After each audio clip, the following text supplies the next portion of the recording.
Chapter 174. The moon was gradually setting in the west. Bang. A loud rumble came from the center of Shield District. The once insufferably arrogant Hydra, Kilika, had once again dived into the ground and disappeared without a trace. In the endless smoke and dust, a man with only one ear dragged a long metal spear behind him. He limped and rushed up a slope made of ruins at an extremely fast speed. His posture was strange. Ward swept his gaze around him. He could only see a few blood-red tentacles scrambling to crawl into the ground. The boss of Shield District calmly raised the Soul Slayer pike and swept the spearhead in all directions.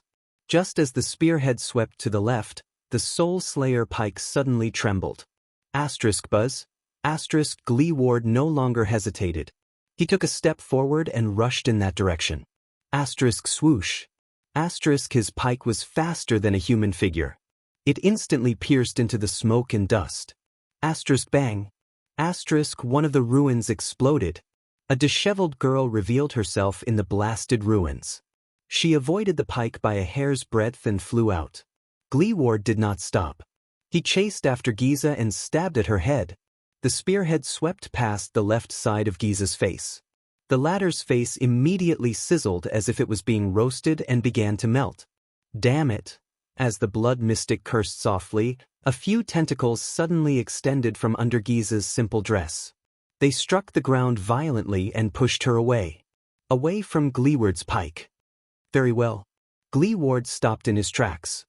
His eyes were filled with coldness and he said calmly, "Hide, run, hide. This is the attitude you should have, Calamity." Giza gritted her teeth and glared at Ward with a furious expression. Then, the latter charged at her again. Giza moved. She rushed through a ruin without stopping. The many tentacles under her dress swung swiftly, allowing her to leap as if she was running on flat ground. Ward chased after her relentlessly. At that moment, boom. A blood-red monster with 4 tentacles and 2 sharp pincers crawled out of the ground beside Ward. Thud. The lame man's footsteps came to an abrupt halt, and he abruptly stepped on a large rock to stop himself, narrowly avoiding a sharp pincer that swept past the tip of his nose. This weird and disgusting creature was actually made up of blurred and sticky limbs. On what seemed to be its head, there was a huge eye that was spinning. Ward frowned. "These are your warriors?" Giza did not say a word. She just looked at him coldly. In the next instant, the monster expanded into a strange form that was several people tall and several people wide. It attacked the man with the gun from 6 directions at the same time. The tentacles curled around his limbs, one of them stabbing towards his crotch, the other reaching for his head. But Ward still did not move. He had no intention of dodging even in the face of a fatal encirclement. He just stared at the mystic. "That's a bad idea." Ward was unmoved. His tone was flat as he continued to observe his opponent. A second later, the crippled man's eyes flickered, and he swung the Soul Slayer pike in an arc. The moment his opponent's killing move was about to reach his body, the pike lightly brushed past one of the monster's tentacles. The monster shuddered violently. Its shockingly powerful tentacles and sharp pincers began to tremble uncontrollably. Giza's expression changed as she witnessed all of this. Then her body swayed as well. In the next moment, Ward quickly rushed down the slope. Behind him, the monster had already changed its shape and color as it trembled. It cracked open like a piece of charcoal and fell down. 5 meters away from Ward, Giza screamed uncontrollably again. She covered her face with her hands as she trembled and contorted. Her face, which was starting to turn black, was filled with pain. "How does it feel to be killed?" Ward's voice was heavy, and his footsteps were steady as he swiftly approached his inhuman opponent. "Whether it's Kilika or these monsters you created, they're all essentially you, right?" In pain, the blood mystic raised her left hand with great difficulty and extended it towards the dying monster. She gritted her teeth in hatred. Before it completely turned into black ash, the monster that was stabbed by the Soul Slayer pike exploded into pieces. Blood splattered everywhere. As the monster sacrificed itself, Giza's pained expression lessened as well. However, in the next moment, Gleeward, whose expression did not change but whose killing intent was hidden, had already rushed in front of her. He thrust the pike mercilessly. Giza's expression was ferocious. She screamed and quickly retreated. But it was too late. The power of eradication in Gleeward's body surged freely. His pike suddenly sped up. Asterisk whoosh. Asterisk the wind howled. In the next moment, the Soul Slayer pike's black pike twisted in the air in a bizarre manner as if it had a life of its own.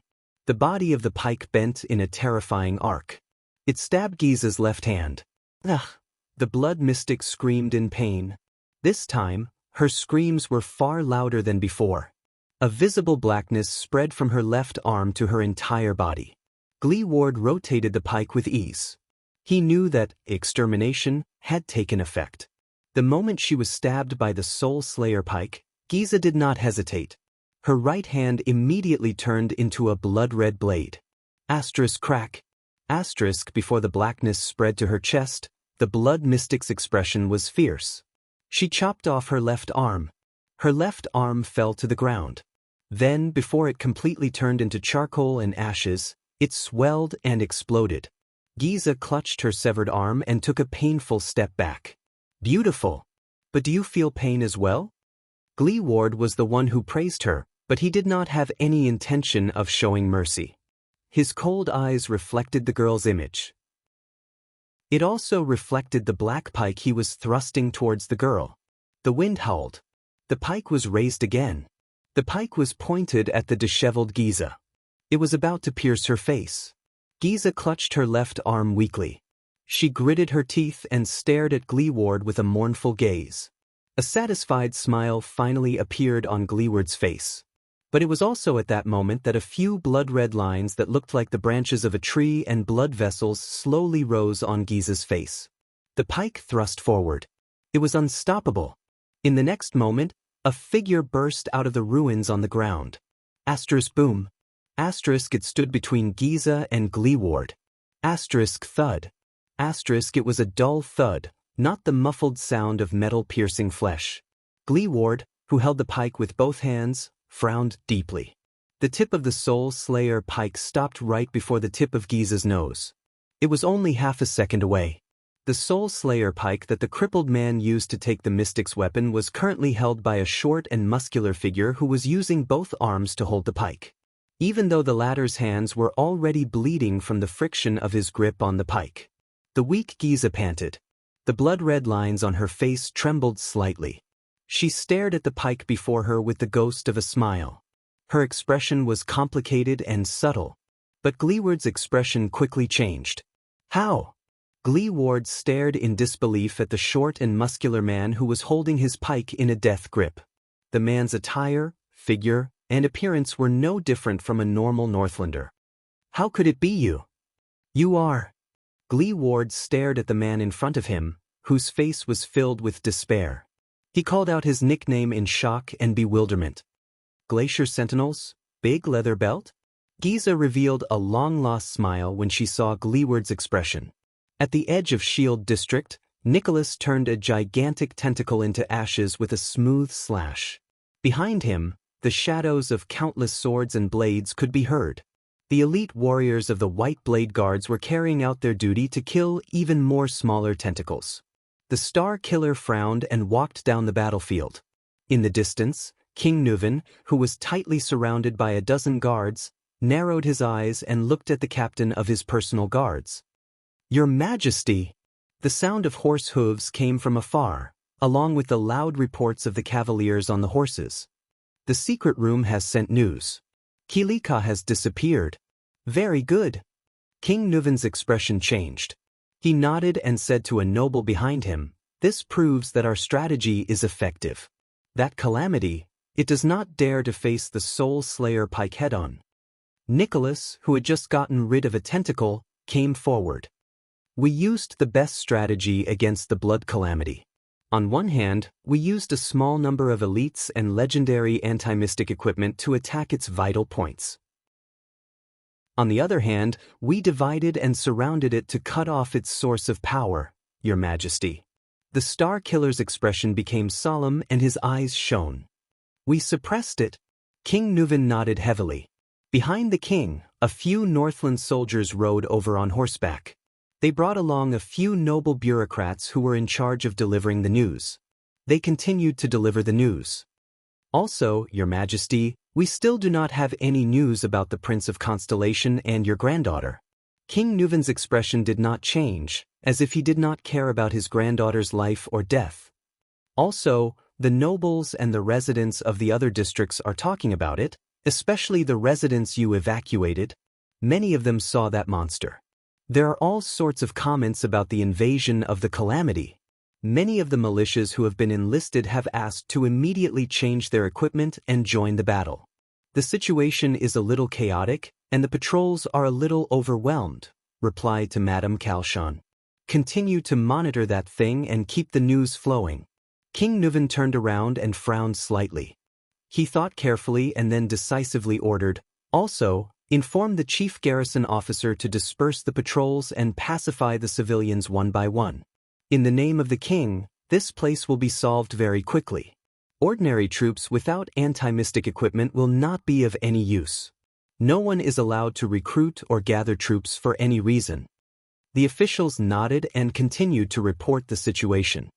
"The outskirts of the city are very close. We also received news when we evacuated the residents. Your 6 counts and their vassals have already sent fast horses and messenger crows 3 times, requesting to bring their troops into the city to provide support. Bringing thousands of people to feed that calamity?" The king rudely interrupted them. "Reply to them that the Waltons have seen their loyalty, but this is no ordinary battlefield. A large number of troops will only make the situation worse."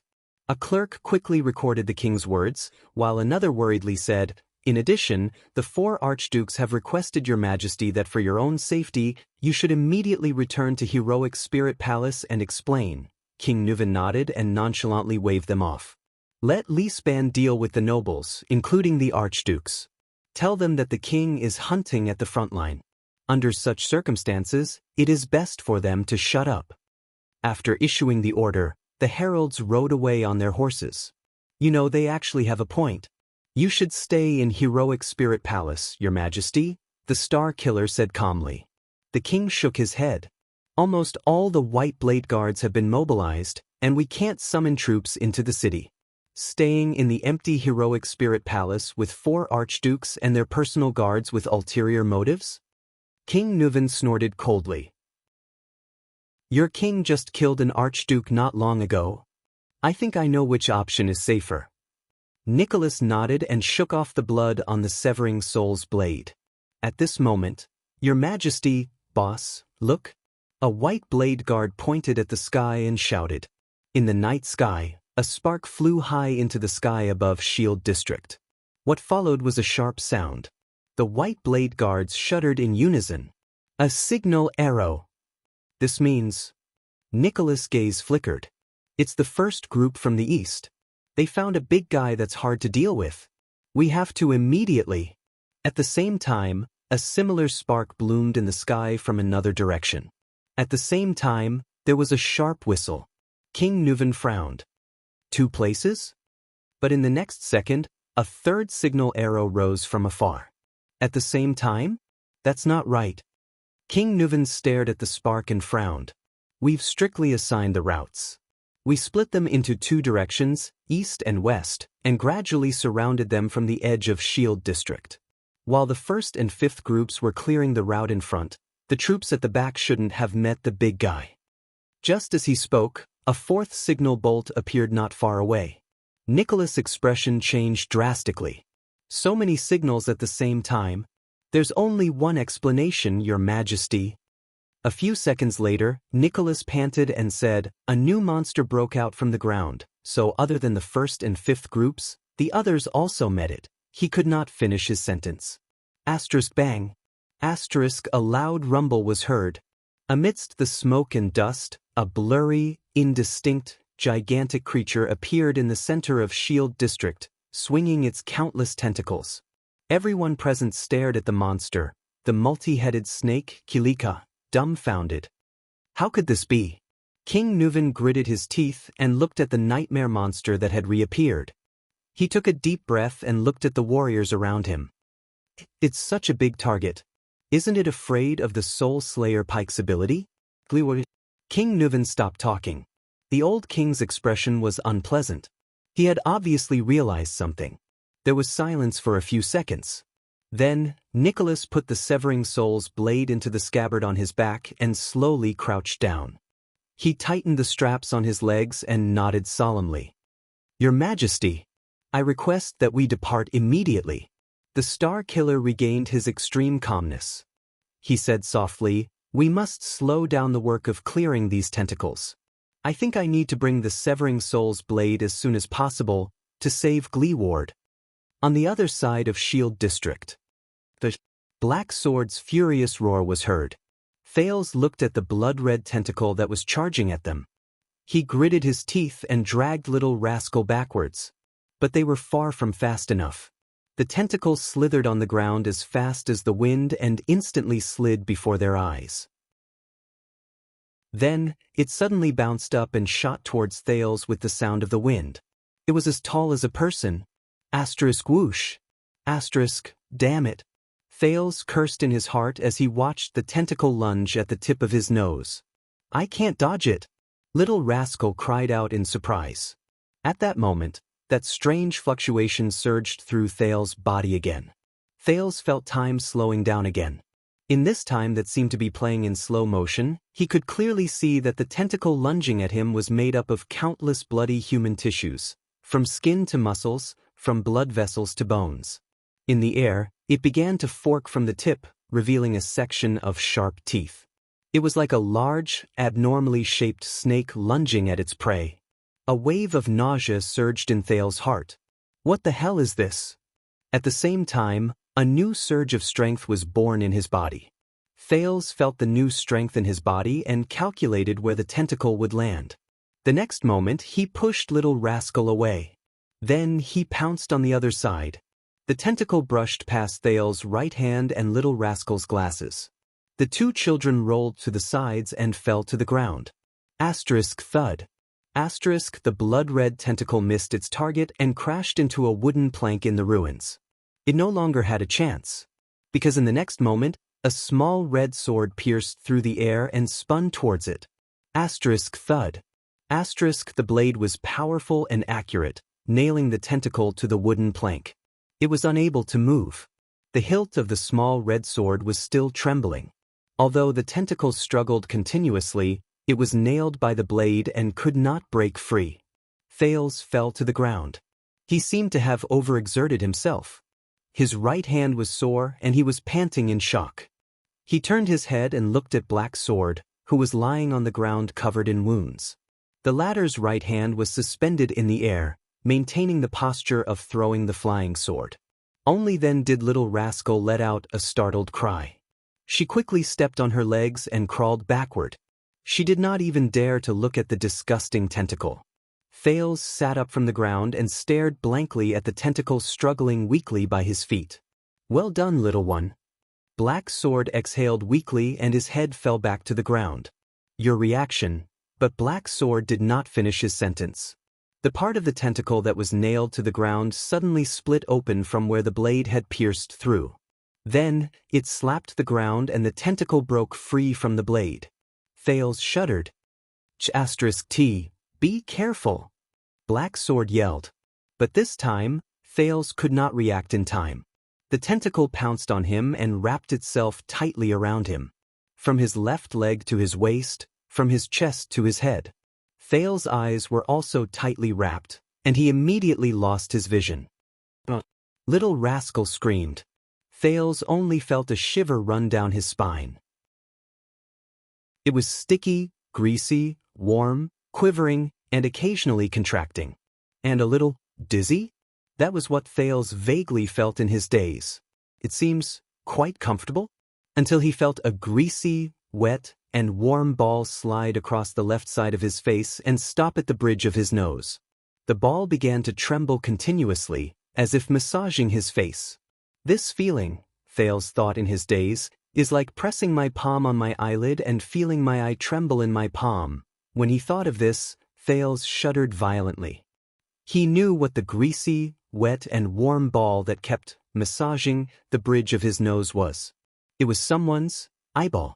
F***ck, F***ck, F***ck, F***ck. An unprecedented disgust engulfed Thales, immediately waking him up from his hallucination. In extreme panic and nausea, Thales desperately shook his right arm, the only part of his body that was not covered by the tentacle, trying to pull that disgusting thing off. But the tentacle only tightened its grip. Thales clawed at the tentacle in vain, but he only felt that breathing was getting harder and his consciousness was fading. Little Rascal and Black Sword's anxious voices rang in his ears, but he could not hear them clearly. And the eyeball that was quivering even faster? F***ck. His heart beat faster, and the blood vessels in his ears surged more rapidly. Thales, who was suffocating, felt increasingly uncomfortable. Soon he began to see stars. What should I do? A thought flashed through his mind. I still have. He let go of his right arm and reached behind his waist, wanting to touch the JC dagger that Jayla gave him. The dagger! The dagger! But when he touched his waist, he only felt something greasy and warm. The tentacle had also tightly wrapped around his waist. Thales felt as if he had fallen into an ice cave. At that moment, despair overwhelmed him. *T, what should I do? His right hand flailed about behind his waist. But he could not catch anything. What should I do? Then, a hard object brushed past Thales' right hand while he was flailing about. The pain brought Thales, who was on the verge of fainting, some clarity. He mustered the last of his strength and grabbed the long foreign object firmly. He pulled it out. Then he reached for his head. But the accident happened just like that. The moment Thales lifted the foreign object, a wave of heat from the inside out, from his heart to his right hand, suddenly erupted. It was like the most terrifying flame, roasting his entire body in that instant. Pain, scorching heat, and spasms, these three sensations reached his entire body at the same time. Inside and out, every corner, every tissue, and every cell. Illusory sounds appeared in his ears.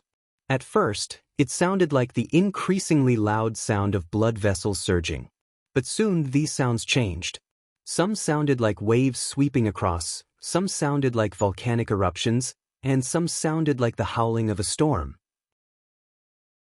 Thales opened his mouth, but nothing came out. The only thing that entered his mouth was the fishy, salty taste of the tentacle, and the disgusting organs that slid past his tongue, pieced together from an unknown person. But at that moment he no longer paid attention to the disgusting tentacle and the restraint. There was only a burning sensation left in his senses. But in the next moment, Thales felt his entire body tremble. Then he relaxed, and his vision reappeared. His breathing began to become smoother. His chest was no longer heavy, and the restraint on his face slowly loosened. The tentacle let go of him. Then, it slid down silently.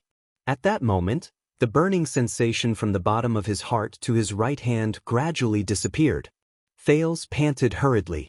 He struggled to sit up from the ground, gasping for air after surviving a disaster. Then he saw two pairs of shocked eyes. Black Sword and Little Rascal stared at him in a daze. It was as if they had seen something incredible. Thales was shocked. Then he realized that they were not looking at him. He lowered his head and looked at his right hand. Then he could not help but narrow his eyes. At some point in time, Thales' right hand had firmly grasped the weapon Black Sword threw at him. It was the small red sword. But at that moment, the dark red blade of the small red sword was actually emitting a dazzling red light. Thales stared at the small red sword, dumbfounded. He watched as the blade, which was originally dark red and lusterless, gradually became lighter and brighter, becoming a color similar to the blade. It was as if it had just been sharpened. That was not the only abnormality. The disgusting tentacle began to change from the point it approached the small red sword. Thales had seen this change before. It was in the birch tree forest, when the fortress flower was facing the blood mystic. The entire tentacle, which hung limply on Thales' body, began to dissolve, wither, and turn black. Then, it turned into ashes and dissipated in the air. It was as if it had met its natural enemy. All that was left on Thales's body was black ashes. "What did you do?" Black Sword frowned. He stared at the sword in Thales's hand and murmured, "Could it really be a legend, a legend?" Little rascal blinked. She did not understand. At that moment, before Thales could react, he heard the sound of a raging tide, which resembled the surging of blood vessels. Whoosh, it seemed to be surging from afar. But the raging tide soon changed, turning into a low murmur of a human. Thales shuddered and jumped in fright. He raised his head and looked at Black Sword and Little Rascal, but both of them only stared at him in a daze. Black Sword's gaze kept shifting back and forth between Thales's face and the sword in his hand. He did not bother to hide his deep suspicions. However, the two of them acted as if they hadn't heard the voice at all. This scene is so familiar. Thales looked around in panic. Aside from the ruins, the night sky, and the glow of the small sword in his hand, he saw nothing. What's going on? What's going on? Staring at the glowing small sword in his hand, Thales was at a loss. Just as he was about to speak, the single syllable became clearer. It began to form words and sentences. "My name," the voice rang slowly, like an old man from afar. "My name," it sounded like it was coming from countless wooden planks. Thales could not tell what language it was, but he clearly understood the meaning of the voice. "My name, Blade of Purification." Thales opened his mouth wide and stared at the glowing small sword in his hand in utter shock. Purify, Blade of Purification? Thales was completely stunned. But that was not what surprised him the most. Amid the raging tide, the voice uttered the last two sentences. "It's been a long time," the voice said slowly, "my blood brother." Thales shuddered. Blood, brother? A second later, the voice and the light on the small sword fell silent. Cold snowflakes fell. It was as if nothing had happened just now. Except for the tip of the small sword. It had turned from a dull red to a pure crimson. It was the color of blood. Chapter 175. Dragon Cloud City, the border between Armor District and Shield District. A series of loud roars came from the direction of Shield District, as well as faint tremors. "We should evacuate together with the residents."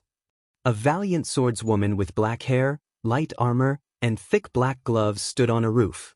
She frowned as she stared at the tall figure in front of her. "It's not our duty to be nosy, and it's not in line with our principles to look for trouble." But the figure just stared at the sky of Shield District in the distance, taking in the crazily rampaging, unusual giant blood-red monster. "Is this the reason Raphael asked us to leave?" Cohen pursed his lips with a worried expression, his eyebrows constantly moving. "This is what the Secret Intelligence Department wants to do?" "Did you hear what the resident said? That's the legendary Hydra, Kilika." Cohen clenched his fists tightly, displeasure flashed in his eyes. "It's those calamities, the mystics, those legends that we can only read about in family records and dossiers." Raphael Cohen looked at the ruins of Shield District, his breathing quickened. "Did you do this? Is this your plan?" Miranda frowned and looked at her colleague with a complicated expression.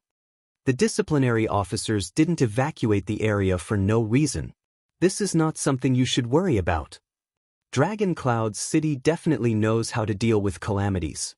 Miranda looked at the Hydra flinging out another giant tentacle in the distance, sighed and shook her head. "And no matter what Raphael did, or what he wants to do, it's not something we can interfere with."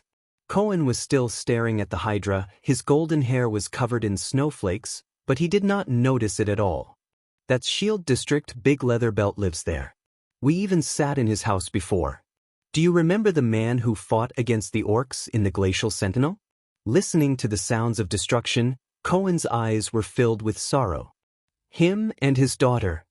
Miranda did not say anything, only lowered her eyelids slightly. After a while, she said quietly, "We can't do anything." Cohen was silent. In the distance, as the Hydra Kilika's movements intensified, the tremors grew stronger. Do you know what's the most ironic thing? A few seconds later, Cohen said to Miranda behind him with an expressionless face, "On the day we, you, me, and Raphael became seeds, what Master Shao said to the 8 of us on the night Colossus."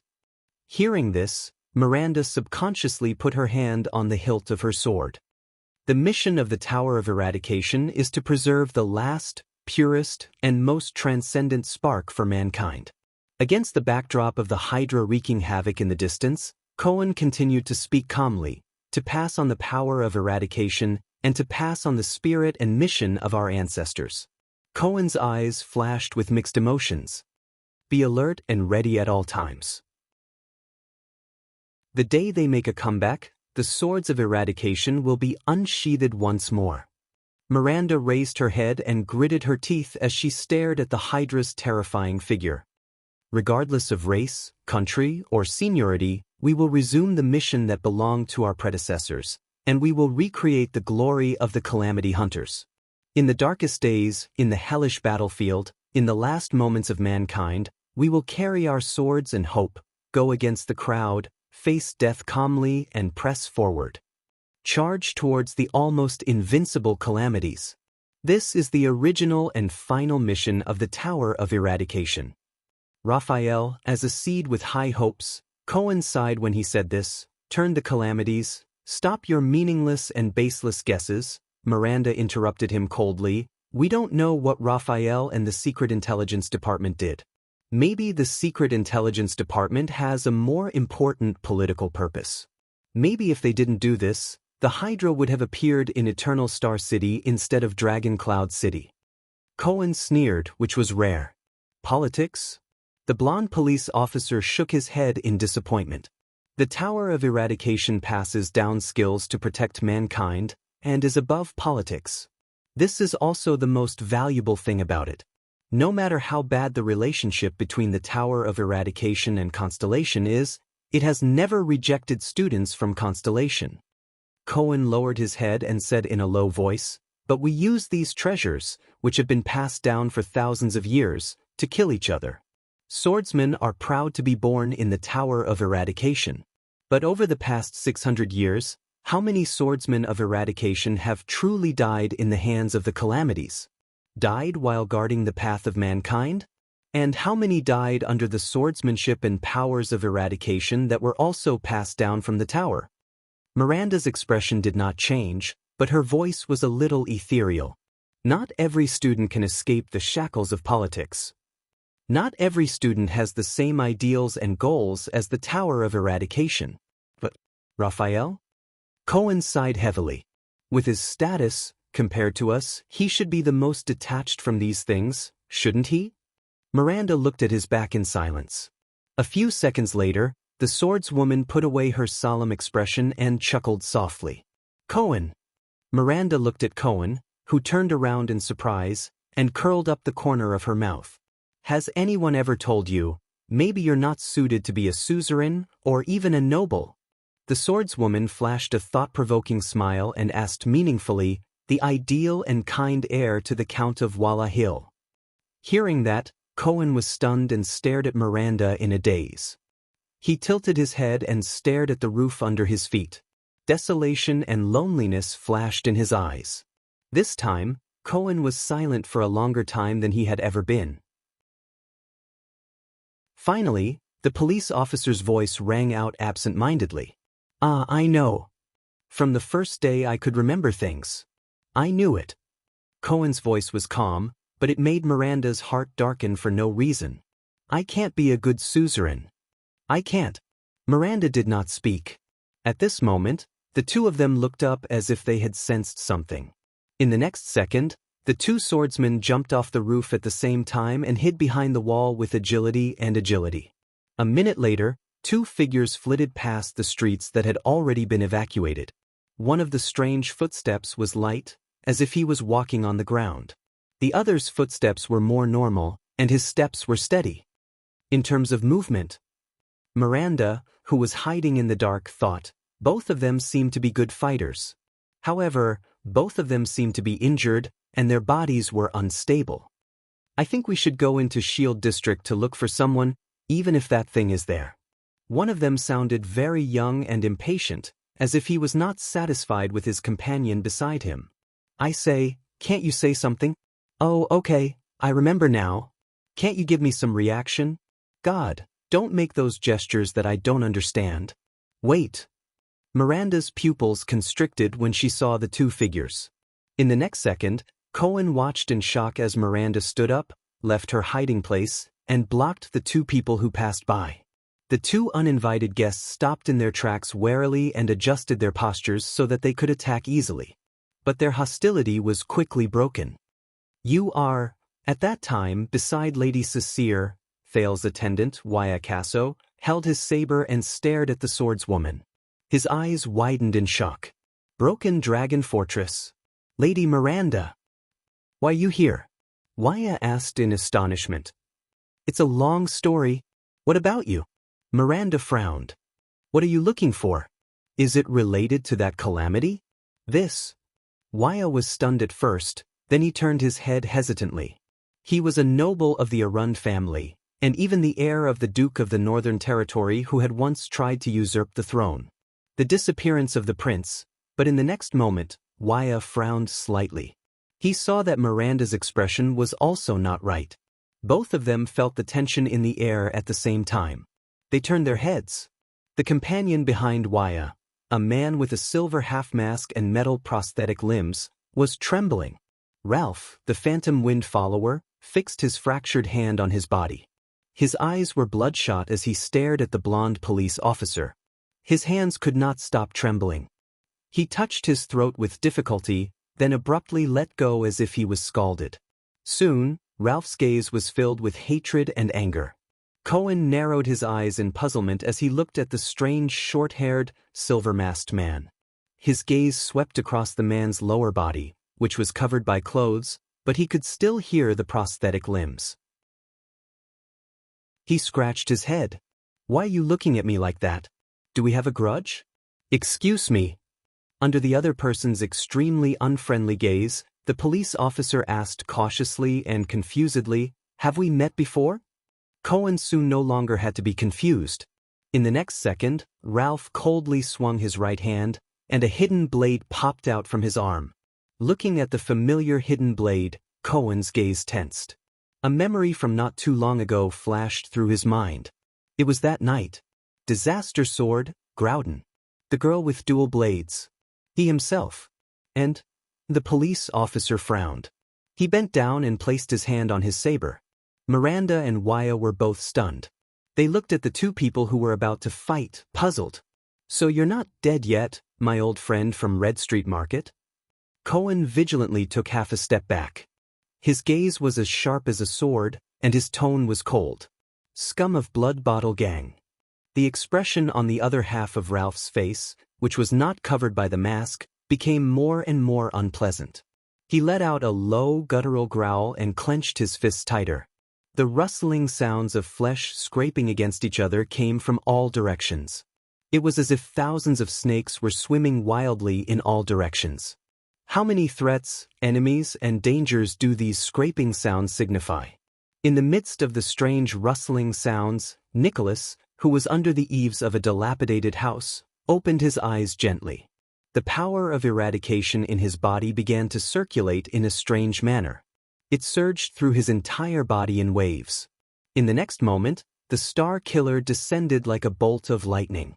He broke through the eaves with an astonishing momentum. Asterisk bang.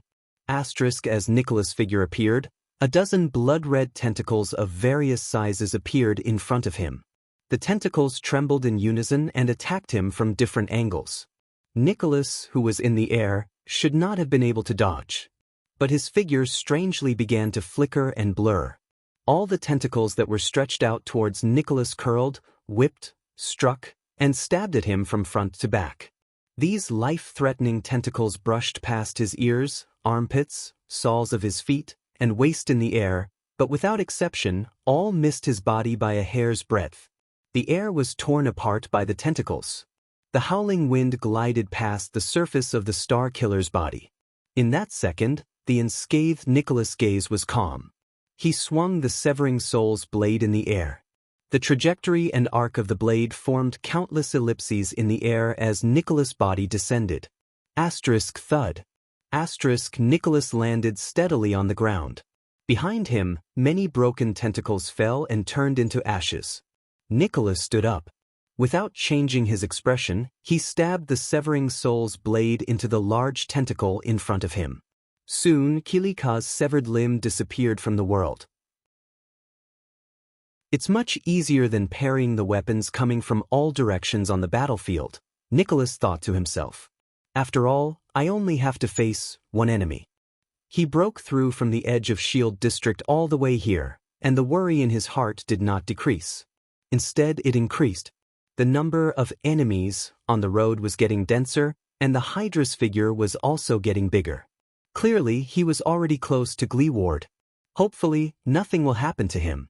As one of the few Supreme-class warriors who had fought their way out of piles of corpses on the battlefield, Drew Gleeward had an indomitable will, rich experience, and resolute determination that matched his exquisite fighting skills. This kind of warrior seemed to be born to exist on large-scale battlefields. Regardless of whether it was a favorable or unfavorable situation, they could create unimaginable miracles. When he thought of that person, Nicholas could not help but frown. The kingdom's wrath in the south. This was also why, even though Gleeward's temper was terrible and his relationship with the officials of Dragon Cloud City was bad, he was still chosen as the wielder of the Soul Slayer pike 10 years ago, even though he was still cursing and insulting Nuvan VII and the other archdukes of the Walton family and their parents on the first day he received the pike. Of course, it was also because of his bad temper that Gleeward, a heavy swordsman, lost his title, official position, and wealth after he retired. His name was also not among the 5 war generals. Instead, he became a famous boss in Shield District and Hammer District. The Hydra was right in front of him. Nicholas gritted his teeth. Before new monsters or tentacles reached him, Nicholas did not stop moving. He moved forward quickly. When he bypassed the ruins of a collapsed mill, Nicholas was stunned. He saw Gleeward. Gleeward was not suppressed to the point where he could not fight back as he had expected, nor had he fallen. This was the worst-case scenario he had expected. Gleeward stood in front of him, perfectly fine. His back was facing Nicholas.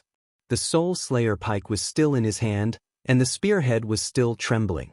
What really stunned Nicholas was not Gleeward. Instead, it was his surroundings. Behind Gleeward were countless corpses. Adults, children, old people, men, women. Most of them were dressed in rags and had serene smiles on their faces. But their faces were as black as dried wood. Nicholas stared at the corpses all over the ground with an unpleasant expression. He had seen this kind of death before. It was the effect of being hit by extermination. But Nicholas stared at Gleeward in disbelief. "Gleeward!" Nicholas shouted loudly. Gleeward shuddered slightly and turned around slowly. Nicholas tightened his grip on the severing soul's blade in his hand. Gleeward did not even notice that he was behind him. This was unimaginable in the past. There's something wrong with his current state of mind. The Star Killer thought to himself. The lame former heavy swordsman turned around while trembling and looked at the Star Killer. Nicholas stared at Gleeward's face in shock. It was covered in tear stains. "It's you." Gleeward bit his lip, and another tear fell. He said hoarsely and weakly, "Walton's lackey." When he heard the familiar and rude form of address, Nicholas felt slightly at ease. But he still stared at the corpses all over the ground and asked in puzzlement, "What happened? These people? What happened?" Gleeward shuddered violently, and his voice rose sharply. "What happened?" Gleeward clenched his teeth tightly and closed his eyes in pain. "Didn't you see it?" Nicholas walked forward and stood next to Gleeward. He faced the young girl in front of him. The young girl with a face full of blood-red spots and a gentle smile. "Oh!" The blood mystic chuckled. "Another one?" A puzzled look appeared on Nicholas' thin and pale face. "It's okay." Giza shook her head. Her gaze was relaxed as if she did not care. "I have enough reserves." In the next moment, the mystic gently stroked Kilika behind her. The Hydra shuddered again and released 2 large tentacles. The tentacles trembled continuously on the ground, then slowly tore apart, creating two openings that were as tall as a few people. Nicholas' pupils shrank. From the two openings, 1, 2, 3 people slowly walked out. There were dozens of people. The person who walked toward them was an old woman with a face that looked like she had gone through the vicissitudes of life. She was puzzled at first, then confused, and then terrified as she looked at her own body. There were dozens of people of all sizes, men, women, the elderly, and the young. After their initial bewilderment, they became astonished. Then, they all walked towards Gleeward at the same time. Nicholas turned his head abruptly and looked at Gleeward. Could it be? Gleeward shook his head laboriously. His eyes were filled with tears of grief, indignation, and desolation. Gleeward? The old woman who led the group opened her fearful eyes. She seemed to know Gleeward. Good child, what is going on? I remember that just now. Ah! The old woman lowered her head in surprise. She looked at her thin and shriveled legs, one in front of the other, as she dragged her body forward. How did I stand up? My legs are healed? Granny Davol. Gleeward looked at the old woman's figure and closed his eyes in grief. He stabbed his spear into the ground. Bastard, no. The old woman immediately realized something. She said in panic, my body, why can't I move? Why am I walking? Granny Davol was not the only one who reacted this way. Among the dozens of people, almost everyone had the same reaction. Panic, fear, and shock appeared behind the crowd. What's going on? My hand, I can't walk so fast, I'm too old, I'll fall. Oh my God, look, it's a monster. It's the monster I saw before I fainted. However, the crowd continued to move forward. At that moment, Nicholas, who was in a daze, understood something. They can't help themselves. Tears flowed out of Gleeward's tightly shut eyes again. His voice was intermittent. These civilians of Shield District, after they were eaten by that monster, that bitch, I don't know what she did. Now, she's controlling their bodies. Nicholas watched the crowd move forward towards them in disbelief. He watched as they continued to quarrel, question, argue, and even cry, shout, and roar. Just like the most ordinary residents of Shield District. I didn't eat them. They are perfect, independent individuals. The blood mystic sighed. Every single one of them is a life. Nicholas looked at the corpses on the ground beside Gleeward and completely understood. He took a step forward, and his palm unconsciously twisted due to anger. The Soul Slayer Pike? Gleeward swallowed hard and shook his head in pain. She's different from the other tentacle monsters. The crippled, one-eared man suppressed his grief. Extinction can't hurt her directly. It can only kill these people themselves. The blood mystic smiled like a flower. That's right. Didn't you say that you're in charge of this district? At that moment, the demon-like maiden smiled. The blood-red stripes on her face were especially strange and terrifying. Then, let me see your determination. I have thousands of people. The terrified crowd quickened their pace and blocked the path between the two supreme-class warriors and the mystic. Gleeward let out a furious roar. Nicholas took a deep breath and calmed down. They're just ordinary civilians. Or we can break through them without stopping, regardless of the cost. The Star Killer swung the Severing Soul's blade in his hand and said coldly, "Go straight for that monster." Under the Star Killer's gaze, Gleeward still shook his head laboriously. Nicholas frowned. He suddenly noticed that Gleeward had many wounds all over his body. The mystic answered his doubts. Ordinary civilians? Giza smiled softly. No, there are thousands of them. Their thoughts are clear, their minds are clear, and they can even speak on their own. But they're not afraid of death, they're not afraid of pain, they don't cower, they don't stop, they don't hold back, they don't hesitate. The blood mystic tilted her head, swiped her finger across her lips, and smiled charmingly. Flesh and blood dolls. As she finished speaking, Granny Davol, who was leading the group, suddenly cried out in surprise. The next moment, the old woman suddenly lowered her body and got down on all fours.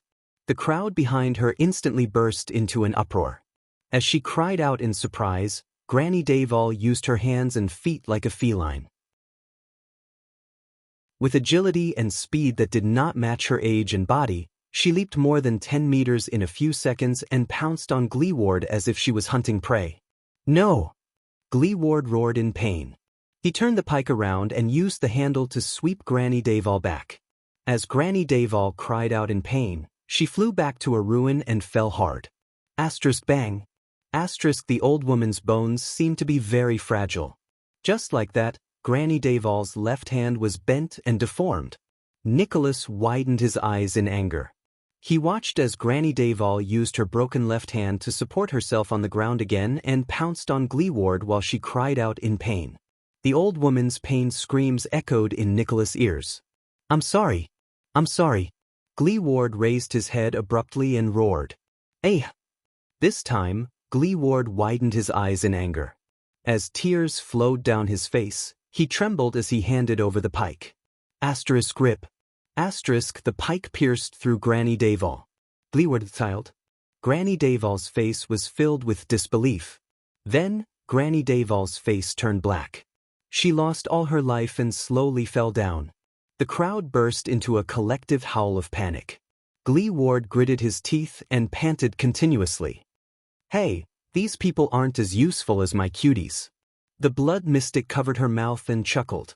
The blood spots on her face swayed like reeds in the wind. Of course, you're all so much weaker when you face them, pitiful humans. Nicholas stared at all of this in a daze. Gleeward's eyes were bloodshot.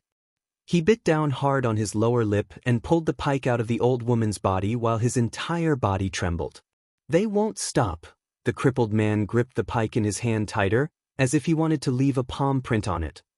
No matter how injured or damaged they are, they will only get up again. This was his shield district. They're coming at me wave after wave. These were the people he was supposed to protect.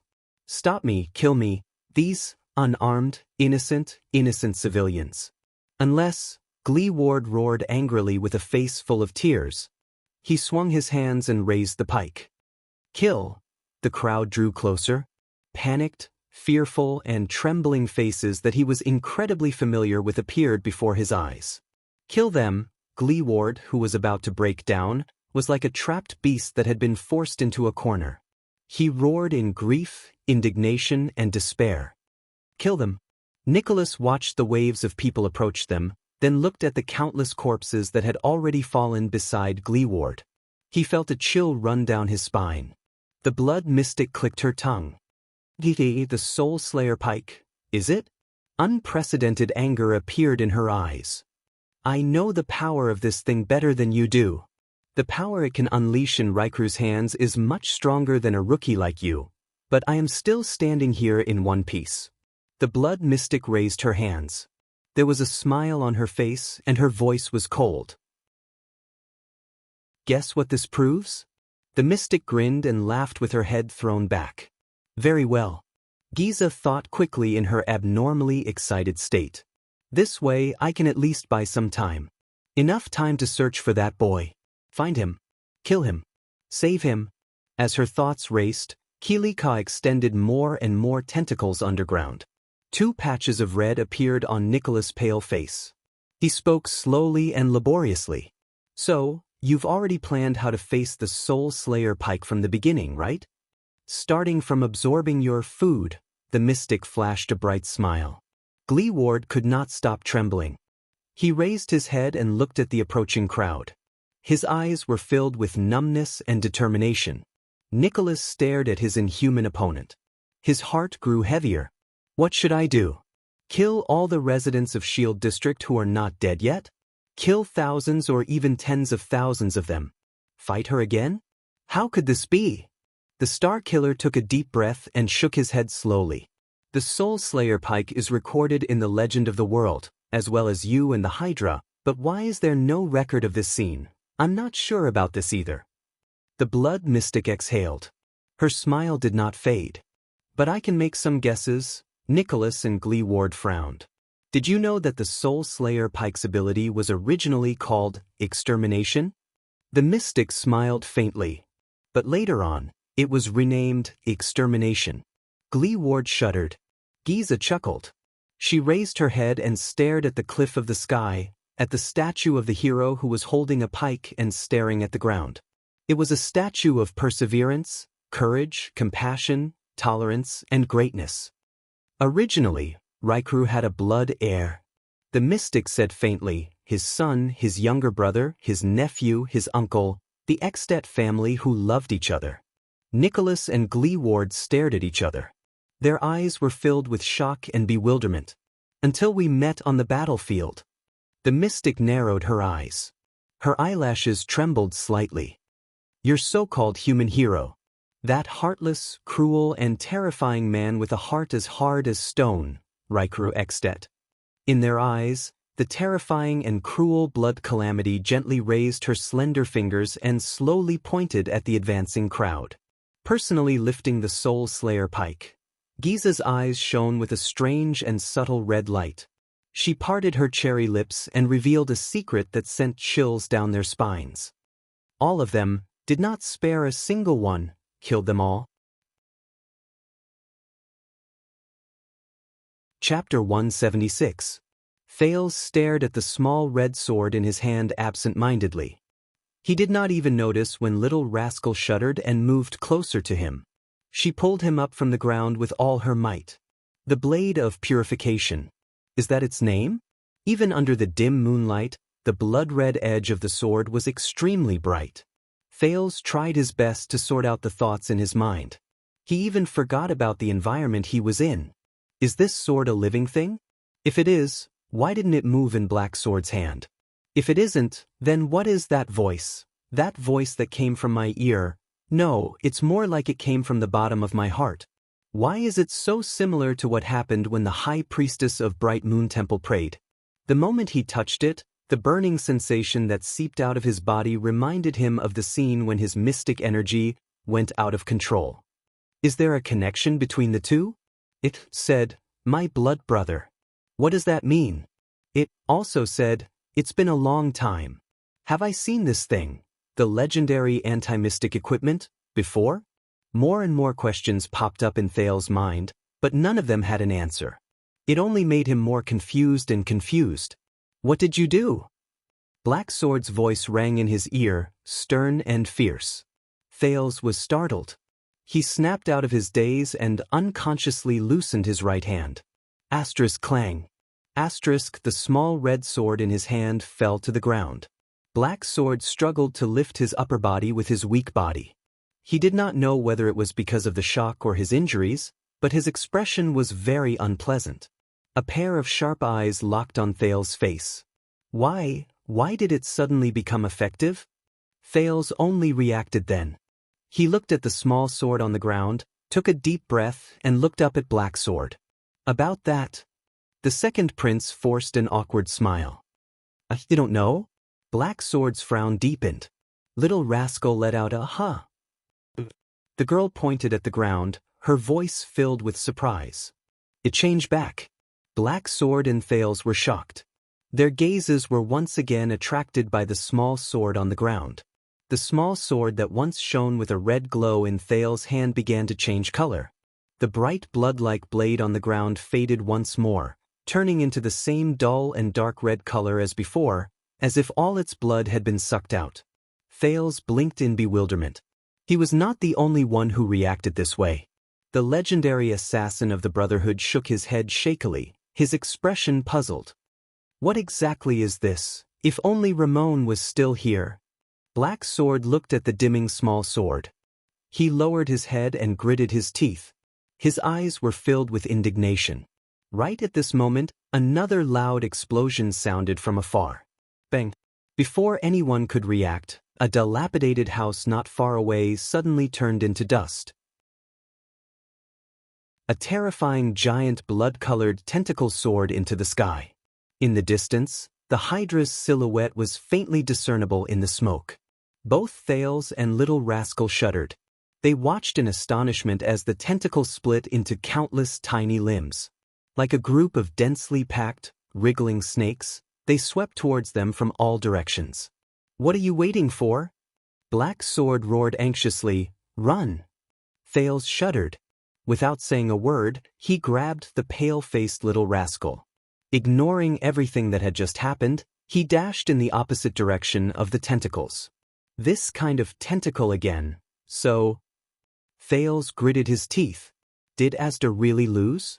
Aren't mystics immortal and indestructible? Then how did he lose? Damn it. I have to keep running.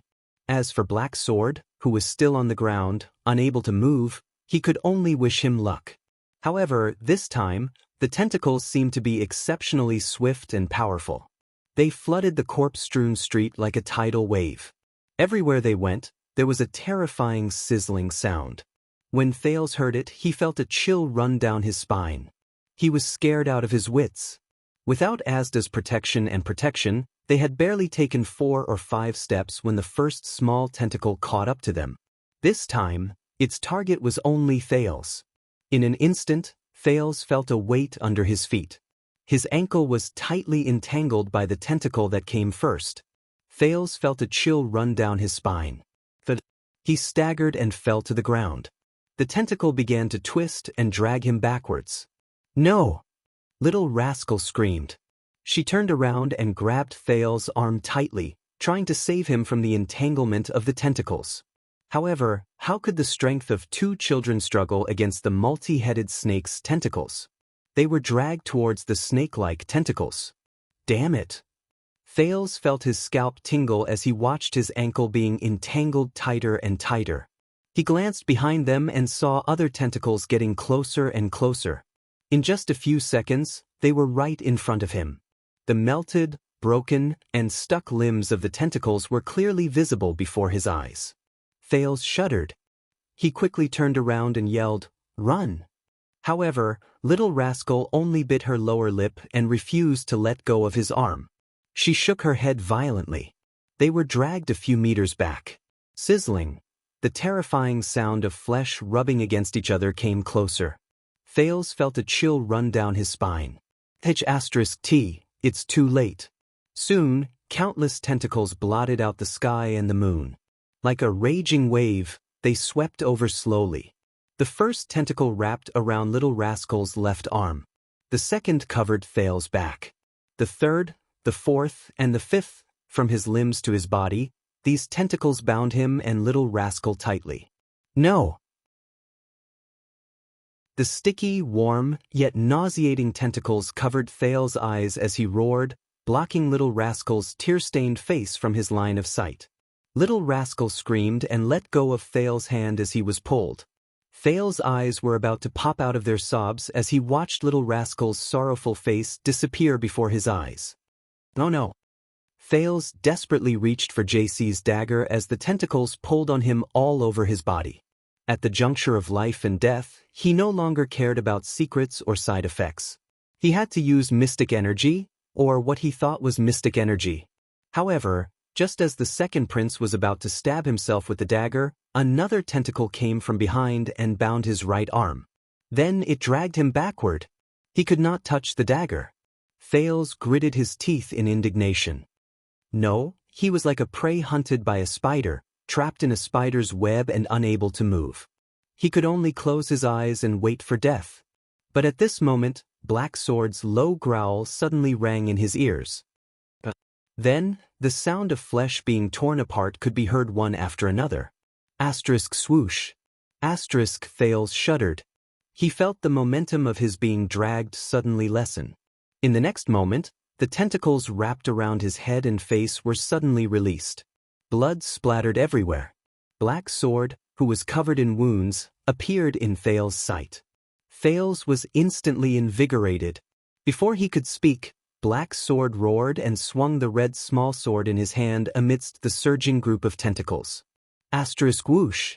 Asterisk the wind howled, flesh and blood splattered everywhere. The blade of the sword drew circles and circles on the flesh and blood of the tentacles. It cut and severed the tentacles one after another.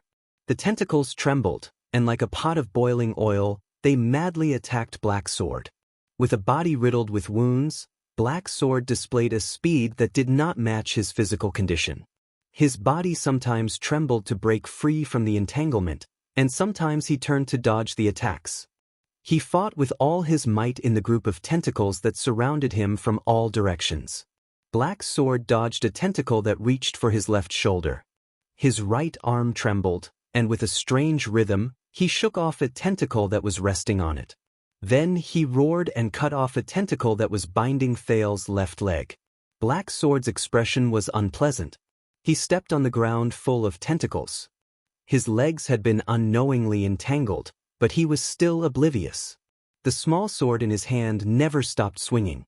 Sometimes, it would cut off a tentacle that was binding Thales, and sometimes, it would cut off a tentacle that was trying to stop him. Black Sword stood in front of Thales amidst the group of countless tentacles. His gaze was firm and his body moved. At that moment, he was like a restless bug that had fallen into a spider's web. He was stubborn and unyielding, struggling with all his might and trembling incessantly. Thales watched the scene in a daze.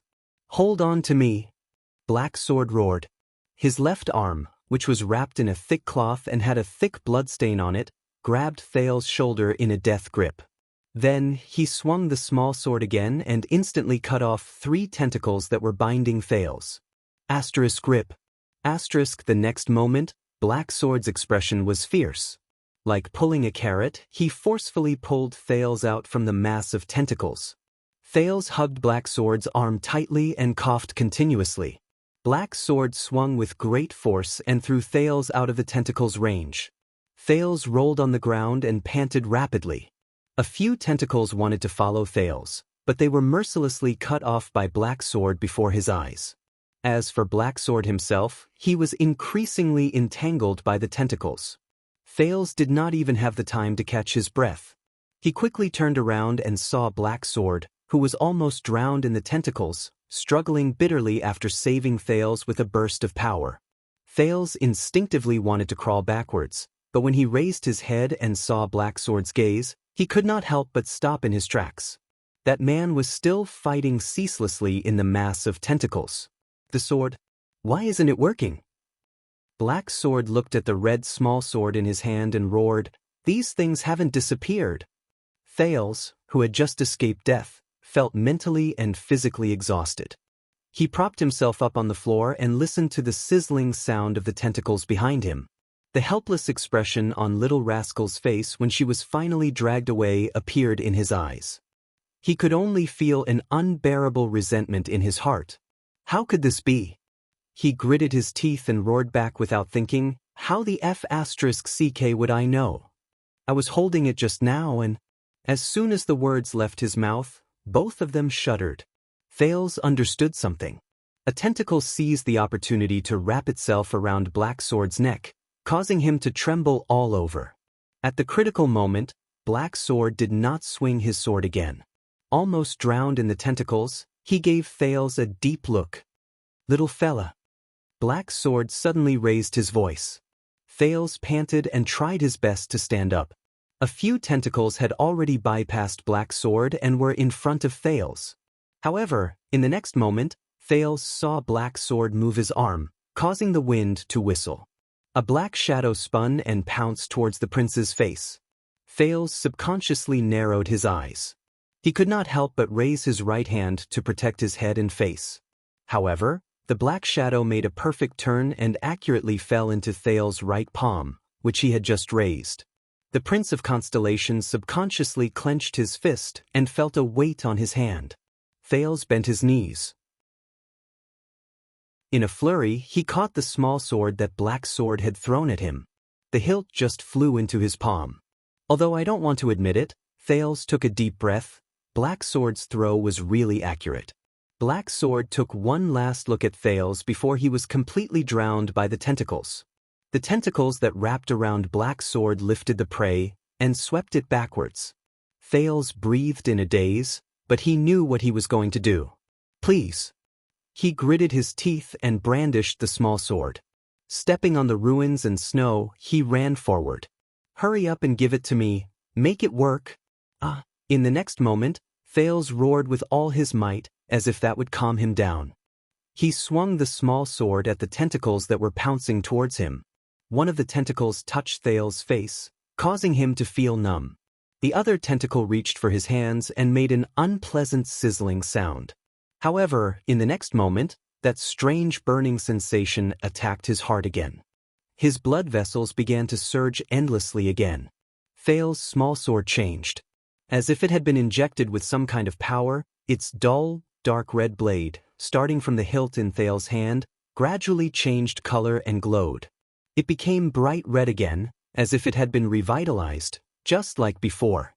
Red light spread out. The two tentacles that were closest to Thales immediately trembled before the small sword's blade.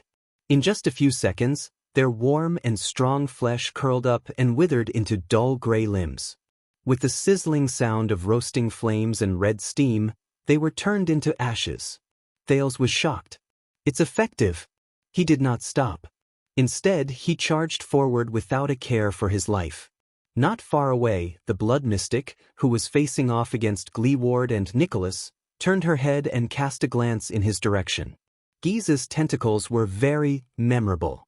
Thales did not want to experience the warm, solid, sticky, and slippery sensation when he bumped into them. It's too disgusting. But this time, Thales only lowered his head, raised his small sword, and charged forward with all his might. Surprisingly, Thales did not run into any substantial obstacles that could stop him for more than a few seconds, even though the group of tentacles looked so terrifying. Thales stared at the ground, not letting the surging tentacles in front of him affect his vision. With just one breath, he continued to run. His entire body crashed into the mass of tentacles that wrapped around the black sword in a disorderly manner. The wall of flesh and blood formed by the tentacles crumbled the moment he touched it. Ashes fell continuously in front of him. If he was entangled by a tentacle, Thales would subconsciously lean the blade against that spot. In just a few seconds, the tentacles would tremble slightly, then loosen and turn into ashes. Like ripples on the surface of a lake, the tentacles trembled, retreated, and dispersed in front of him. At a speed faster than when they came, they curled towards the roots. But Thales still did not care. He just raised his sword and charged forward. The next second, he felt the ground beneath his feet become empty. Thales panicked and fell to the ground. But he did not fall. Thud. A dull thud was heard. Thales felt a pain in his head. He felt as if he had crashed into a thick wall. Something caught him just in time. "Enough!" Black Sword's cold voice rang in Thales' ears. Thales shuddered, and only then did he raise his head. Freed from his predicament, Black Sword's expression was unpleasant. He grabbed Thales' wrist tightly and held the red small sword in front of his neck. "That's enough," Black Sword said coldly and let go of Thales' arm along with the small sword. Thales, who was still in a state of shock, finally found his breath. Having survived the disaster, he looked around. He saw the tentacles retreating in defeat. They curled back in a sparse and sporadic manner, either withered on the spot or disappeared into the darkness. It was as if nothing had happened. The only thing missing was a person's figure. Thales ran 2 steps forward in a daze. He saw nothing but corpses and withered tentacles all over the ground. "It's too late." Black Sword's sharp eyes stared into the darkness in the distance. His voice was a little weak. "We can't catch up." Thales' heart trembled. Clutching the red small sword, he slid weakly to the ground and bit his lower lip. However, his left hand accidentally pressed against something. A hard object. Thales lowered his head and was immediately shocked. It was Little Rascal's glasses. The pair of black-rimmed glasses that did not suit her. One of the lenses had been worn off.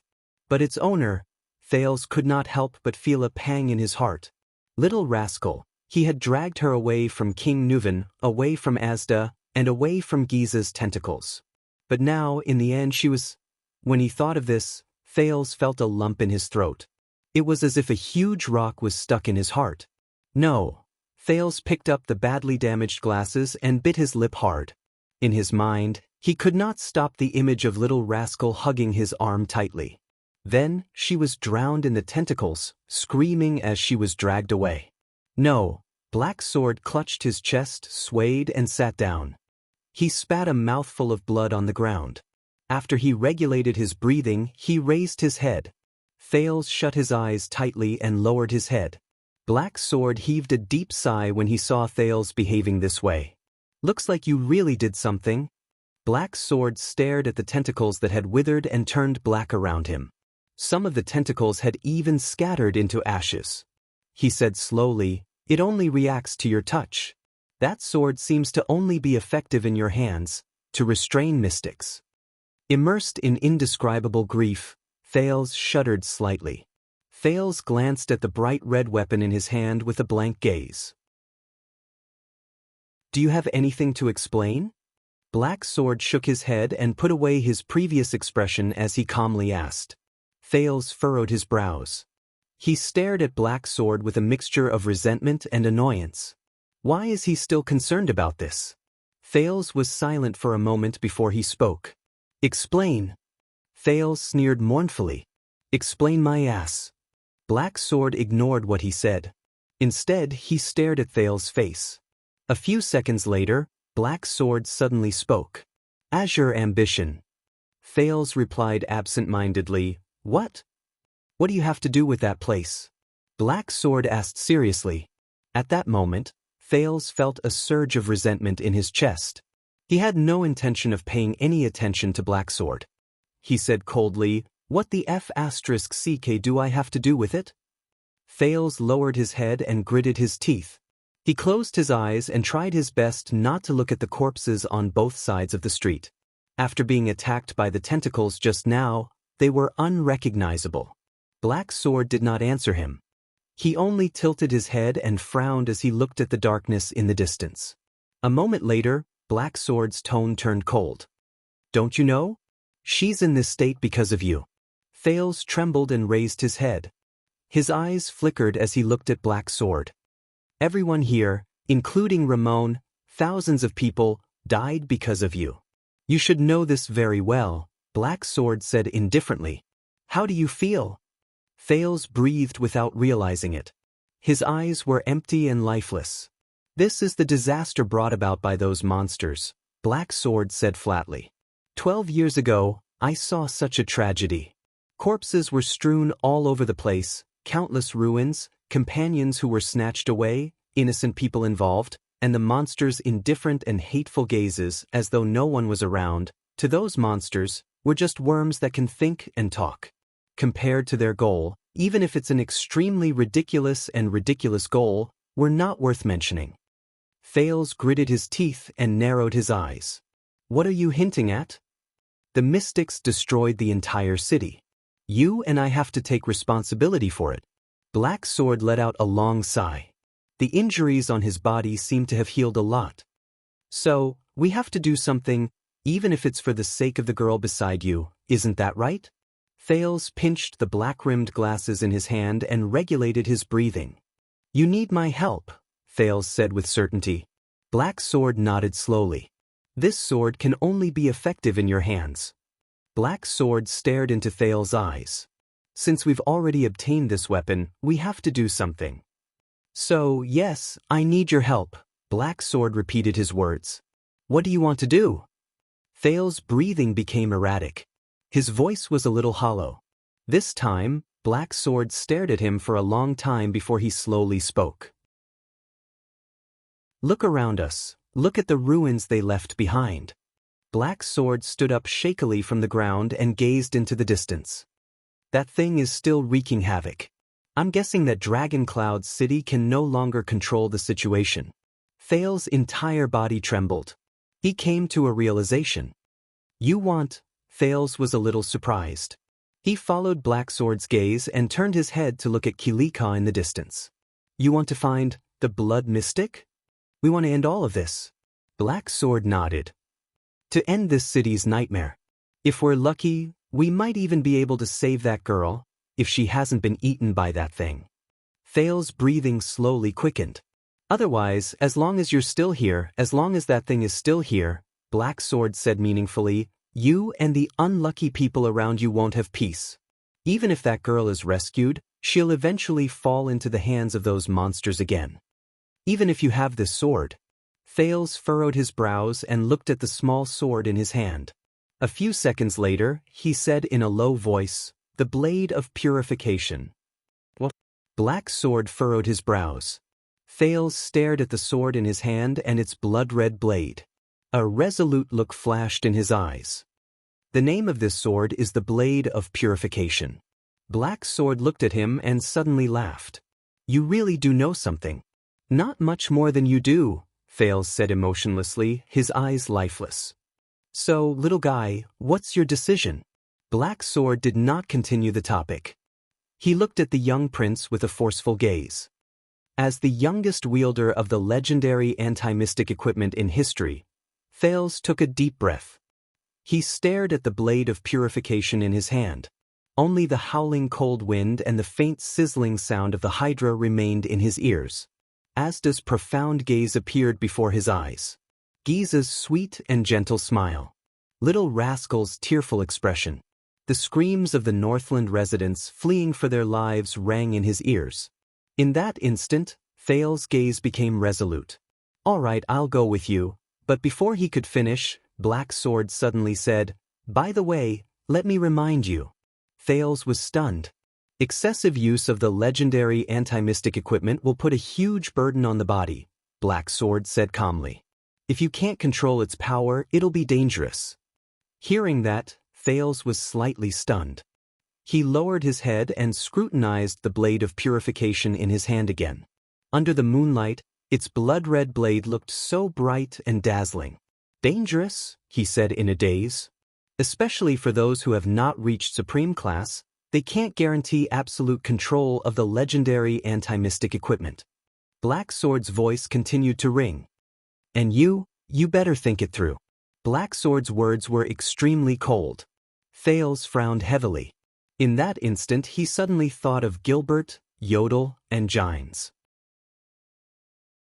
He thought of their gazes, even though he had never seen Yodel's gaze. He thought of what Gilbert had told him, that he had to protect himself first when he encountered a calamity. But he also remembered his own identity.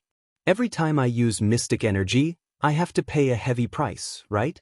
Then he thought of Giza's smile again, and her gentle but determined gaze. She won't let me go. Thales sneered. You were persuading me to go with you to find the mystic, and now you're saying this? What's your answer? Black Sword raised his eyebrows slightly. Thales' gaze gradually focused. He raised his head and looked at Black Sword's sharp gaze. Then he nodded heavily. Let's go, Thales said flatly. Let's go and see that cute big sister. Chapter 177. Black Sword stared at Thales' determined face for a very long time. Not bad. Finally, Black Sword nodded slowly and flashed a very ordinary smile. You are indeed a Jade Star. At that moment, Thales was shocked and his eyes widened. He tightened his grip on the blade of purification in his hand. Black Sword shook his head with a faint smile. If I still can't guess your identity at this moment, how can I talk about finding a mystic? Prince Thales. The next moment, Black Sword picked him up with his right arm. Hold your sword, Black Sword said coldly. He quickly jumped onto a half-collapsed roof in Kilika's direction and leaped away. In his astonishment, Thales felt the wind whistling past his ears. He knew his identity. Thales could not help but recall King Nuvan and Asda's words. The mercenary leader's skills are strange. Carrying a strange longsword. The map of Renaissance Palace. You're the assassin who killed the crown prince, aren't you? Thales' heart pounded.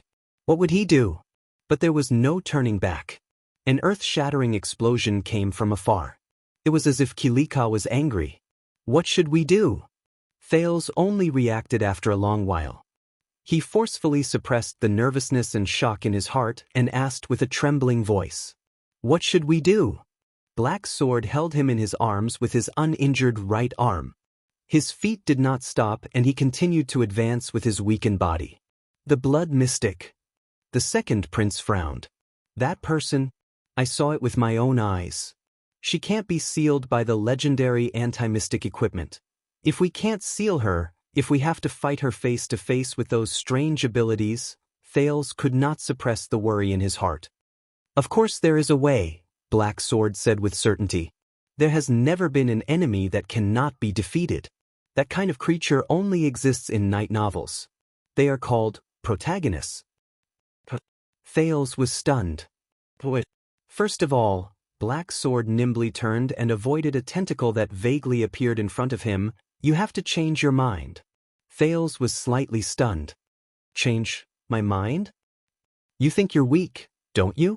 Black Sword lowered his head and allowed his voice to travel with the wind into Thales' ears. Do you think that your chances of winning against that person are very small? Thales opened his mouth, sucked in a mouthful of cold air, and spoke with a trembling voice. Isn't that the case? Thales hugged the blade of purification tightly in his arms and said in a rather dejected manner, I'm very weak. Facing an enemy like that, other than you, not to mention me, even a transcendent magus would be insignificant. When Black Sword heard that, he sneered without a doubt. Actually, I'm far from finished what I said to Asda just now. Black Sword's tone suddenly became a little solemn. Now listen to me. Black Sword paused and stopped in front of a low wall. Next to them was a pair of lovers who were hugging each other, motionless. No, little fellow. Black Sword's tone was extremely cold. The sound of a house collapsing came from afar. The battle seemed to be very intense. Under Black Sword's murderous gaze, Thales suddenly felt inexplicably nervous. He said resolutely and decisively, You're not weak at all. This time, when he heard Black Sword's unquestionable tone, Thales was truly stunned. Do you think that you're powerless and vulnerable, and that anyone with the slightest bit of ability can manipulate you? Black Sword lowered his voice and hid behind the low wall with Thales, listening to the sizzling sound that came from nearby. Then why are you still standing here? Thales was a little speechless. I'm lucky? I'm occasionally a little clever? I can bluff my way through every time.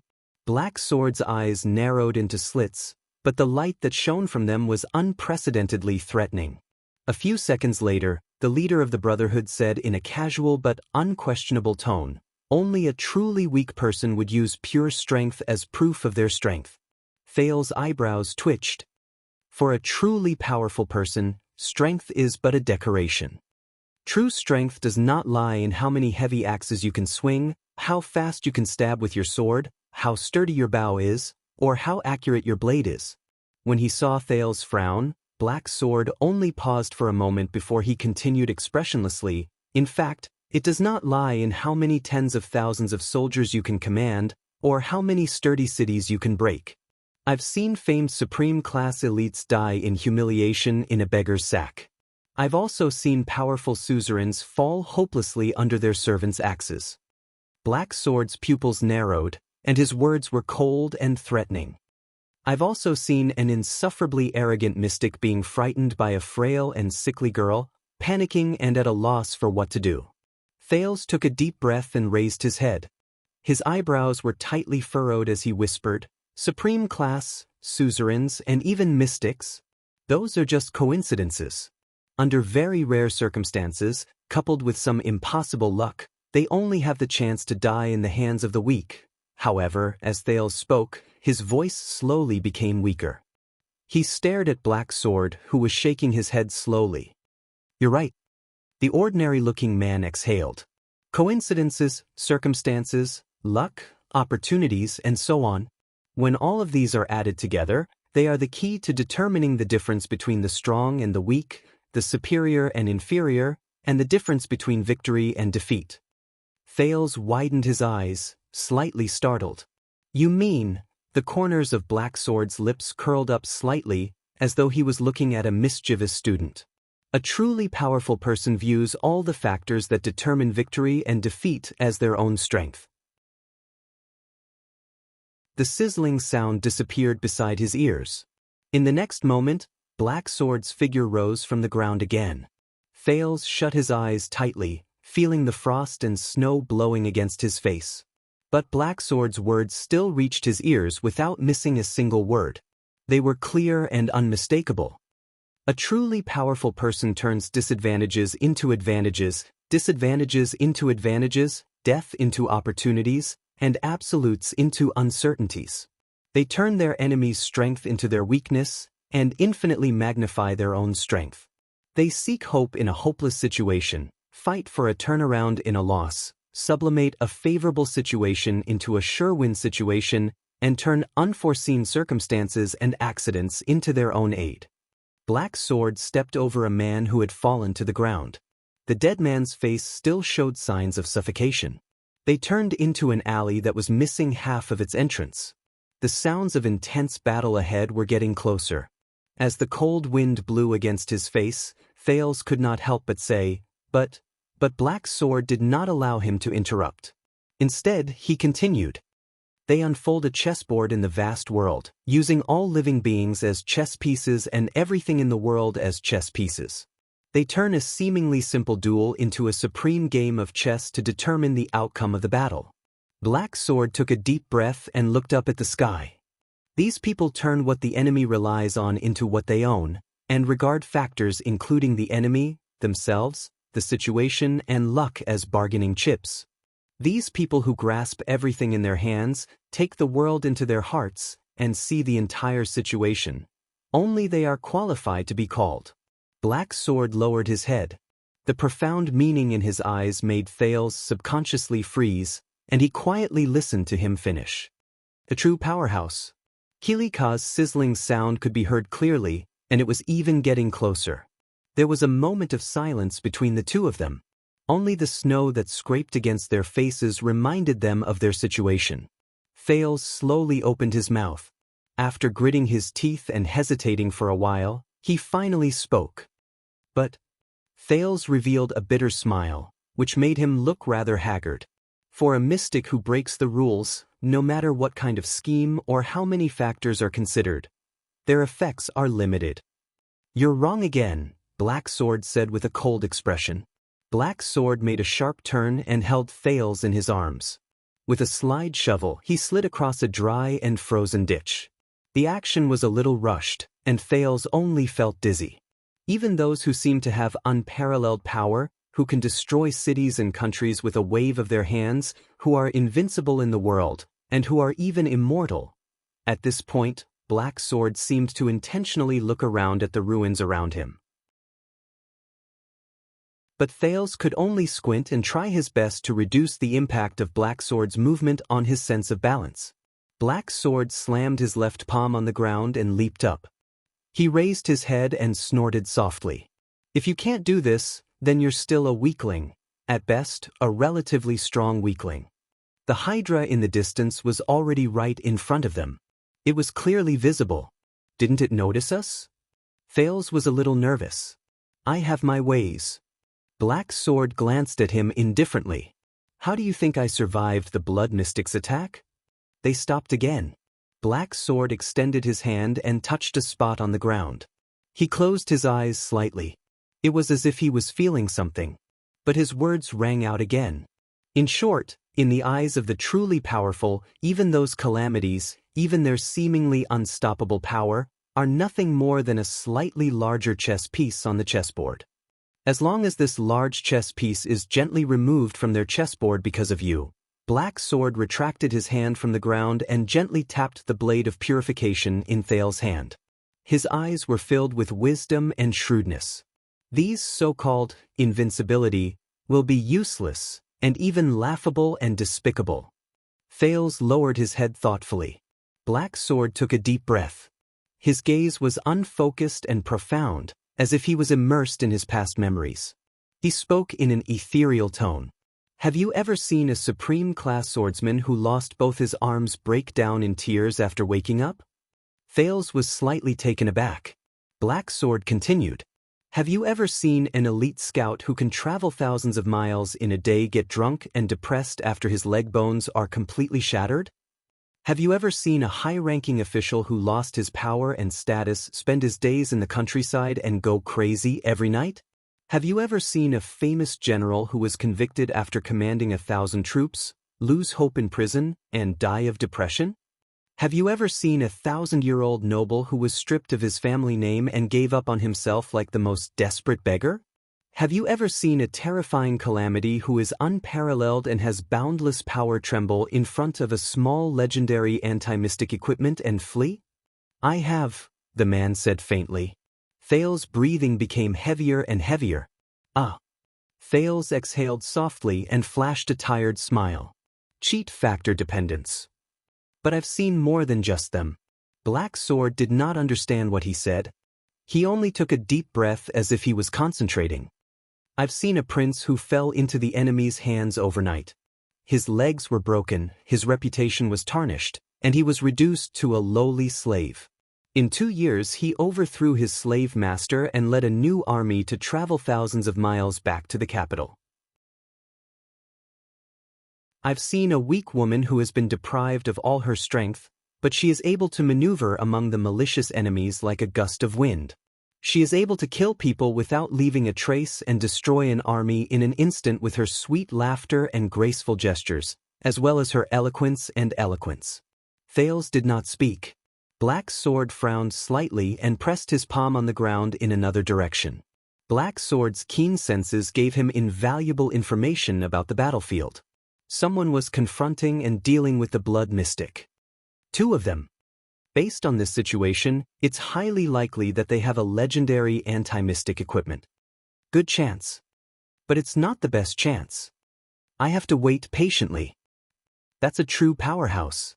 Black Sword, who was distracted, came back to his senses and nodded slowly, as if he had confirmed that the path ahead was safe. The existence of this kind of person is free from the shackles of all power, authority, and status. No matter where they are, they can shine. Even the smallest ant can shake the supreme gods. Thales frowned slowly. Are you also this kind of person? Black Sword fell silent. The man's tone was low. I can only be considered as one of the people who strives to catch up to them.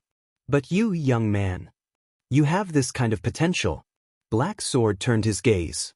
His gaze was like a blade that cut through Thales' face. Your performance on the cliff surprised me. Thales widened his eyes. You have fewer chess pieces than everyone else, but you try your best to seize all useful and useless factors. You hold on to every possible bargaining chip and place the most crucial piece, thus changing the entire battle. Young man, just based on those few points just now, you are stronger than most people in this world. Black Sword observed the scene in the distance. Kilika's figure was already right in front of him. You're a powerful person. You were able to find a way to escape from that adversity just now and stand firm. This is something that many so-called supreme-class powerhouses can't do, Black Sword said in a low voice. Then, you have to believe in this even more. You have to uphold the attitude of a true powerhouse. Thales revealed a doubtful expression. That was your plan on the cliff. The second prince defended himself. From the initial probing attack to holding me hostage to find an opportunity, I even suspect that you accepted my suggestion in the end. Throwing me off the cliff was also part of your plan. Don't forget that you prepared the climbing rope beforehand. Don't comfort me when you talk about the crucial piece and whatnot. Thales pursed his lips. Black Sword's expression froze. I'm doing this to encourage you. Black Sword's expression was unpleasant as he coughed softly. And, don't interrupt. Thales flashed a sheepish smile. Black Sword heaved a sigh. A man's furious roar traveled into his ears from Kilika's direction. Thales was a little hesitant. He wanted to stretch his head out to look at the scene outside, but Black Sword unceremoniously pulled him back down.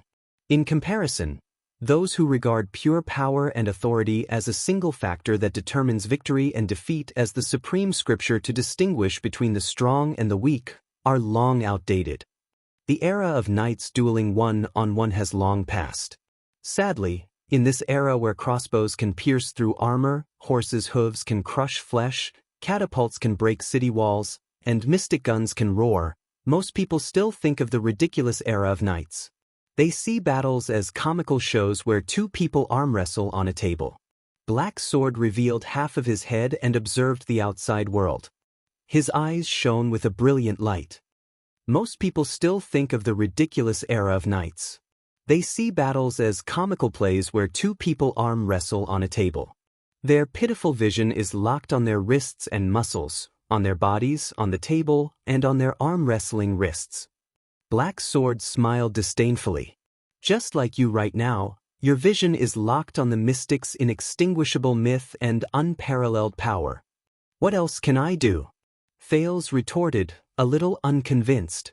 It's not as simple as a big chess piece. It's a big chess piece that can smash through the chessboard. Then work harder. Black Sword cut him off coldly. Let it smash through the chessboard and into the ground. Thales was a little stunned. Is he quibbling? Remember, from what I see, you are not a weakling. Black Sword lowered his head. His tone was very serious and frightening.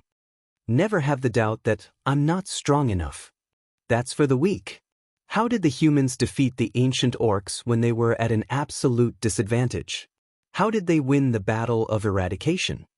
Black Sword's eyes shone with unprecedented determination.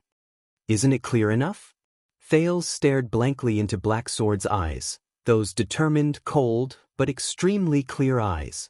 Northland military sword style. Thales said subconsciously. Black Sword's expression changed. What? I remember now. Earlier on the cliff of the sky, when you charged towards Asda, it was the Northland military sword style. Thales narrowed his eyes. The sword style used to defend against the ancient orcs. He quickly raised his head and looked at Black Sword. Why are you telling me this? Black Sword stared at him. The corners of his mouth slowly curled into an ugly smile. First of all, I won't bring along a burden, Black Sword said flatly. Especially a burden who has the potential to be powerful, but is full of the awareness of a weakling and only knows how to try his luck at a critical moment. This kind of person is the most troublesome. Thales raised his eyebrows in resignation, but he was a little anxious. What are they waiting for? Kilika and Giza are right in front of us. But Black Sword stubbornly finished his sentence. Secondly, only when you change your mind and understand this principle can you make the best use of all your chess pieces.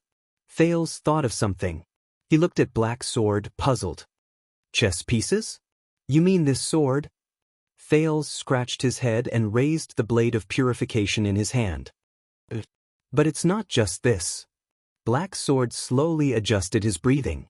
His gaze became colder. You have a strange power, don't you? In that instant, Thales felt as if he was struck by lightning. No way? Strange power? Don't tell me he's talking about my mystic. However, Black Sword's next words stirred up waves in his already shocked heart. It's that power that allowed you to see Asda's air wall, see through its essence, and even warn me. Black Sword's words were like a heavy hammer, pounding on Thales' heart. It even allows you to see further, run faster, have more strength, and have more acute reflexes. Power. Thales stared at Black Sword in a daze. Not mystic energy? Wait a minute. It's that fluctuation? How did he know? It's because of that power that you were able to dodge that tentacle just now, Black Sword said coldly. Thales opened his mouth wide and could not close it for a long time. The silence lasted for a few seconds. You mean? Thales could hear his heart beating faster and his blood surging. He could not help but frown. That power, that's the power of eradication. Black Sword answered his doubts straightforwardly. It's an extremely rare power of eradication. The sin of Hell's River. Thales widened his eyes. His pupils kept shifting between focusing and unfocused. Power of eradication? Hell's River. Hell's River. Although I don't know how you obtained it at such a young age. Black Sword took a deep breath and furrowed his brows as if he was a little disappointed, but there's no doubt that it's one of your most powerful chess pieces. It can even decide the outcome of the battle. Hell's River? After a long while, Thales came to his senses and said absent-mindedly, "What the hell is this name?" I didn't say that its name is nice. Black Sword stared at his expression, as if he wanted to see flowers blossoming on his face. It just needs to be useful.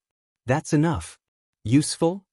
Thales raised his head and tried hard to adjust his chaotic thoughts. He remembered the first time the fluctuations surged in the birch tree forest. He also remembered the moment when he first saw those strange fluctuations on Ramon's body in Broken Dragon Fortress. I don't even know what that is. Thales frowned. Phew? Sparse rumbling sounds came from behind the low wall. A few seconds passed. Under the moonlight, Black Sword's ordinary face actually looked a little frightening at that moment. In that moment, Thales vaguely felt that Black Sword's expression was a little lonely and sorrowful. I don't just know. Thales blinked. As the Hydra's hissing became increasingly noisy, Black Sword spoke softly. We're more of the same kind. The kind of slaves who are cursed. Thales sucked in a breath in shock. Same kind? Slaves? Wait, that power. But Black Sword did not give him any chance to ask. Listen carefully. The legendary leader of the Brotherhood raised his head and looked at Kilika's terrifying body that was growing stronger by the second. Using the most ordinary and even somewhat dull tone, he said in a low voice, "Before we make our final move, about how to use the sin of Hell's River."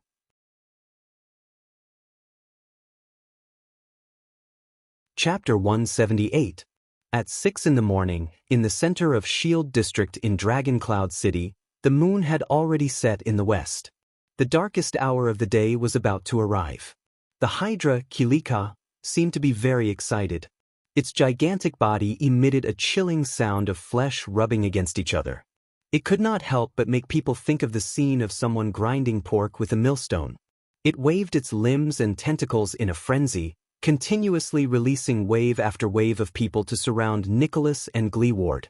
The two Supreme Class elites, who held legendary anti-mystic equipment, fought with all their might in the crowd controlled by the mystic and advanced with all their might. With great willpower, the two of them endured the cries and screams of the residents as they killed their way through a layer of the crowd. With great difficulty, they managed to get closer to the mystic. However, the girl with a bright smile only shook her head slightly. A gigantic tentacle reached out from behind her and sent her 20 meters away. More people who were controlled walked out of the tentacle in confusion and surrounded the two Supreme Class humans. They could not help but block the space that the tentacle had vacated. Just a dozen meters away, under an inconspicuous low wall, Thales listened attentively to Black Sword's explanation with shock and astonishment. The power of eradication originates from the untapped potential in the human body. We use special methods, such as specific martial arts and sword styles, to guide it into usable power.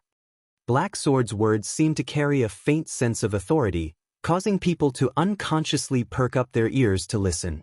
It can more or less increase a person's abilities for a short or long period of time, or adapt to certain battles. He stared at Thales sternly and fiercely.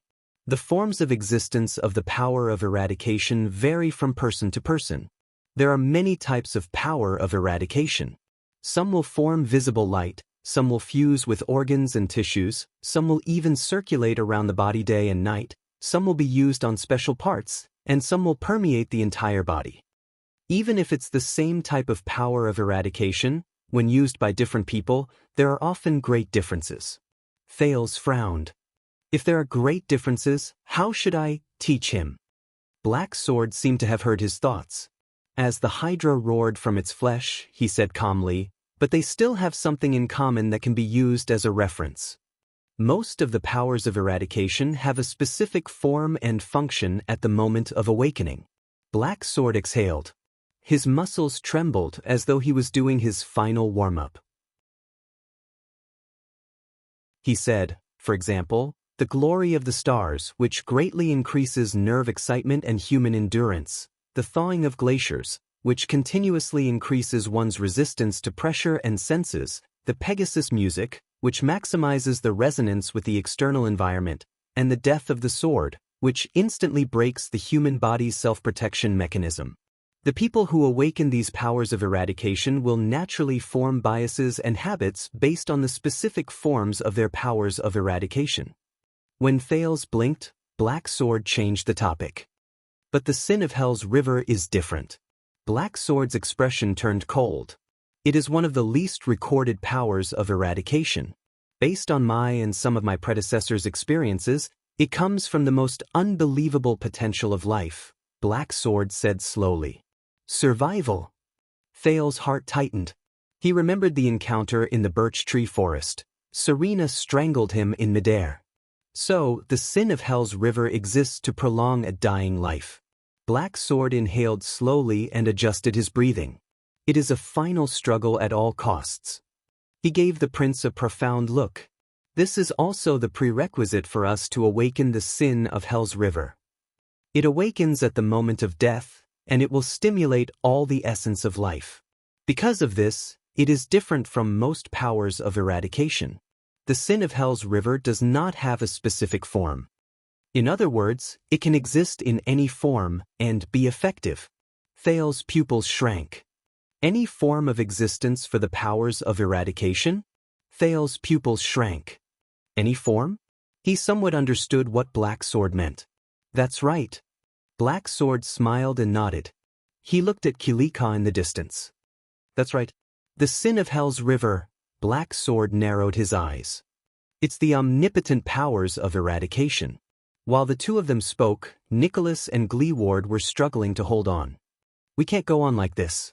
With a cold expression, Nicholas chopped off a woman's head with the severing soul's blade. Her terrified gaze before she died made the battle-hardened warrior's chest feel heavy. Then, he faced the next old man with a dazed expression. With the legendary anti-mystic equipment, we won't have to worry about protecting ourselves. Nicholas gently swung his slightly sore arm. He glanced at the corpses around them and could not help but frown. But in the end, we will be exhausted to death. The Star Killer glanced at Gleeward, who had a crazed expression and whose eyes were filled with rage. Or, Gleeward will have a mental breakdown after he reaches his limit. Gleeward roared and brandished his spear. The spearhead slashed through 3 people, but his left arm was scratched by a little girl who attacked him from behind. The civilians of Shield District who were scratched by the spear died under the effect of extermination. Gleeward tried his best not to look at their expressions before they died, but his entire body was trembling violently. Do you have any way to break through? Gleeward gritted his teeth and took a step back. He was very agitated. Don't tell me that you're actually the kingdom's wrath. We can't break through. Nicholas stared at the girl standing in front of the Hydra and drew a blade. But we can make it so that she can't retreat. Gleeward's expression changed. In the next moment, the Star Killer's aura changed. 2 patches of red appeared on Nicholas' pale face. He retracted his arm and stopped attacking the densely packed crowd in front of him. He stroked the severing soul's blade with his finger. In an instant, with a loud crack, the severing soul's blade, which had 2 curved sections, broke into 2 halves from the protruding part of the blade's spine. The blood mystic raised her eyebrows as she watched all of this. She instinctively felt that something was wrong, and the blood-red stripes on her face shuddered. The cut on the blade seemed to be very regular. The Star Killer held the broken blade in one hand and the remaining half of the severing soul's blade in the other. He revealed a mysterious smile. "World break, begin," he said softly. In the next second, Nicholas moved. The power of eradication in his body began to tremble. He turned his body sideways and squeezed past the 3 civilians controlled by the mystic in front of him with unbelievable movements. As they screamed involuntarily, he tapped the ground lightly, stepped on their shoulders, and leaped into the air. If Ida was here, she would immediately recognize that this was the same movement Nicholas displayed when they first met. It was the kind of footwork that allowed him to weave through the crowd perfectly, yet it was impossible to dodge. Giza's expression changed slightly. Immediately, a few controlled civilians bent their knees and jumped like monsters, pouncing towards Nicholas in the air. But at that moment, Gleeward's Soul Slayer pike drew a circle in the air, which was rarely seen. Asterisk bearing the injuries on his shoulders and back from the encirclement, Gleeward roared and swept away all the civilians who tried to stop Nicholas, turning them into lifeless corpses. Nicholas leaped into the air without any hindrance. In that second, he cast a profound glance at Giza in the distance. Separated by dozens of densely packed people, the Star Killer shook his arm. The broken blade let out a whooshing sound in the air as it sliced through the air and went straight for the mystic's face. Giza's expression changed drastically. Amid the piercing sound of the wind, she cautiously extended 2 tentacles from her body, struck the ground, and pushed herself backwards. Thud. The blade stabbed into the ground, only a few meters away from the blood mystic. Nicholas' expression did not change. He descended from the air and used the broken blade to block an enemy who was about to ambush him from behind. Giza narrowed her eyes and stared at the broken blade on the ground. She did not say a word. However, a second later, Nicholas swung the blade lightly. His eyes shone brilliantly and he said coldly, "World break completed." The mystic's expression did not change. He did not even look puzzled. But at that moment, Nicholas suddenly let out the most emotional roar he had since the start of the battle. "Charge!" As if he had received a supreme order, Glee Ward opened his mouth and brandished the trembling pike with a ferocious expression. He pierced through the 2 innocent enemies in front of him and charged forward with tears in his eyes. "Whoa!" As Glee Ward roared, Nicholas did not show any signs of weakness. The half-broken blade in his hand shone with a glint so bright that it was difficult to see with the naked eye. In an instant, he slit the neck of a wailing teenager and charged towards the mystic. There's only one chance. Break through. In the blood mystic's eyes, the 2 supreme-class mystic charged forward without caring about the cost, injuries, and defense. The dense crowd of dozens of people was crushed by their charge. Giza tilted her head slightly. More people walked out of the tentacles and surrounded the vanguard. However, Nicholas and Gleeward's charge did not stop. Both of them had scratches and cuts all over their bodies, but they burst forth with their most ferocious forms and charged at the mystic at the same time. They were getting closer and closer to the mystic. In the end, Giza still closed her eyes. Soon, Kilika stretched out a giant tentacle from behind her, grabbed her waist, and swept her backwards. But an accident happened at that moment. The mystic on the tentacles retreated no more than 10 meters. The blade of the severing soul's blade that was stabbed into the ground suddenly shone brightly. The broken blade shone with the most dazzling yellow light. The tentacles that protected Giza continued to drag her backwards, but a yellow light that was identical to the one on the blade suddenly appeared behind Giza. Giza's expression changed. The tentacles were still retreating, but Giza seemed to be held back by an invisible hand from behind. She was forced to a stop in front of a barrier formed by the yellow light. No matter how hard the tentacles tried, they could not drag Giza out of the area of the yellow light. It was as if it had been stuck by something. Giza raised her head abruptly and looked at the broken blade of the severing soul's blade on the ground in front of her. "It's that broken blade. There's something wrong with it." Giza did not have much time to think, because in an instant, the 2 supreme-class elites broke through the densely packed crowd. Covered in blood, they charged fiercely towards the mystic, who could not retreat even a single inch. 10 meters, 5 meters, 4 meters, 3 meters. The distance between the 2 of them and Giza was getting closer. "Attack!" Nicholas roared and elbowed an enemy to his left. Then, he turned around and swung his blade decisively. As blood splattered, he cut down 3 or 4 people, protecting Glee Ward at all costs. With tears still on his face and a heart full of resentment, Glee Ward swung the fatal Soul Slayer pike and stepped within 3 meters of the mystic. Then, he thrust the pike forward. The yellow light behind the blood mystic flashed faster and faster. It still obstructed her and prevented her from retreating or dodging. The tip of the pike approached the spot between Giza's eyes. Thud. At that critical moment, the body of the Soul Slayer pike was once again gripped tightly by the veteran Big Leather Belt, who suddenly appeared beside Giza. "Chief Glee Ward." Big Leather Belt held the Soul Slayer pike with a face full of tears. "I'm sorry." Nicholas' figure flashed again. The broken blade flew and clanked against metal. In a short period of time, Glee Ward was protected so tightly that not even a drop of water could escape.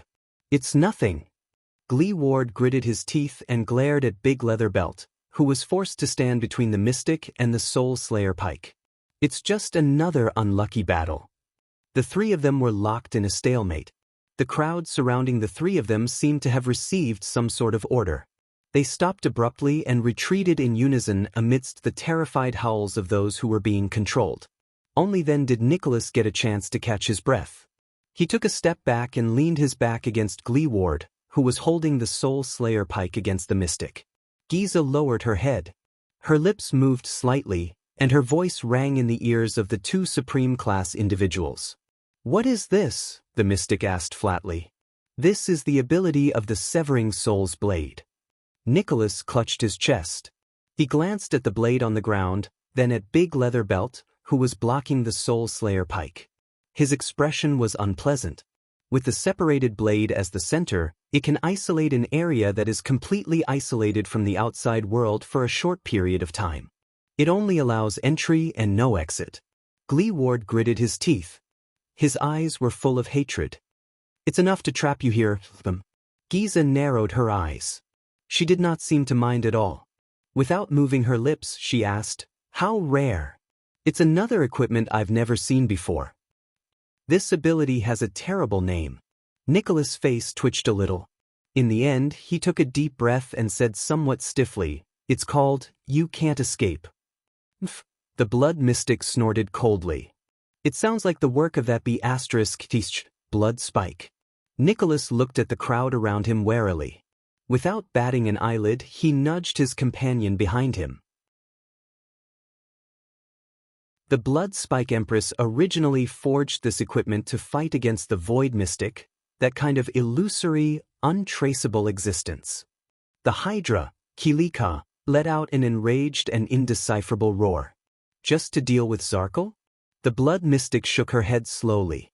"You don't know how sad that fool will be when he hears you say that." Nicholas turned his head and fixed his gaze on Giza.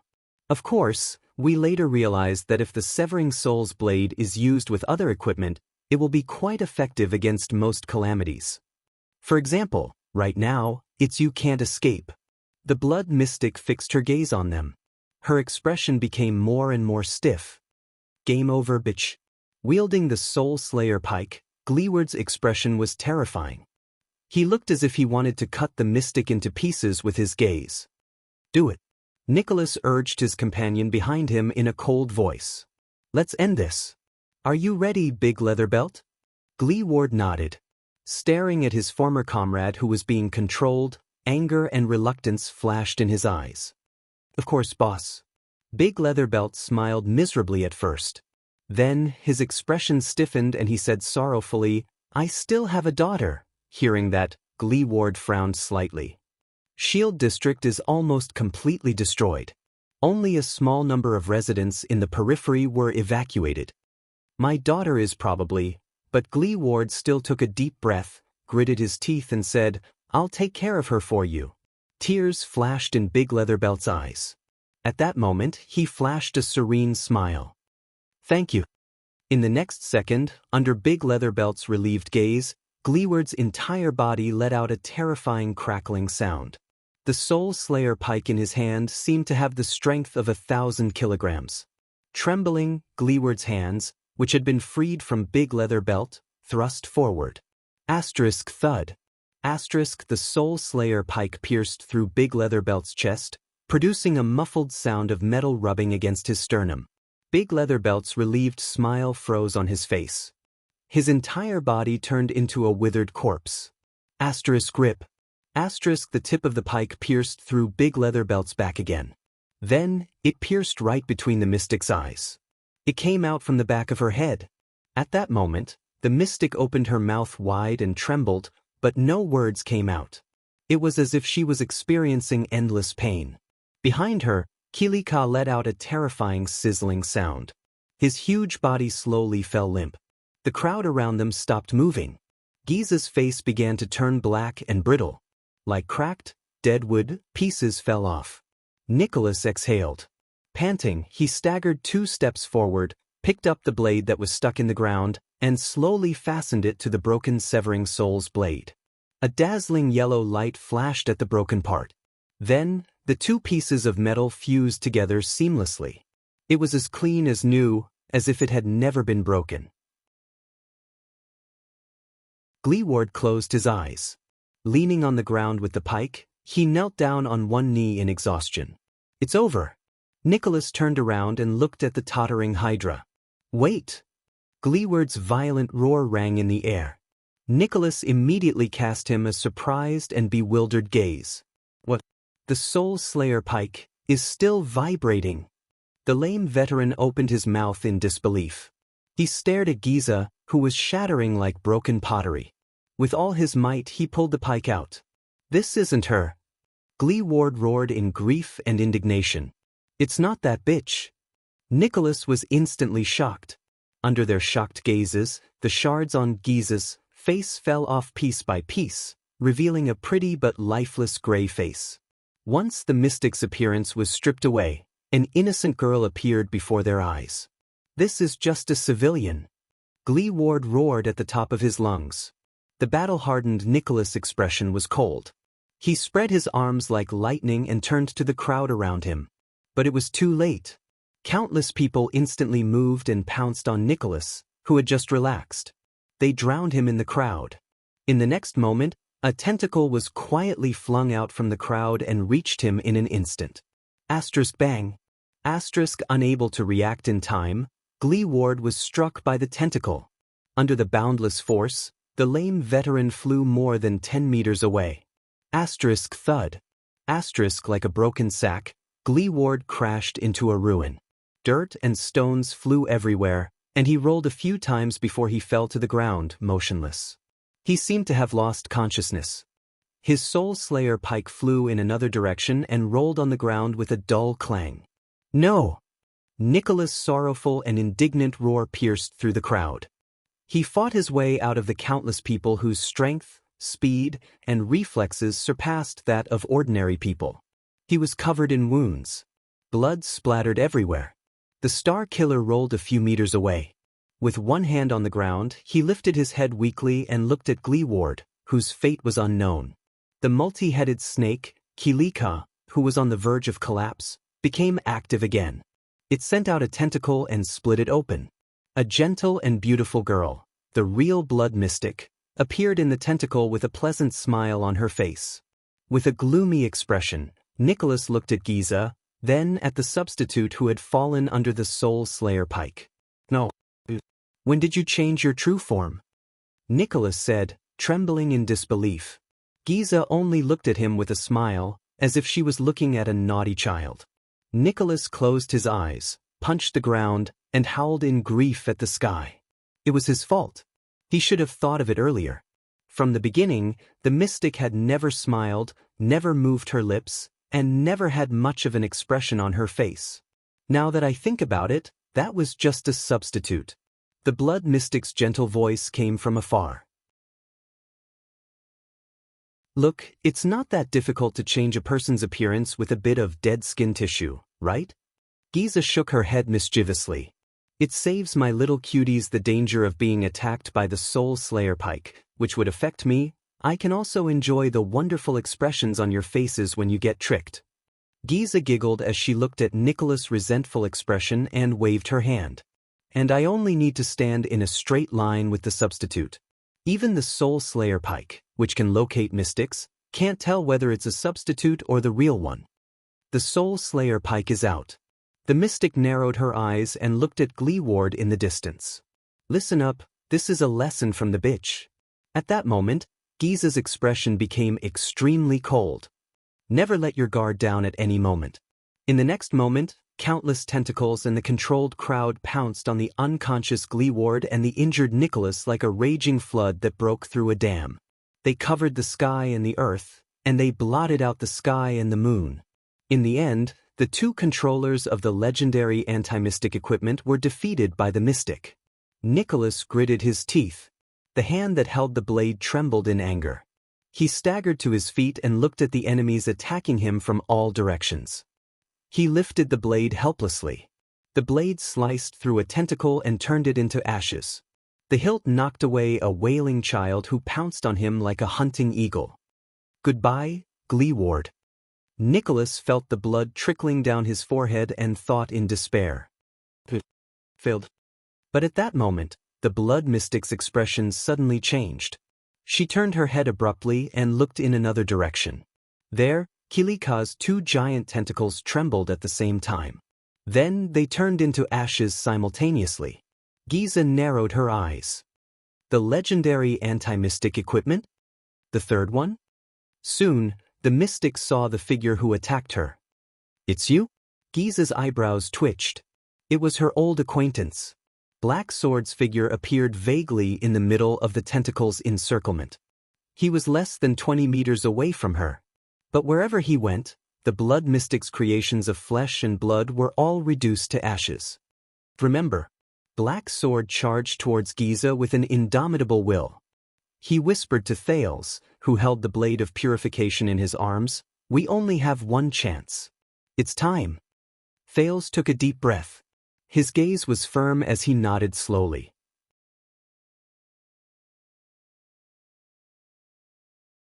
Chapter 179.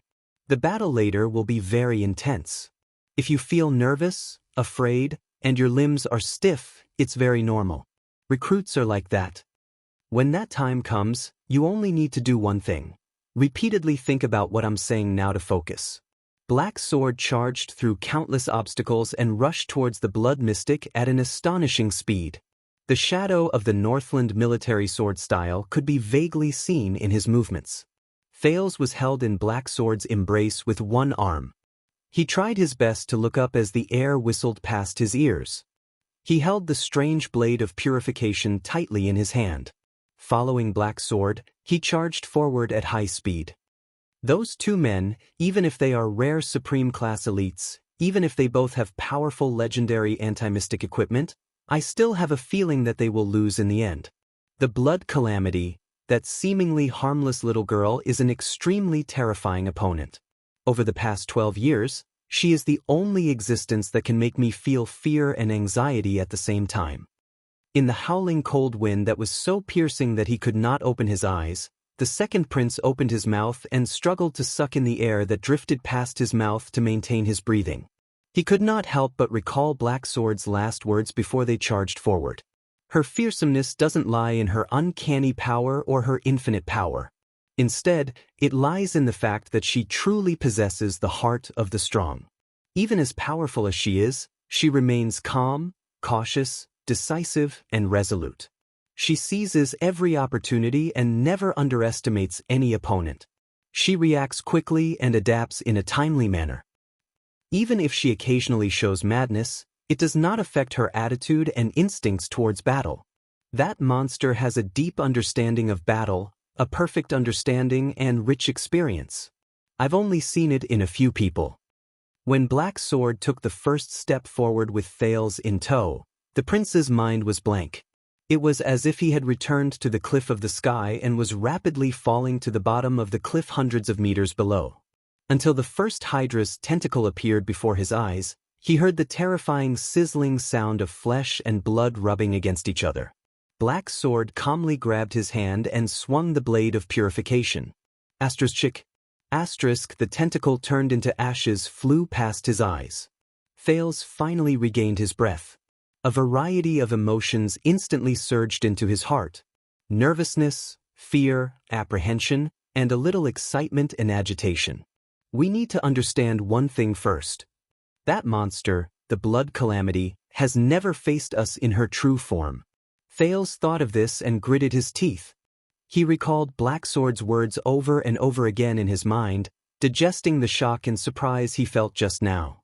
The her, standing before us, is a fake body created from flesh and blood. This is the information I obtained after fighting her twice, treading the line between life and death.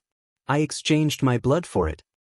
In other words, it is not as you said, the legendary anti-mystic equipment cannot seal that monster. It's because the person who tried to seal her was unable to lock onto her true body amid the countless pieces of flesh and blood. Thales frowned a little and looked at the gentle girl in front. Not her? In the distance, Giza raised her head and stared at them with a strange expression. Giza, who appeared after defeating 2 legendary anti-mystic equipment, is also a fake? So, in the birch tree forest, when Sonia shattered her under the supreme shield, How could she appear unscathed? Asterisk swoosh. Asterisk a sharp whistle cut through the air. Two medium-sized tentacles, one above and one below, swept towards them.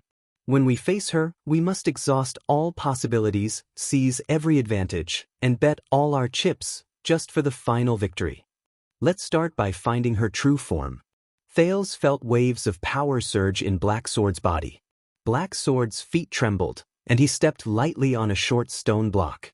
They rose a foot into the air.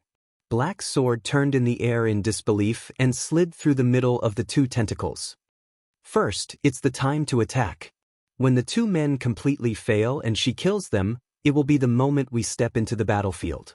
At that time, whether she hesitates, is bewildered, or is simply distracted, it will be a precious, weak advantage for us. Even if it can only save us half a second to charge and get close to her fake body. In the air, Thales looked up and watched as one of the tentacles flashed past his eyes. In the distance, he could vaguely see Nicholas, who had fallen to the ground. The Star Killer fought with all his might, and in the end he was drowned in the mass of tentacles. There was a piece of tissue that looked like half a tongue in the tentacle. It brushed past Thales' nose and gave off a nauseating smell of blood and acid. Thales suppressed the discomfort in his stomach and throat and forced himself not to close his eyes. He wanted to see his enemy clearly. All possibilities. All advantages. All my chips. He gritted his teeth and repeated Black Sword's words in his heart.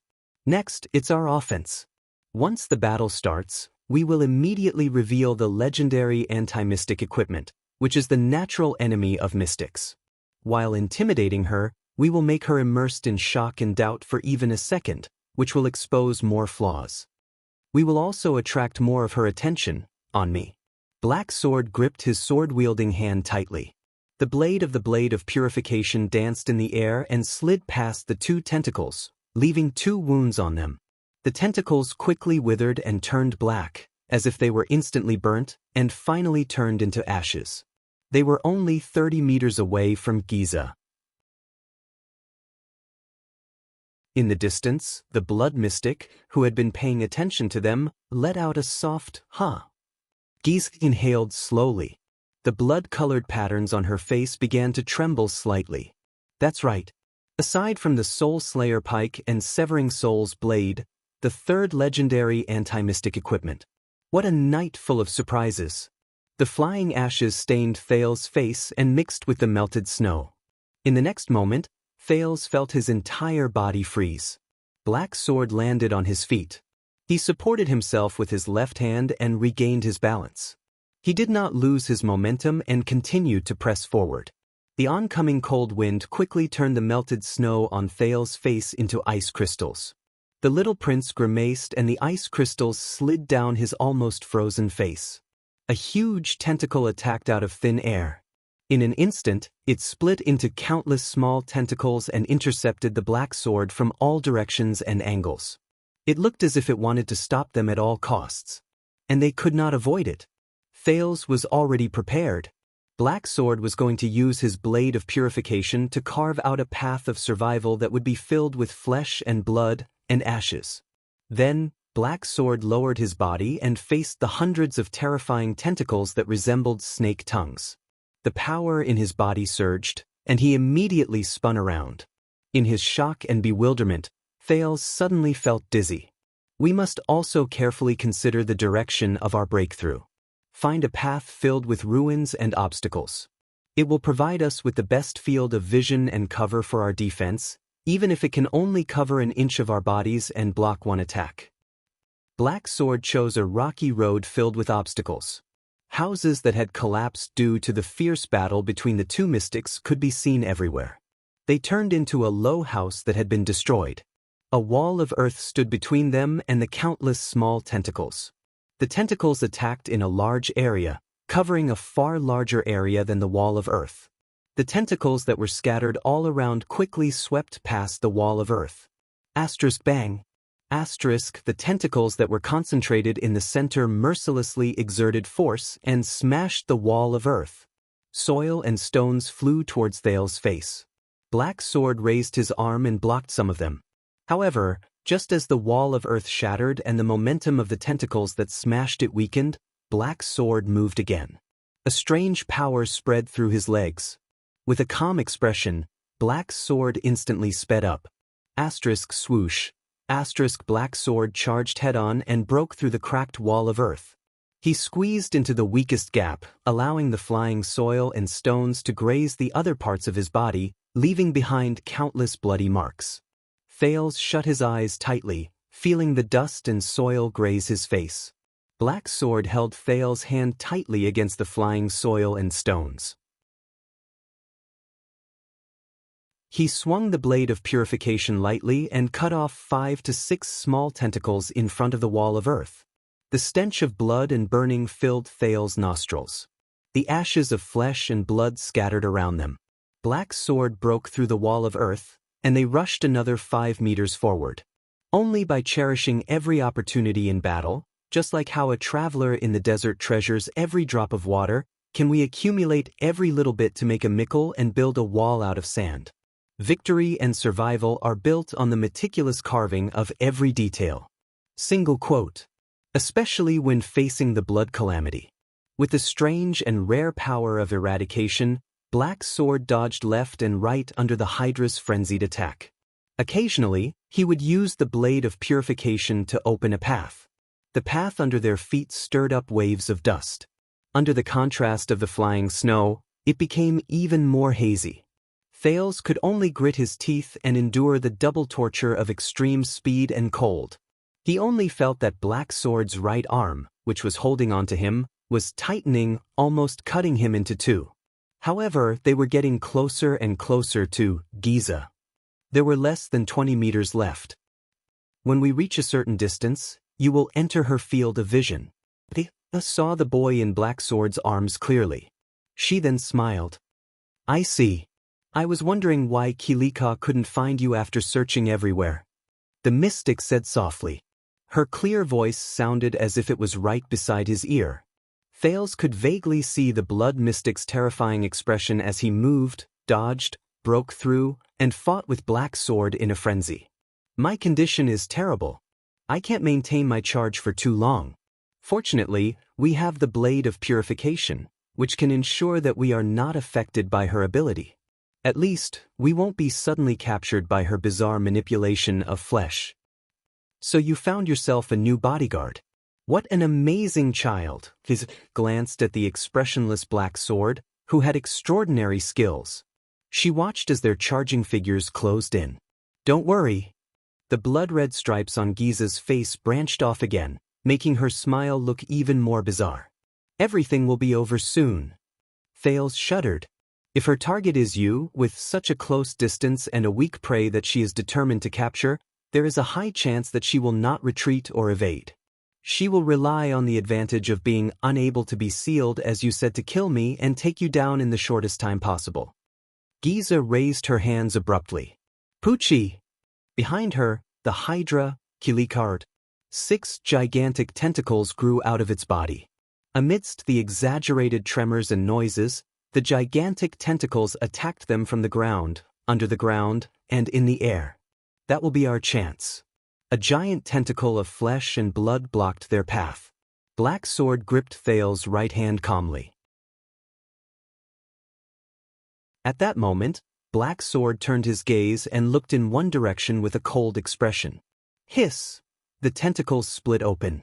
Countless black monsters with long, narrow, tiny limbs and hideous spikes instantly sprang out from the flesh formed by the broken limbs. They were the size of a child and were covered in hideous spikes. The monsters landed on the ground and shuddered one after another. The spikes on their bodies stretched out like blades. Her true body should be hidden in those disgusting creatures made of flesh and blood. Underground, in the tentacles, in that huge monster, or in any other possible flesh and blood. Just like how water melts into the sea and trees are hidden in the forest. We need to find her true body among the countless piles of flesh and blood. Asterisk hiss.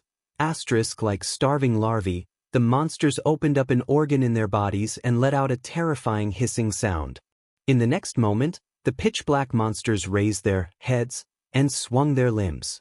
Some of them ran, some jumped, some rolled, and some crawled. There were even a few monsters who spread their equally ugly black wings in the air. They swarmed towards Black Sword and Thales, covering the sky and the earth. They surrounded Black Sword and Thales in a densely packed manner. At that moment, the smiling Giza in front of them was obscured by these terrifying little things. Asterisk hiss. Hiss asterisk Thales shuddered. He looked at the horrifying scene in front of him and felt his skin crawl. The Blood Mystic is extremely good at gaining experience in battle and quickly turning it into combat power.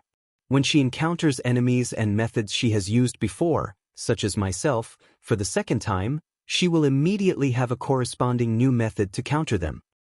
This means, using the same move a second time is ineffective against the remaining fighters. Bah. Thales threw away the unnecessary thoughts and tried his best to focus his mind. He was in the most dangerous battle. I can't be distracted. Thales faced the cold wind that blew against his face. He opened his eyes in pain. He felt as if his heart was about to jump out of his chest as he moved at high speed. He bit his lip hard and could only focus by recalling Black Sword's words. The first time we fought, I used Tremor, a move I learned from a Supreme Class assassin and modified. I slid her tentacles away. However, the second time we met in the alley, once I used Tremor again, she immediately changed her strategy and used a new method. She transformed her flesh and used sharp bone spikes to break the move. Did you see that? The monsters with bone spikes. Black Sword's words traveled into Thales' ears intermittently amidst the sound of the wind. They exist to suppress my tremor. Thales sucked in a deep breath and focused his gaze on the black monsters. They were hideous in shape, but when they were combined with their shocking numbers, Thales felt a chill run down his spine. That feeling was like a group of child-sized black locusts, tens of thousands of them, blotting out the sky and covering the earth as they pounced towards him. Without hesitation, Black Sword rushed towards the group of monsters in front of him, as if the danger before him was not life-threatening, but a beautiful dream. So, the second time we fought, I was suppressed by her in just a few seconds. I almost died in the hands of these little monsters. This time, Black Sword did not hold back. He did not use tricks or save energy. Thales felt Black Sword's body tremble beside him. A pulsation that seemed to have a substance surged from the depths of his body. He knew that this was the sin of Hell's River. It was the sin of Hell's River that belonged solely to Black Sword, and it was 10,000 times stronger, more skillful, and more effective than Thales' own power. The chill that surrounded the surface of his body seemed to have a substance that seeped into Thales' heart, causing him to tremble. Thales felt that the man beside him had become different. Black Sword's expression became solemn and gloomy. His faintly discernible aura began to become fierce and violent, and the muscles on his body began to swell. Black Sword's pupils, which were already firm and fierce, slowly widened as more and more light entered his eyes. At that moment, Black Sword was like a fierce beast that slowly opened its eyes and bared its claws and teeth. Finally, the first pitch-black monster attacked from the air. It was only a foot away from Black Sword's head. The bone spikes on its body trembled slightly and seemed to have become sharper. Behind it were countless ferocious and terrifying monsters of the same species. Amidst their roars, they swarmed towards Black Sword from all directions. Compared to them, the size of the blade of purification seemed insignificant. At that time, I had no choice but to use instant death in the midst of those monsters. I extinguished all signs of life to avoid her senses and snatched my life back. I think, when we meet for the third time later, she will immediately have a way to counter instant death. Asterisk hiss. Asterisk the spider-like monsters surged towards Black Sword like a huge, pitch-black wave. They wanted to capsize this powerless boat in an instant. Thales sucked in a sharp breath and held it tightly. He clamped his left arm, which was trembling unconsciously, under his armpit. No matter who the man beside him was at this point, he could only trust Black Sword. Trust him. But at that moment, when she transformed her tentacles into countless bone spikes, I sensed, in the next moment, Black Sword let out a low growl as he faced the boundless wave formed by the pitch-black monsters. He pressed Thales into his arms with his 4 limbs and held the blade of purification tightly in front of his chest. Just before the first monster pierced its bone spikes into Black Sword's head, Black Sword instantly restrained his entire body. Then, he tilted and fell forward, towards the monsters. He was like a small boat that was capsized in a huge wave. In an instant, Thales felt everything around him spin. The countless pitch-black monsters that belonged to the mystics also began to spin in his field of vision. They were getting closer and closer. Thales was also getting more and more dizzy. Then, a wave that belonged to him surged into Thales' brain in a timely manner and calmed his dizziness. I sensed a vigorous wave coming from a certain direction in the flesh she hid underground. Black Sword's body had long since shrunk into the shape of a ball. He rolled towards the aggressive pitch-black monsters with ferocious bone spikes. They continued to roll forward. In my senses, that wave is extremely obvious. It's almost impossible to hide. Black Sword's right elbow hit the ground hard. Thud. It landed on a low stone block.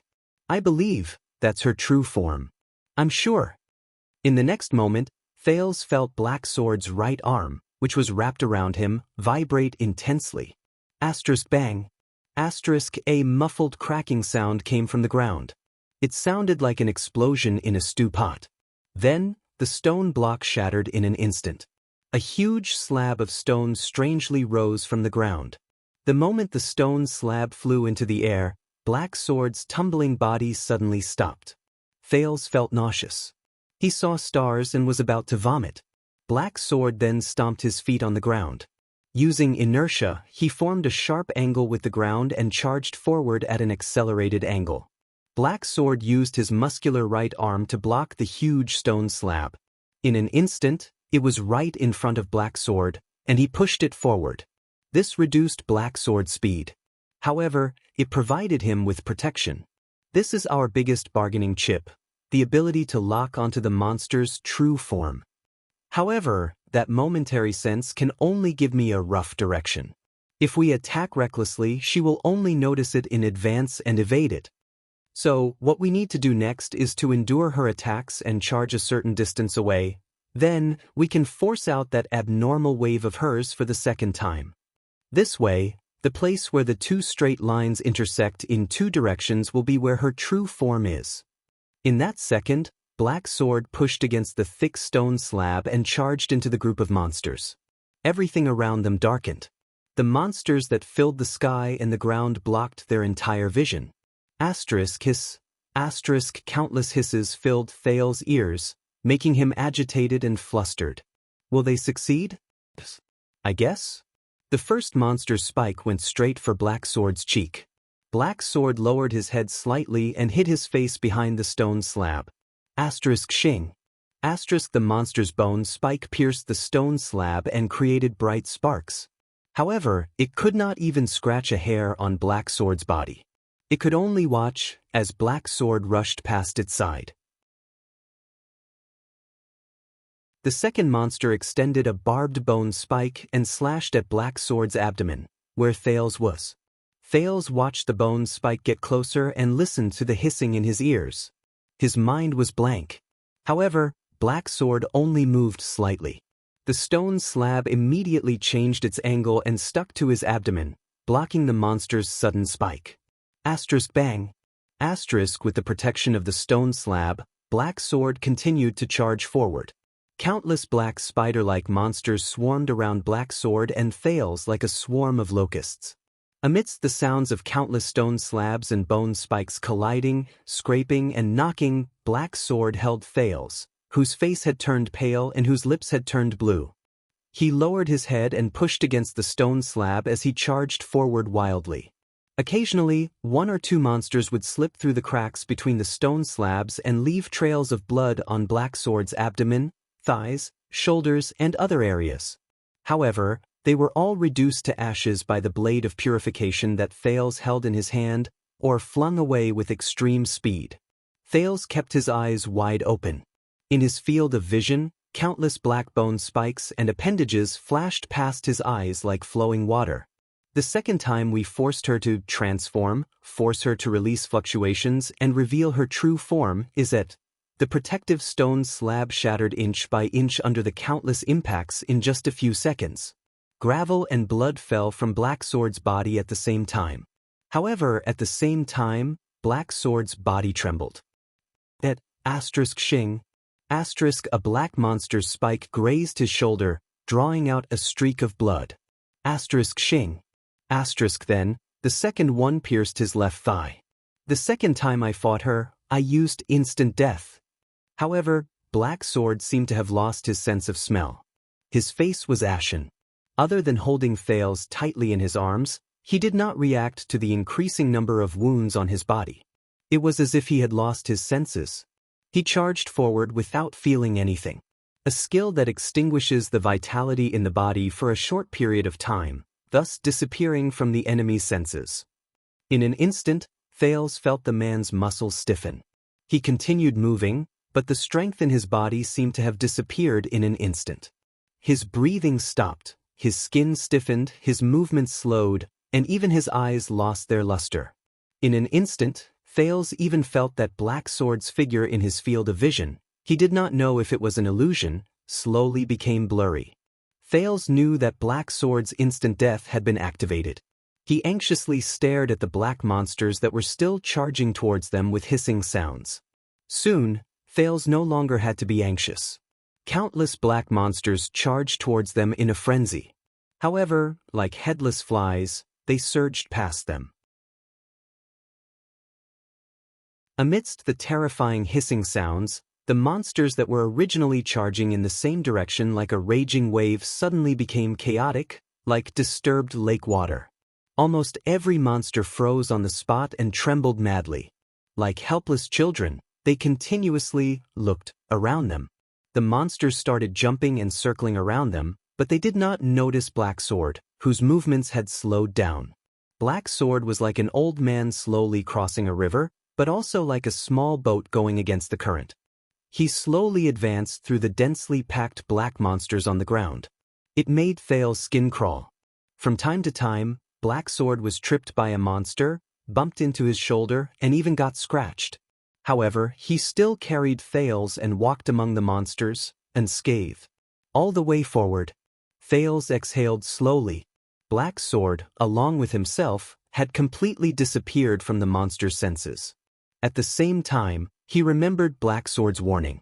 Double quotes, she has seen instant death before. She will definitely have a new way to counter me, whether it be transformation, rampage, amplification, proliferation, or instigation of that big monster to transform. In the distance, Giza's figure paused for a moment. The mystic's lips twitched slightly. In the next moment, the Hydra Kilika behind her roared again. At that moment, all the black monsters beside Black Sword transformed simultaneously. Thales watched in astonishment as 1 to 3 bone spikes on the back of these little monsters let out cracking sounds before they turned into soft, straight, and thin limbs. The limbs became smaller, sharper, and softer. Like antennae? The monsters that had transformed into antennae seemed to have suddenly seen light in the dark. They no longer trembled and spun around like headless flies. Instead, they raised their antennae and slowly turned them around. The monsters' antennae trembled slowly as if they had a life of their own. They swept towards Black Sword and Thales in unison. Then they slowly stopped. They seemed to have sensed Black Sword's location. It was as if they were making a final confirmation. *T. Thales was shocked. As expected, even though it had only been 15 minutes since their last fight, Giza had already prepared a way to counter instant death. And it seems to be quite effective? He anxiously looked at Black Sword, who was still holding him and struggling to move through the horde of monsters. However, the latter only closed his eyes and moved slowly like a dead tree. Thales was extremely anxious. Giza has already moved, shape-shifting or some other method. So, Black Sword, isn't it time for you to wake up? When that time comes, I will be able to sense her true body's location for the second time, and completely lock onto her. Thales hugged the blade of purification in front of his chest and watched the little monsters gradually aim their antennae at Black Sword. His heart thumped furiously. In the end, he could not help but extend a finger and poke Black Sword's chest. But this time, it was as if he had poked a hornet's nest. In an instant, all the black monsters seemed to have suddenly awakened from their slumber. They carried trembling antennae on their backs and ferocious bone spikes. Once again, they let out a terrifying hiss and stomped their hind legs together. They pounced towards Black Sword and Thales. Asterisk at that moment, Thales had goosebumps all over his body. But it was also at that moment, Black Sword, who looked like an old man with one foot in the grave, suddenly moved. As if it was the first breath of air he had taken since he was born, Black Sword took a deep breath. Then his entire body trembled as if he had just woken up from a nightmare.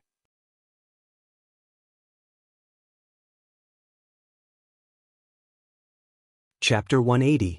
Black Sword, who had just woken up from instant death, calmly looked around at the countless monsters that were pouncing on them.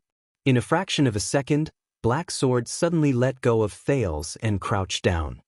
His right arm stretched heavily towards his feet and into the ruins of a pile of wooden planks. The next moment, Black Sword abruptly raised his right arm from the ruins. The worn-out wooden planks fell. Black Sword grabbed a strange black sword that Thales was very familiar with. It was the weapon that the blood mystic had seized in the battle just now. "How did you find this?" Thales was shocked. He suddenly realized that they were in the alleyway from before. However, the surrounding buildings had been flattened by the mystic's battle. There was no time for them to discuss. In the next moment, Black Sword grabbed his own weapon. Facing the encirclement that had no blind spots, he suddenly turned around and swung his sword. Just like when they were on the cliff of the sky, Black Sword was like a dancer as he spun around twice in an instant. Thales only felt his vision blur. The sounds of metal clashing entered his ears in an endless stream. The dozens of black monsters that were the first to pounce on them were sent flying backwards in the air. They fell into the midst of their comrades. "Didn't I tell you just now? You must have a clear sense of the environment, and," Black Sword said coldly, "make sure you have the most suitable weapon in your hand, the first rule of the battlefield." And Thales looked at him anxiously. Black Sword lowered his head and gave Thales a deep look. "Found it," the ordinary-looking man said concisely. He raised his head and looked in another direction. Thales shuddered violently. "You mean?" The second wave of monsters pounced on them in a densely packed manner. Before Thales could react, Black Sword extended his injured and weak left arm without hesitation and grabbed the back of Thales' neck with a trembling hand. Then he charged in a direction that was far from where he rushed out recklessly. As Thales screamed, his expression froze in the distance. "What? That direction?" In that instant, the pitch-black monsters beside Black Sword no longer maintained their coordinated wavy attack rhythm. Instead, they swarmed toward Black Sword as if they had gone mad. From time to time, monsters would collide with their own kind, but they would still crawl up from the ground and charge at Black Sword at all costs. Just to stop them. This time, Black Sword's charge was especially fast and unstoppable. He was also determined to pay any price. Black Sword dodged most of the obstacles in his way as he spun rapidly. He swung his strange sword repeatedly and knocked away other obstacles. Even when he was occasionally injured by the monster's attacks and left a long trail of blood behind him, Black Sword did not stop. He continued to charge forward without a care. A second later, the blood-red stripes on Giza's face rose at an unprecedented speed. Behind him, Kilika also began to thrash about madly. Disregarding everything else, it extended its giant tentacles towards Black Sword. Soon, more and more tentacles, as though they had gone mad, swam over from nearby or afar, above or below ground, and joined the ranks of those who surrounded them. Giza's expression quickly changed again. Because this time, Thales closed his eyes and thrust the blade of purification in front of him. Black Sword waved his strange sword with one hand, pushing away most of the obstacles and forcing them to retreat. With his other hand, he grabbed Thales and used his legendary anti-mystic equipment to deal with the obstacles that could not be avoided. The blade followed Black Sword's charge and moved forward. It turned the pitch-black monsters into ashes. It turned the intercepting tentacles into ashes. It would turn all the Blood Mystic's toys and flesh into ashes. Soon, Black Sword rushed out of the pitch-black monster's encirclement. Behind him, he left behind a trail of ashes and creatures made of flesh and blood that chased after him in a frenzy. Thales opened his eyes as he breathed rapidly. He lowered the blade of purification slightly. They charged towards a gigantic dark red tentacle. The strange thing was that this tentacle did not act like its kind and stop Black Sword at all costs. Instead, it slithered forward and kept retreating. Thales furrowed his brows. It's like it's afraid? As he watched the tentacle flee for its life, Thales understood what was going on. He gritted his teeth lightly. They found Giza's greatest weakness. Her true form. However, in the next moment, the situation changed again. A limping figure appeared on the path in front of Black Sword. Black Sword's pupils froze. The wielder of the Soul Slayer Pike, the boss of Shield District and Hammer District, Northland's heavy swordsman Gleeward stood in front of them with an unpleasant expression. "Run!" Gleeward gritted his teeth and said hatefully, "That monster is controlling me." Black Sword frowned. Thales, on the other hand, opened his mouth in shock. That's the Supreme Class Elite from just now. He's actually being controlled by that monster?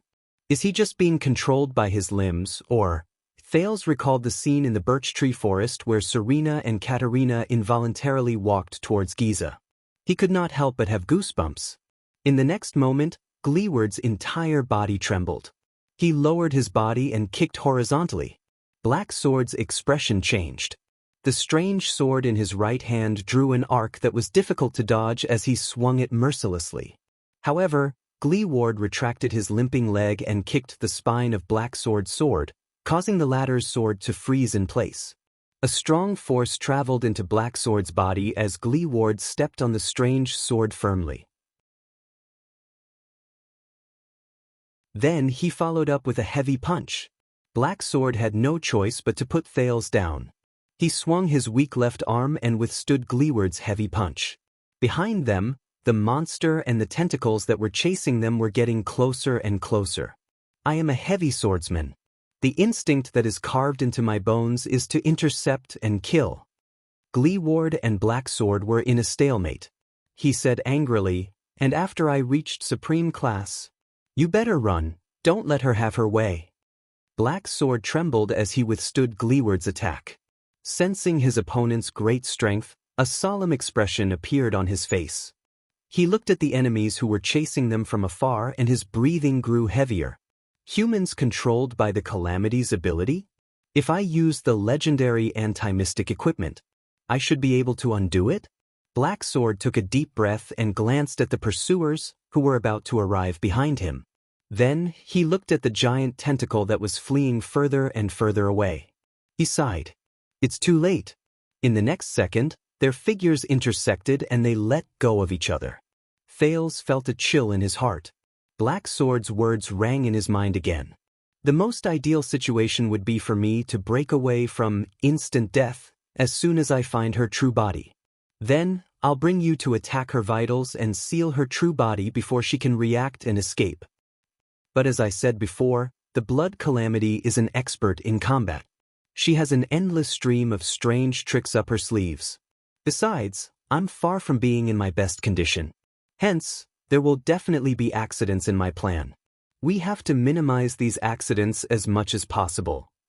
For example, consciously gather these accidents at the places we want them to happen. For example, me. Thales' heart rate increased without him realizing it.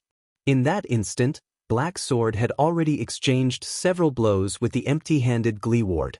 The unarmed Gleeward had the flesh and blood granted to him by the mystic. He fought with his life on the line, and with his combat instincts, he actually managed to suppress the injured Black Sword to the point that he was in a dire situation. She doesn't know that you're the user of the legendary anti-mystic equipment. She'll focus all her attention on me. So, once an accident happens, Once I'm held back by the blood calamity and can't. You, little one, you're our final trump card. When I'm held back, restrained, suppressed, or even directly killed, you have to take over my role. Take the blade of purification and continue with my unfinished goal. Thales took a deep breath and heard Black Sword suddenly speak. I'm counting on you, little one. The next moment, Thales felt his collar tighten. Wait! Thales was so shocked that he could only spit out one word. Then the scene before his eyes instantly changed. It was only when the whistling sound of wind brushed past his ears that Thales suddenly realized that he had been thrown out by Black Sword once again. Thales could only hold the blade of purification tightly in his bosom. It fell towards the tentacle that might contain the blood mystic's true body. In that instant, the sin of Hell's river surged into Thales' brain, making him shudder. Everything around him slowed down again.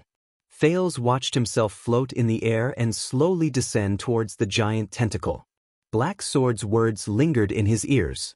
To ensure that nothing goes wrong, I hope that you can also do this. Use the sin of Hell's river and the blade of purification to identify and seal the blood calamity. I've said it before, the sin of Hell's river is an omnipotent power of eradication.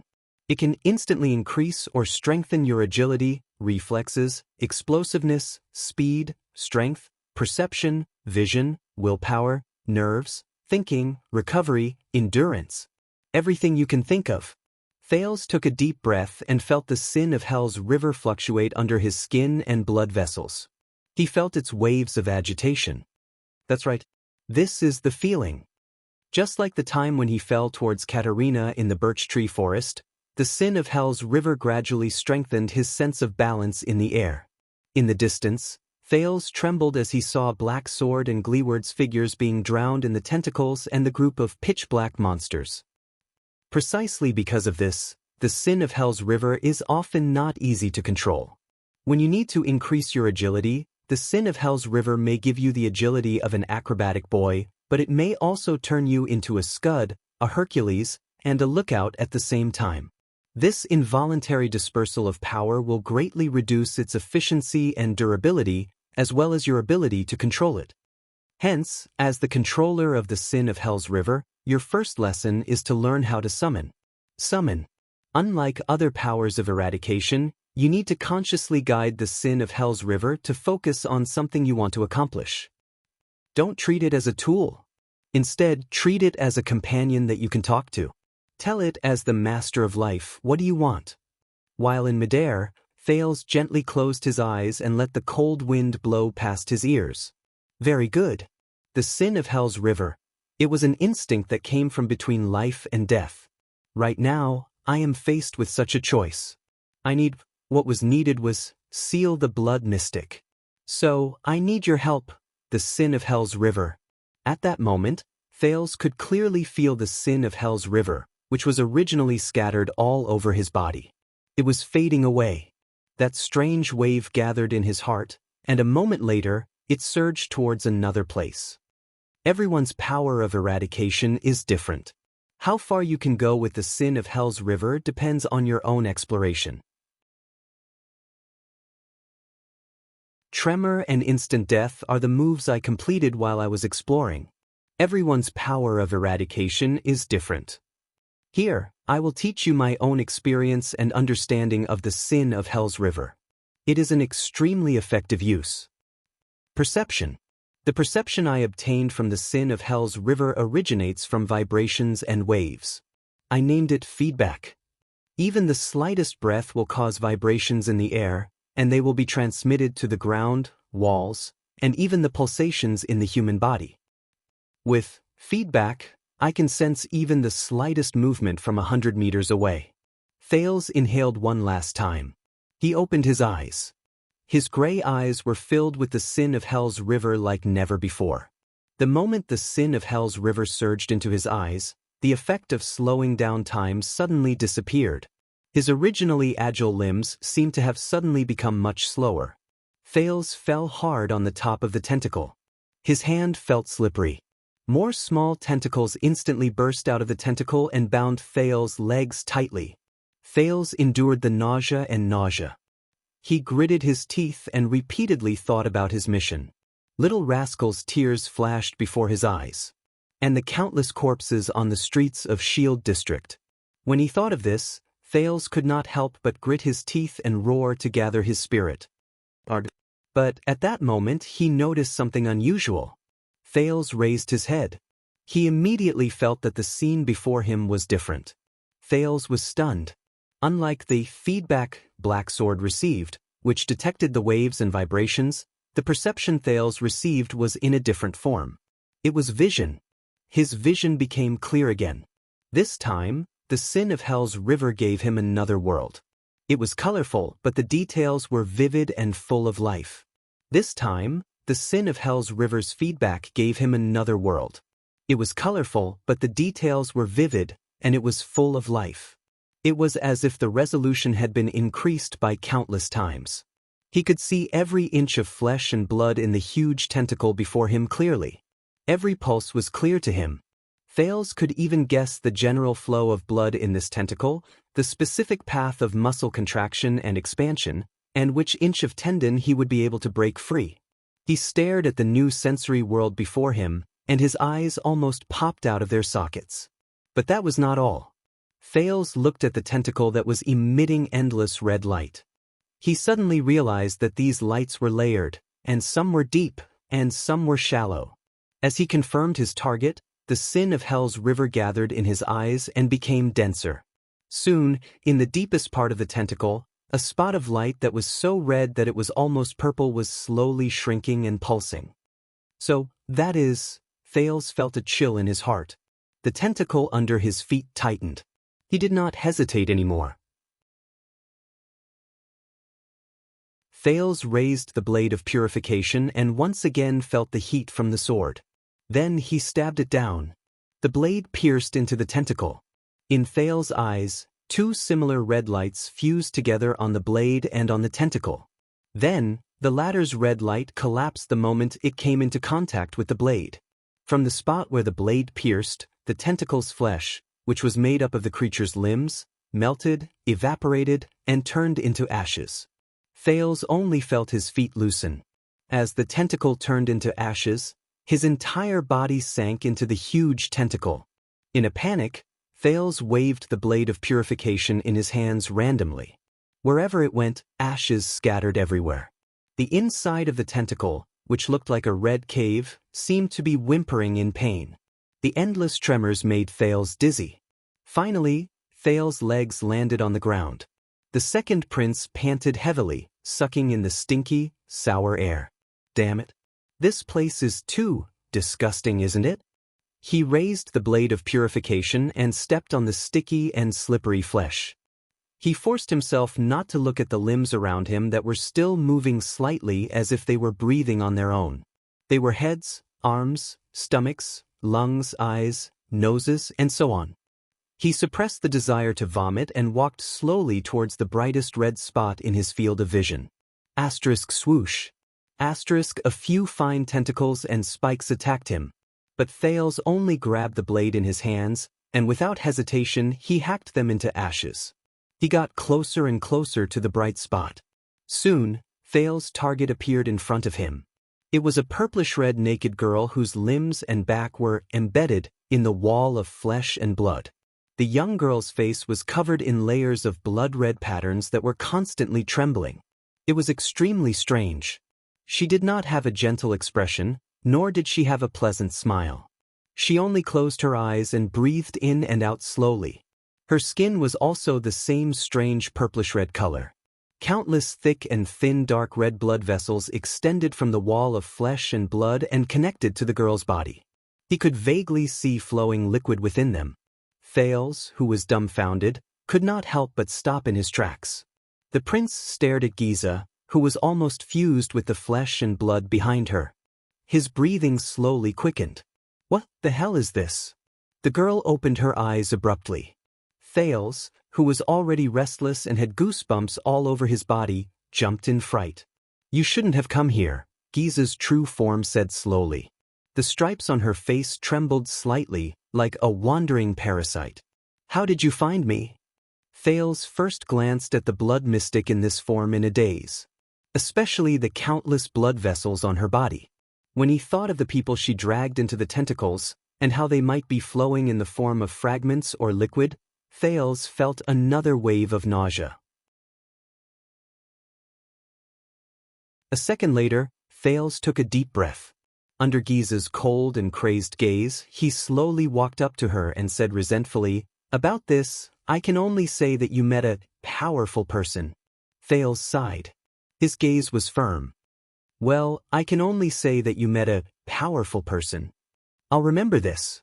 Black sword, a terrifying opponent. Giza slowly narrowed her eyes.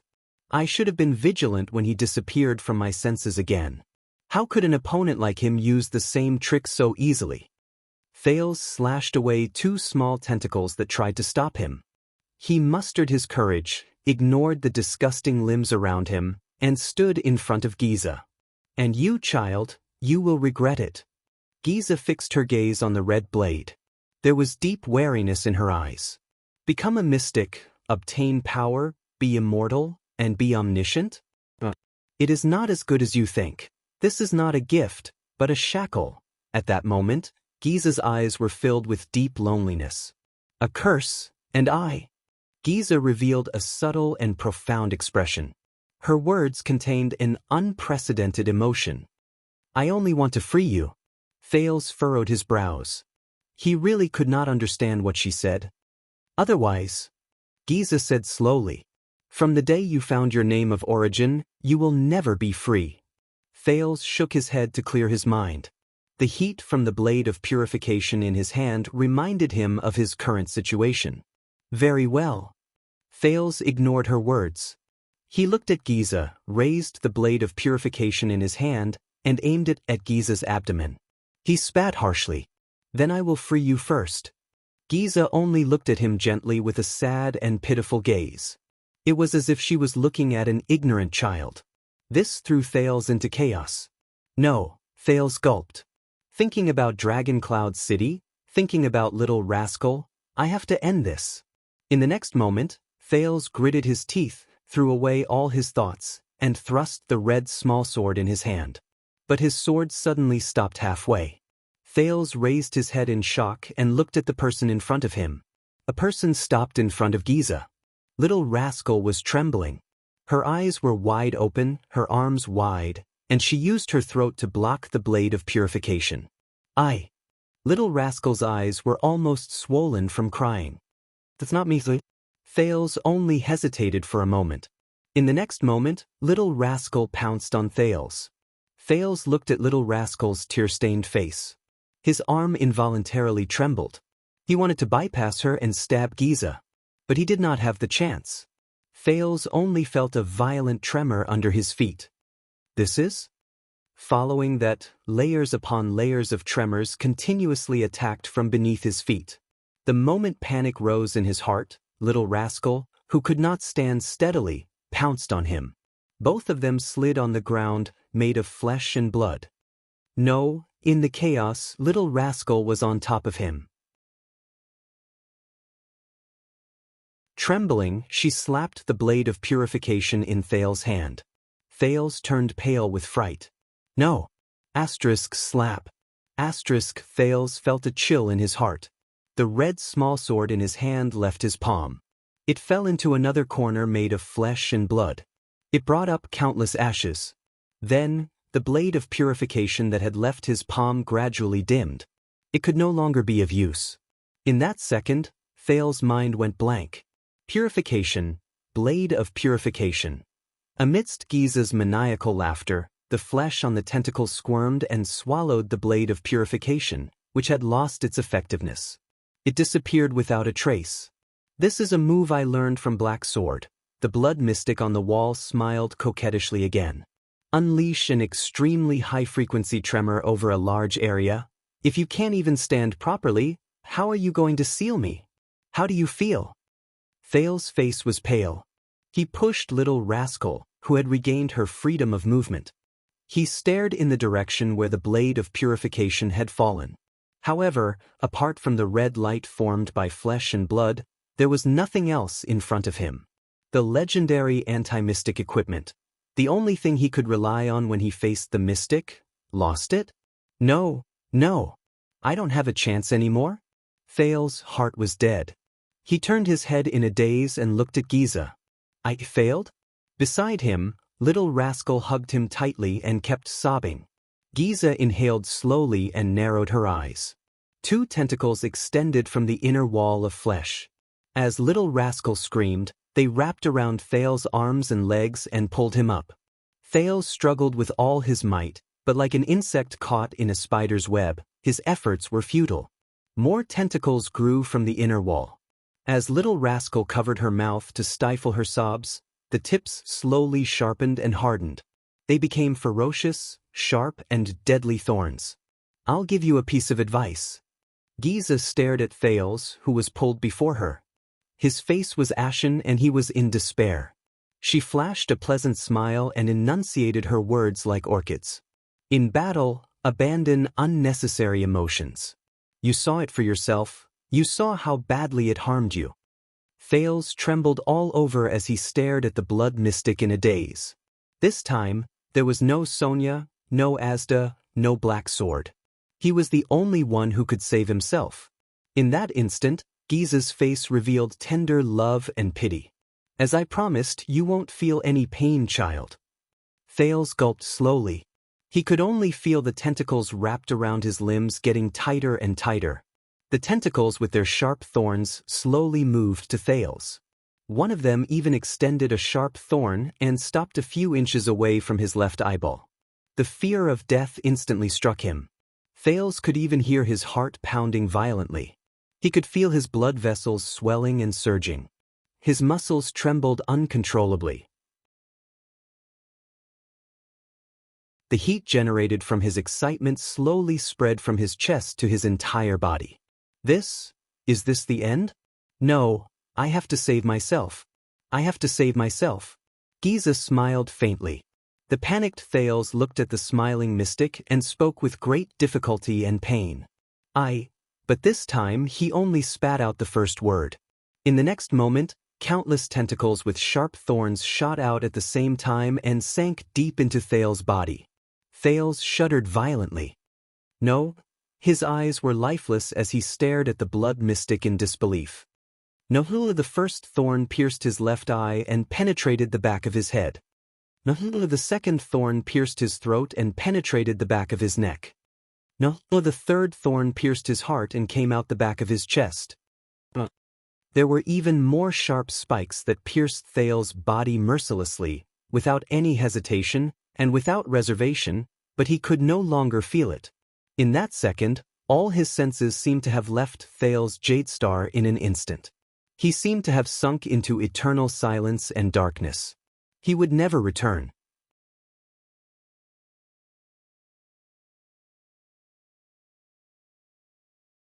Chapter 181. I said I'm done. Why am I still reading? Thales opened his eyes gently. Where is he? It's not important. What's important is that he felt something. His thoughts seemed to have changed. They seemed to have become unorganized, like the gurgling water behind a veil.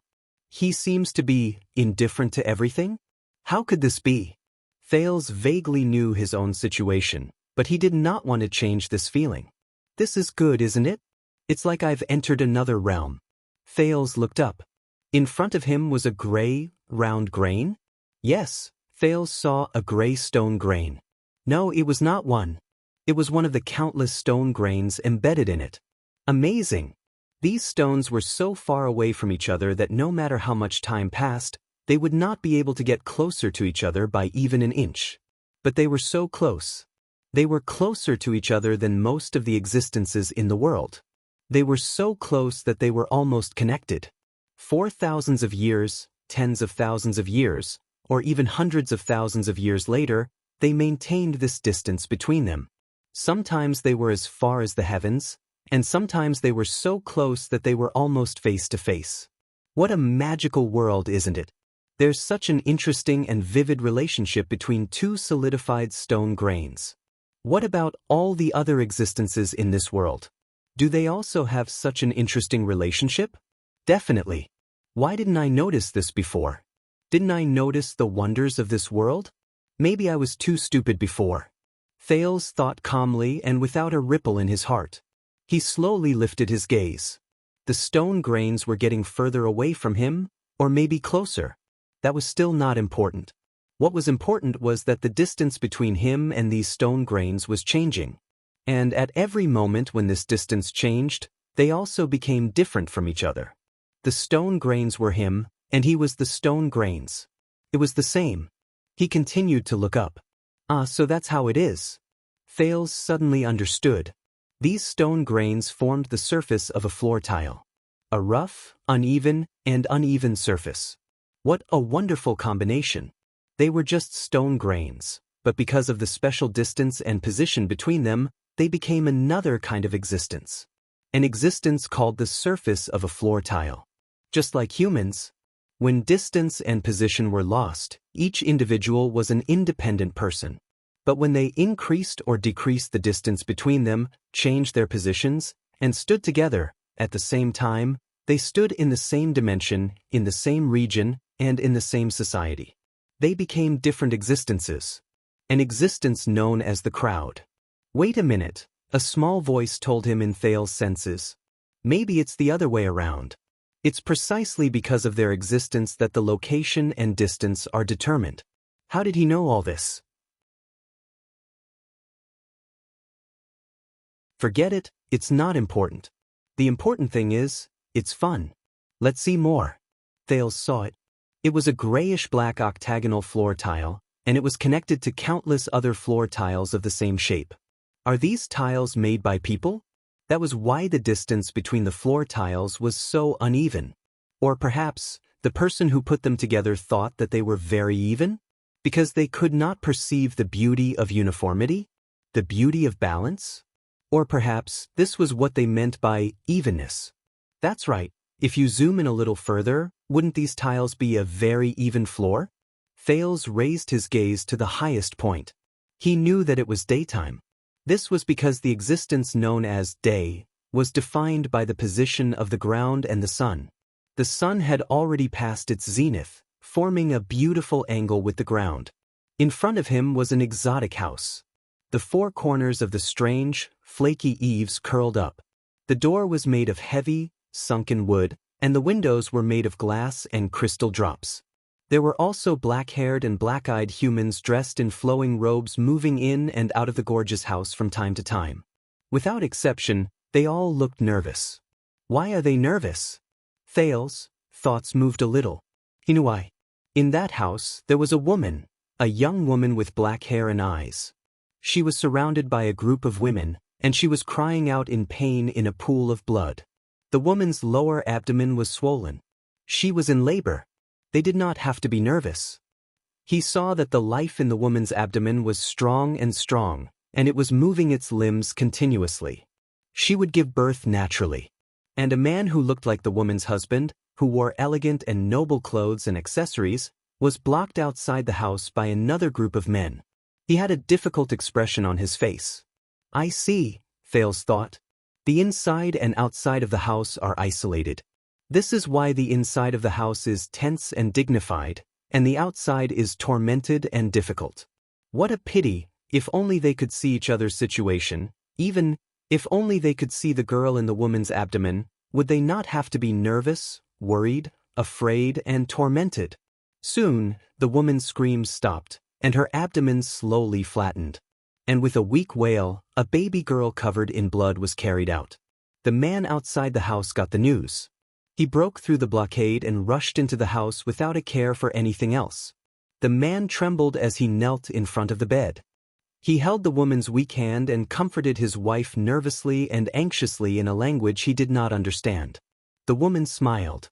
Finally, someone respectfully handed the baby girl, whose eyes were tightly shut, to the man. The man trembled as he took his daughter. Oh my God! Thales, who was watching all of this from the side, looked at the excited man with black hair and black eyes, then at the woman with black hair and black eyes, who had a gratified expression on her face. He could not help but want to laugh. What would happen if they knew the truth? The baby girl slowly opened her eyes and looked at the first person she had ever seen in the world. The man who was holding the baby girl trembled when he saw the baby girl clearly. The man raised his head in shock and looked at the people around him in panic. He spoke in a language Thales did not understand, as if he did not know what to do. Someone walked forward with a frown and glanced at the baby girl. Then he froze on the spot. There was an uproar in the house. Then the woman's trembling screams and wails, the servant's anxious comforts, and the man's roars came one after another. Thales laughed as he watched all of this. Yes, he looked at the baby girl and her blue eyes. Her crystalline blue eyes were completely different from the black eyes of her father and mother. That man probably did not expect that his wife's daughter was not his daughter, right? How ridiculous! Thales looked away, and the thoughts in his mind turned over like a machine. If the man had seen that his daughter had a pair of blue eyes that were not inherited from him a few months ago. No, that's not all. The baby girl's skin was obviously fair, her hair was curly, and the bridge of her nose was a little high. This was already very obvious before she was born. Unfortunately, the man did not know. If he knew, then, do I still need to be like today after being filled with anticipation, worry, torment, and wait, to be greeted with disappointment, pain, resentment, and anger? No, I don't need it. But the man can't see through his wife's belly, so he can't see his wife's betrayal. So he's destined to experience all of this. His vision is too narrow, and his knowledge is too limited. This is the price of stupidity and ignorance. Sad and ridiculous. Thales was tired of all this. He turned his head. That's not right. He was looking forward to seeing the inner walls of the mansion. But what did Thales see? The rising sun. And black, perhaps with a little white? No, black is the color of water. White is the foam and reflection on the surface of the water. What he saw was the ocean under the morning sun. An endless ocean. Endless? No, it's too narrow. This ocean. From one end to the other, this ocean was very small. On one side of it was a smaller island, and on the other side was a long and narrow coastline. But it was also very, very big, almost boundless. This was especially so for this long and narrow sailing ship that was like a small boat sailing in the ocean. Thales quietly looked at the flag on the ship. On the flag was a white seagull holding an anchor in its beak. Interesting. The seagull and the anchor. The sky and the bottom of the sea. The distance that seems so far away, but it's so close that it can't be separated. The sailors on the ship did their work dutifully. A young man without even a beard, dressed clean and tidy, behaving appropriately and politely, a stark contrast to the boorish sailors around him, who were covered in sweat and dirt, stood beside the rudder, chatting with the helmsman, who looked impatient. He stared at the surface of the sea in front of him with an excited expression on his face. Believe me, the previous difficulties were just Errol's test. We've already passed through the black whirlpool. According to the sea chart passed down by my ancestors, we'll soon find it. This time, Thales understood. The man's common language had a rather strange accent. The rise and fall of his voice and the cadence of his voice were particularly obvious. It was different from the crude, vague, short and forceful Northland accent and the meticulous Constellation accent. This young man seems to be someone, the captain? Or the employer of this ship? Unfortunately, Thales laughed again. Once the man turned his head, he would see the contempt and disdain in the sailor's eyes. Why would the boss listen to this brat? I heard that he's a ruffian from Valir gang, not a noble? One of the sailors whispered to the old sailor beside him, who was tidying up the mooring ropes. He even followed him and took the risk to sail the ship to this place? Of course he's a ruffian. It's just that a few generations ago, his ancestor was elected to one of the 36 seats. The latter glared fiercely at the young man. He owes the boss a huge debt. For some reason, not only did the boss not touch him, but he also immediately left Crystal Jade City and rushed to this cursed place. He didn't even go to Evergreen Island, which was scheduled for the voyage. The Eye of the Sea's eradication. Is this place really that unlucky? The first sailor frowned. Everyone's complexion is terrible. Of course. Think about it. The old sailor spat on the ground.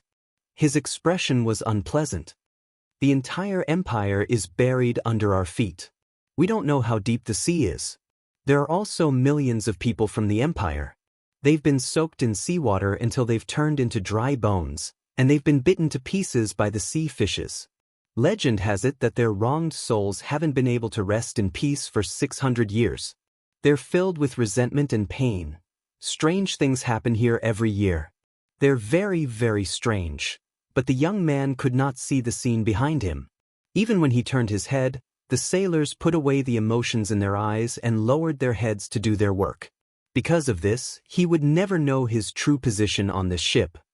Why is he so stupid? Doesn't he know that the helmsman's heart is beating faster, his blood is flowing faster, and his entire person is becoming more and more agitated? Why is he still nagging at the helmsman? Doesn't he know that when almost everyone on the ship looks at him, their pupils will shrink and they'll release disgust and disgust? Doesn't he know that a piece of wood at the bottom of the ship can no longer bear the weight and might be lifted by a huge wave at any moment? Doesn't he know? Of course. Thales continued to laugh. None of the people on the ship could see that in the thick fog about a few thousand meters away, a ferocious warship with a blood-red parrot flag was heading towards them. The fierce pirates on the ship opened their foul-smelling mouths. Amidst the noise and intoxication, in the midst of wine and blood, they counted their harvest from a few days ago and toyed with the shivering captives, especially the women. The leader of the pirates was still excitedly announcing that they would return to port after seizing one more ship. In the pirates' armory, polished blades, swords, crossbows, and bows were waiting quietly. That young man and the ship he's on. Why are they so stupid? Why are they still sailing forward? It's such a simple and obvious thing. Why don't they know? They're in the most amazing world, but they know nothing about everything around them? What a waste. How boring. Thales could not help but feel agitated. He turned his head again. He saw a grain of sand under the moonlight. Sand. A wonderful creation. It was stacked together with countless others of its kind, and with the same wonderful and average relative positions, it formed an entire desert. Just like that, countless grains of sand rubbed against each other, squeezed against each other, and stuck close to each other. Just like that, countless grains of sand pushed, resisted, and moved away from each other. Thales looked at every grain of sand in the desert and sighed in his heart. They form an equally wonderful desert. He turned his head again. A leaf in the dark? This time he had experience. It's not just leaves. It's a forest. A dark forest under the night sky. Pairs of fluorescent eyes could be vaguely seen in the forest. They were the eyes of countless animals that were either hunting or being hunted. But they're still too pitiful. Thales sneered in his heart. A badger happily dug an ant's nest next to the wet soil. There was a huge beetle in the nest, which made the hungry badger overjoyed. Unfortunately, it did not know that hundreds of meters away, its companion, who had a night of pleasure with it, had already become prey in the mouth of a lone wolf. And an old lone wolf, who had hunted a badger and was excited about its dinner, did not know that a wolf of its kind, who had been in the same pack as it, was being hunted down by a forest panther from a branch under another tree. The panther also did not know that the offspring she gave birth to 6 years ago was dying under the hooves of an angry giant rhinoceros by the stream. The giant rhinoceros also did not know that in the upper reaches of the stream, a group of fully armed humans were excitedly skinning the remains of its cousin, keeping the bones and extracting the flesh. And this group of humans also did not know that in the dense forest behind them, countless eyes that flashed with a faint purple light were coldly staring at them, and in the dark, they silently drew their bows and arrows. These purple-eyed, sharp-eared creatures probably also did not know that in a sentry post in the forest several miles away, one of their kind was engaged in a life-and-death battle with another white-skinned, sharp-eared creature with a machete and a sword. At the last moment, his chest was pierced by a sword. The white-skinned, sharp-eared victor spat on the ground and left in disdain, leaving the purple-eyed corpse on the ground to slowly rot. Then, it was turned into food by a group of ants beside it. This group of ants had only migrated here a few days ago. Their faces were covered in dirt, and they were the losers of another war.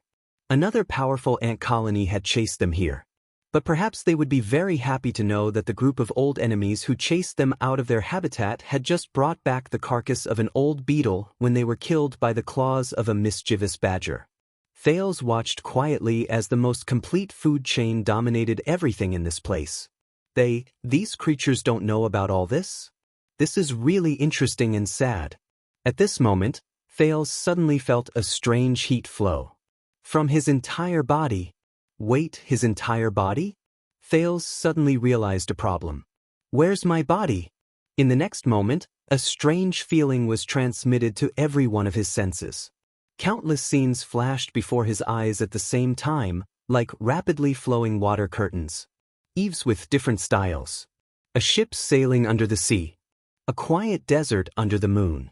A forest full of life. Thales watched everything without blinking. Interesting. Fun. Wonderful. More and more scenes flashed before his eyes. A glacier in a blizzard, a castle on a sea cliff, a warm wetland, a grassland under the setting sun, a vast plain at dusk, a fortress at night, the sea reflecting the moonlight. Soon, Thales felt that the world in front of him became clearer and clearer. It became stranger and stranger. He also became more and more excited and satisfied. Everything in the world was displayed in front of him. He saw and heard everything. He knew everything like the back of his hand. Not only that. He knew everything. It was as if he was standing in the place where everything happened. He was in everything. He was everything. Thales became happier and happier. He was enjoying this feeling. And he wanted more. More. He wanted to see more, know more, get more.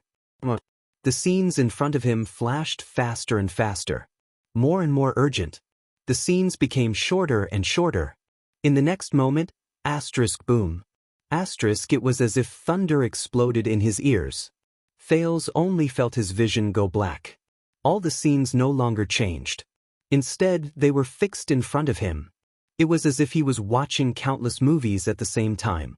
The movies showed everything in the world. It was as if he was standing in all corners of the world at the same time. It was more than that. It was more than that.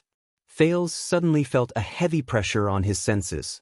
In the next second, all Thales could feel was a violent tremor. A dull sound reverberated in his consciousness. His consciousness seemed to have bumped into something. This sound was like someone knocking on the door. His consciousness swayed again. The third sound. Thales trembled slightly. After an unknown amount of time, Thales suddenly felt that everything around him moved in an instant. At that moment, it was as if a door had been pushed open. He entered a new world. In this new world, his senses were extremely clear. From the tiniest particles, the deepest underground, to the vast sea, the boundless sky, he not only saw everything in the world. At that moment, it was as if he was the world. But it was also at this moment that an accident happened. A tingling sensation that irritated his skin approached his consciousness. Thales trembled slightly. A faint doubt rose in his heart. What's wrong? His consciousness seemed to have suddenly risen into a silent and dark void. Almost at the same time he entered this void, Thales immediately sensed something strange. It was like instinct. It felt as if someone was spying on me. He did not know how he sensed it, but his instincts told him that there were a number of strange gazes behind the darkness of this void. Thales subconsciously raised his gaze, wanting to see through the darkness. However, the moment he thought about it, he sensed the existence closest to him without warning. It was a ball of light. A colorless ball of light. There was another violent collision. In the darkness, this colorless ball of light suddenly appeared. It gave him a vague feeling as if it was shrouded by clouds and fog, as if it could not be touched. Before he could react, the ball of light moved slightly. Soon after, a lifeless sentence reverberated in his ears. Rude. Thales' vision swayed. What? This ball of light has a consciousness? Huh. At this moment, the colorless ball of light asked. Its words were still dry. I have never seen you before. Where's your name of origin? Name of origin? The first mystic covenant. Thales recalled a few familiar terms from his memories, which seemed to be separated by a layer. He suddenly shuddered. But before he could think about it, his gaze suddenly moved away from this ball of light. Hey! The dry voice slowly became softer, as if it was shouting from afar, Who are you? Thales ignored it. His consciousness seemed to be sinking. Thales felt his vision tremble again. He encountered a pile of iron-gray, shining fragments. Unlike the ball of light just now, this pile of fragments seemed to be lifeless and unconscious. But just as Thales was confused, another puff of brown smoke appeared in front of him. But this puff of smoke also gave him the same feeling as the iron-gray fragments. It seemed to lack vitality. It also did not know how to speak. Thales' heart stirred. The pile of fragments and the puff of smoke slowly left. There was another collision. Thales was already somewhat used to it. Soon, a green light appeared before him. But this time, this light was conscious. The green light had an ever-changing silhouette, from a circle to a rectangle, from an oval to a long strip. Aye! A gentle but rude voice came from the green light. Just like its owner, the voice floated around. Which idiot is it? Is his brain damaged? Knocking on the door? Boss Fruland? Little Asda Dummy? Old Devil Zarkle? Fierce Kyrie? Cute Top Student L? Or the flat-chested Giza? These names sound familiar? A few questions rose in Thales' heart. Where am I? What am I doing? Why can't I remember anything? The voice from the green light continued to laugh. Don't tell me you're the legendary Taurus. After thinking of a few questions, Thales' thoughts suddenly became chaotic. In his panic, the green light suddenly disappeared before his eyes. Hey, why did you leave? You can't really be Taurus, right? The green light's voice came from afar. Don't be in such a hurry to leave. You're my idol. At least leave an autograph. Thales crashed into the door twice more. He encountered two strange, lifeless, and soundless existences. One was a silver wall of light, and the other was a golden cube. While Thales was at a loss, a faint purple light appeared before his eyes. The purple light flickered slightly, but it gave him a sharp and fierce feeling. He could not look at it directly, and its reaction was very simple. Get lost. It seemed to be a bad-tempered fellow. Get lost. The fierce voice continued to travel into his ears.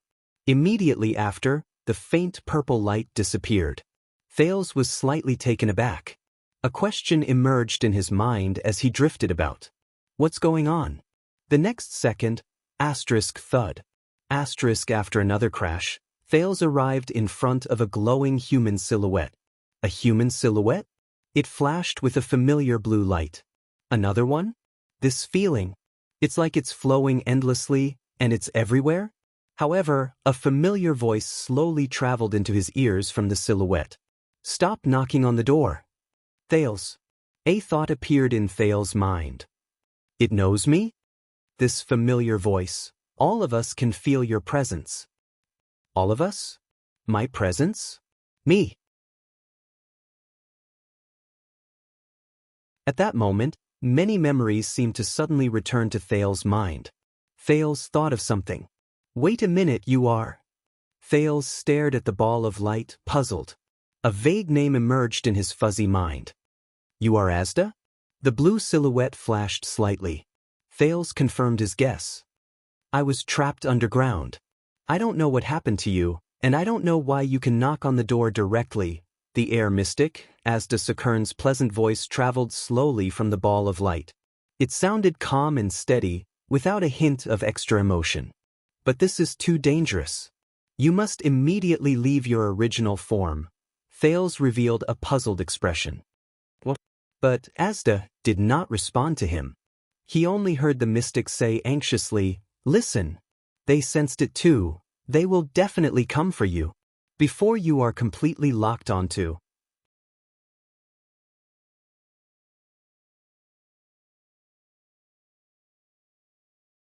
Chapter 182. What's wrong with me? Thales felt as if he was floating in the sky. His mind was extremely relaxed. He asked faintly, "Where am I?" "Listen to me," Asda's faint voice seeped out from the glowing silhouette. "I don't know how to explain your current state. You're just a contactor. Whether it's your understanding of mystic energy or your own name of origin, you're far from becoming a mystic. No, you're still not a mystic. I can feel that you're not one of us, but you're definitely knocking on the door. Just like a newborn baby who can't even control his limbs being suddenly sent 10,000 meters into the sky." The air mystic's voice was a little unsteady. "You're in great danger now." "Danger?"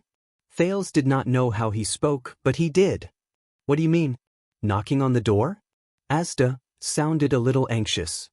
After breaking through the first threshold, a mystic will leave his physical form and enter his original form. Taurus called the moment of transformation knocking on the door. After a mystic knocks on the door, his consciousness will be connected to the other mystics in the world. The intensity of the connection is like knocking on their door. In other words, the door knocker is like lighting a torch in the dark. At that moment, he will be detected by all the mystics.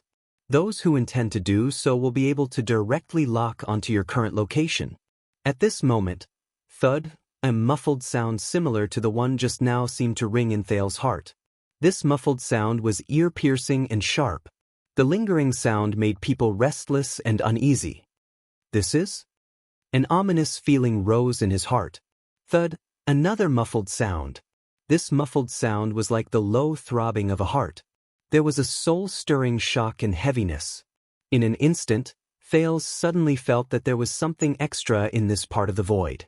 He felt a sense of panic for no reason. He was not the only one who felt this way.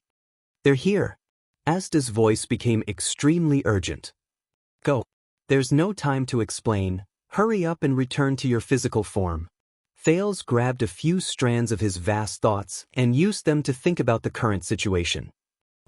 "Whatever they're definitely not friendly to me." Thales lifted his gaze and looked at Asda, or rather, his silhouette, which was getting further and further away. At this moment, two sharp and threatening gazes were directed in his direction from the dark void. The owner of the gaze was getting closer and closer. While he was terrified, Thales' thoughts raced like flowing water. "I should get going. It was time to go." Go where? Think about who you are. Think about what you should do. Think about what happened before you knocked on the door. The glowing outline said anxiously, "Don't immerse yourself in your original state and lose yourself." Who am I? Was that important? Just as Thales was thinking about this, Thales. A clear yet fearful, childish, and sobbing voice came from an unknown direction. His consciousness suddenly shook. In the next moment, the dark void in front of Thales was instantly cleared. Asda's silhouette disappeared right before his eyes. The countless scenes that had stayed in his mind, whether it was the sea or the desert, humans or animals, all receded like the tide.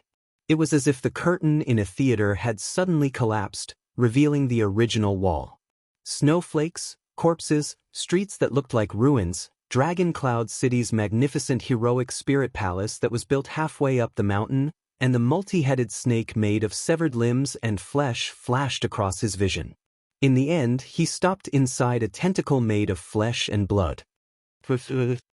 He thought in confusion and bewilderment.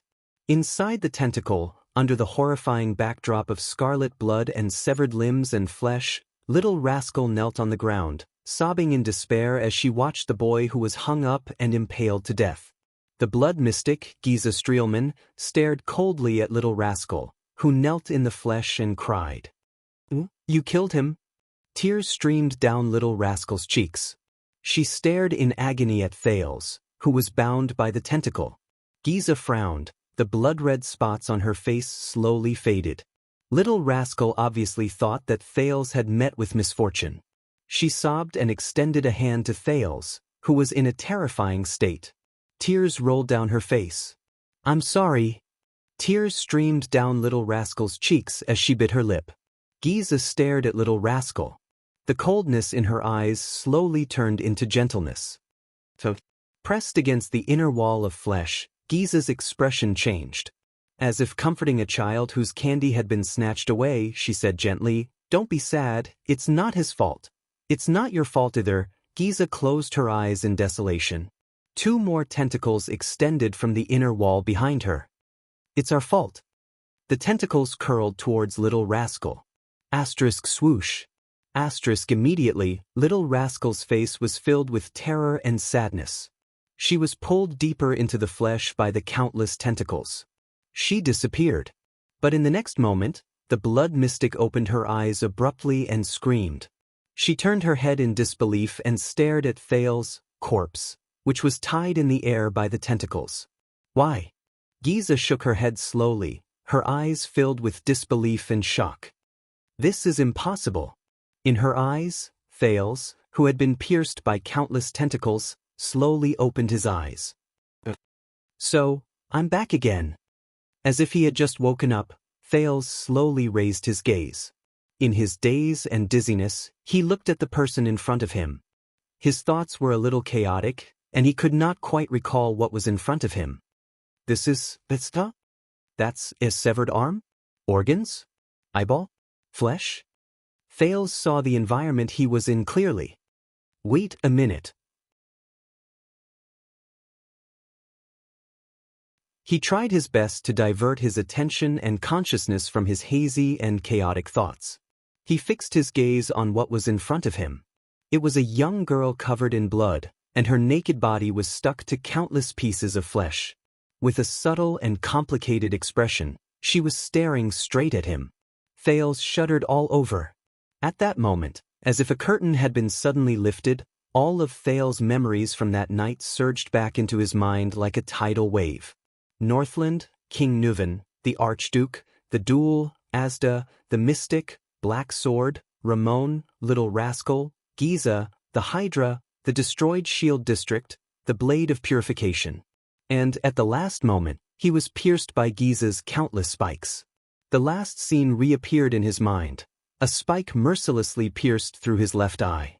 "No," Thales shuddered. "No."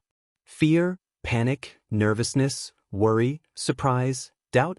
It was as if all the emotions he had once lost returned to Thales in an instant.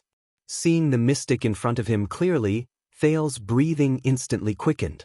The illusory illusion just now, the isolation of all thoughts, and the indifferent attitude seemed to be just an illusion. It was just a dream. How? Thales panicked and realized that his limbs were still bound by the tentacles. What terrified him even more was countless sharp thorns were still stabbing into his body, piercing through his body. One pierced through his left eye. One pierced through his throat. One pierced through his heart. There were also countless spikes of the same kind that pierced through almost every inch of his body. He was like a hedgehog suspended in the air. Thales panted rapidly, and his heart was filled with extreme fear. Especially the spike on his head. It was still in his left eye socket, and it had pierced through the back of his head. But, Thales noticed something strange. There was no blood flowing out of his body where he had been pierced. "It doesn't hurt? It doesn't itch? What's going on?" "This is..." Thales panicked as he felt the tentacles and spikes all over his body. "What happened to me? Did I become a ghost after I died?" But Giza's words had answered his doubts. "How did you?" Giza looked at the second prince in surprise. Her tone was filled with confusion and astonishment. "Why aren't you dead yet?" Thales was stunned when he heard that. "Not dead yet."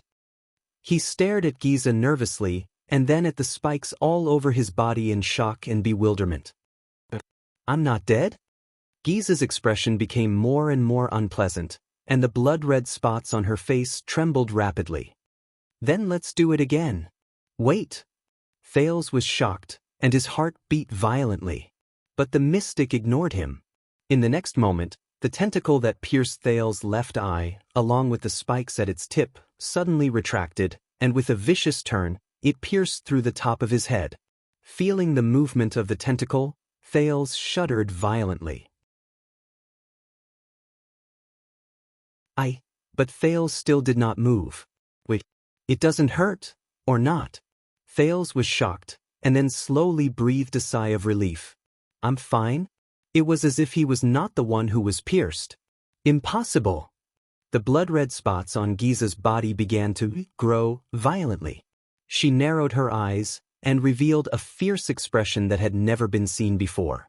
Your entire body was pierced, but why are you completely fine? Can't you even feel pain? Thales was about to answer with, how would I know? Giza's expression suddenly changed. She felt something. With an unpleasant expression, Giza raised her finger slightly. Immediately, all the spiked tentacles that pierced through Thales' body moved at the same time.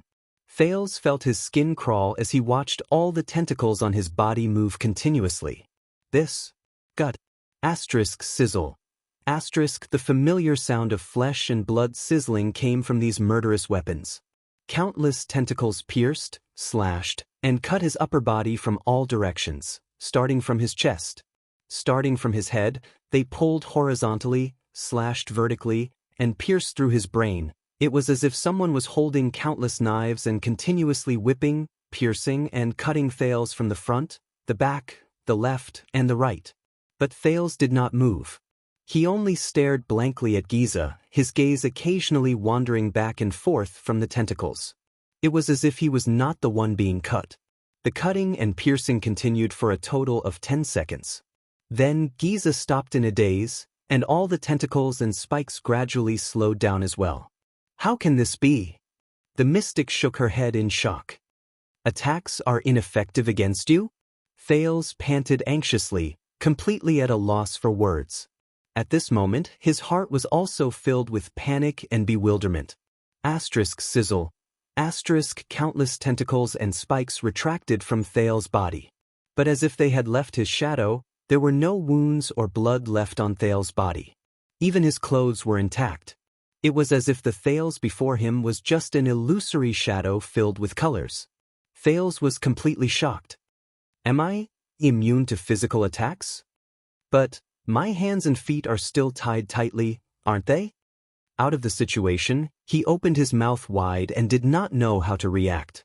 But vaguely, he seemed to have experienced a similar feeling in the void just now. For example, Thales had a hunch that no matter how terrifying Giza's spikes were, when she instigated the tentacles and spikes to attack him, the mystic seemed to have stabbed in the wrong direction. Suddenly, Giza's expression changed drastically. She seemed to have remembered something. Then, she gritted her teeth and raised her head abruptly. With an angry expression, she said, Zarkle. Zagertad. Come out. You despicable obscurant. The mystic turned her head and looked around vigilantly and resentfully. There was deep anger in her words. Is it you, damn old ghost? Is it your ability that's playing tricks? Her voice reverberated in the flesh. A few seconds passed. Aside from the sound of flesh rubbing against flesh, no other sound responded to her. Giza was slightly startled. She quickly reacted. The mystic turned her head and looked at Thales with a strange and subtle expression. No, it's not Zarkle, Giza muttered, her eyes filled with disbelief and surprise. It's you? Giza stretched out a tentacle and passed through Thales' body without any hindrance. The tentacle retracted. The place where Thales was pierced was unscathed, as if it had only passed through an illusion. Giza refused to believe it. She stretched out another tentacle and stabbed at Thales' bound right hand with the spikes at its tip. The result was the same as before. His right hand, which should have been bound by the tentacle, was easily pierced by the spikes and pulled out. He was unscathed. This time, even Thales was speechless. Giza frowned deeply and stuttered, This is your ability? Did I lose control due to mystic energy interference? Impossible. If I lose control, how can I do this? Thales was also panting in a daze. He looked at his limbs, which were still tied up, and then at his body. My ability? What kind of ability is this? Giza raised her eyebrows and shook her head violently, as if she had seen the strangest thing in the world. You're just a contactor. How can you use mystic energy? But then she frowned hard and remembered something. Her expression changed drastically. Just now, you knocked on the door? Thales was still staring at his body, thinking hard. Did I become a mystic? But why did I not feel anything at all? Except that Giza could not hurt me? How can this be? Giza gritted her teeth. Her voice was low and filled with hatred. You're just a beginner contactor. You're not even a mystic. I just lost control. How can I knock on the door? Thales frowned. He remembered what Asda said about losing control, being uncontrollable. Could it be, am I really special? Giza stared at Thales with a terrifying gaze. You really knocked on the door? At that moment, Thales swore that he saw despair, sadness, grief, and pain in the eyes of this unreasonable crazy woman. And guilt. Giza shut her eyes tightly and said in a sorrowful tone, You still became a mystic? Thales looked at her in confusion. What's wrong with this crazy woman? No. Giza gritted her teeth. Tears streamed down her face as she screamed hysterically, No. You're not a mystic yet. You're still a contactor. What happened just now was an accident. She opened her eyes abruptly. Her expression was fierce and determined. There must be a way. There must be a way to kill you. Let's start with mystic energy interference. In the next moment, the flesh and blood inside the giant tentacle began to change shape again. One by one, the little black monsters Thales had seen before broke out of the wall of flesh and blood. Thales was shocked. He took a deep breath. His brain worked quickly. Don't think about things I can't figure out. The most important thing is to solve the problem at hand. Get rid of this crazy woman. But the moment the second prince raised his head, hiss, a newborn little black monster kicked its hind legs and pounced into Thales' almost illusory body. Puff. Then, it exploded into flesh and blood inside his body. If Asda was here, he would have recognized that this was the move Giza used to prevent him from turning back into a human after dispersing him. At that moment, Thales felt his whole body tremble. It was like a ripple on the surface of water. Then, a shard from the exploded spike slashed his left arm. Grip. Pain shot through him. This time, Thales discovered in great terror that his left arm had been cut open and was bleeding. His illusory body seemed to have lost its effectiveness. See, I knew it. Giza saw this scene and smiled excitedly. Mystic energy interference is still effective. Hiss. As Giza moved, more and more black monsters pounced into Thales' body. Then they exploded. Severed limbs flew out of Thales' body in an explosion. Thales cried out in pain. The side of his calf was pricked by an exploded spike. Blood flowed. Starting from the surface of his body, Thales' special ability seemed to be gradually losing its effectiveness. Thales stared in horror at the countless monsters pouncing on him. Pain came one after another from the surface of his body. More and more pain. It was mixed with Giza's laughter and the monsters hissing. Hiss. Thales closed his eyes in pain, feeling the monsters pass through his illusory body surface and explode inside him. Then, they left wounds on the surface of his body. He had a feeling that it would not be long before the ability he relied on for survival would completely lose its effectiveness. When that time came, another monster exploded on his lower abdomen. When a sharp pincer flew out of his body, it pierced the left side of his abdomen.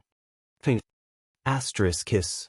Amid the pain and the monster's explosions and hissing, Thales desperately tried to recall. Hurry. Anything that can save me, hiss, splat. Black Sword's words flashed in his mind. I used tremor to slide away her tentacles, Thales shuddered violently. He remembered the high-frequency vibration that Giza used to shake him off. More and more small monsters pounced on him. In the next moment, a black monster swept past his cheek, but it did not go through. Instead, it left a bloody mark. His illusory had officially lost its effectiveness. The blood mystic snorted softly.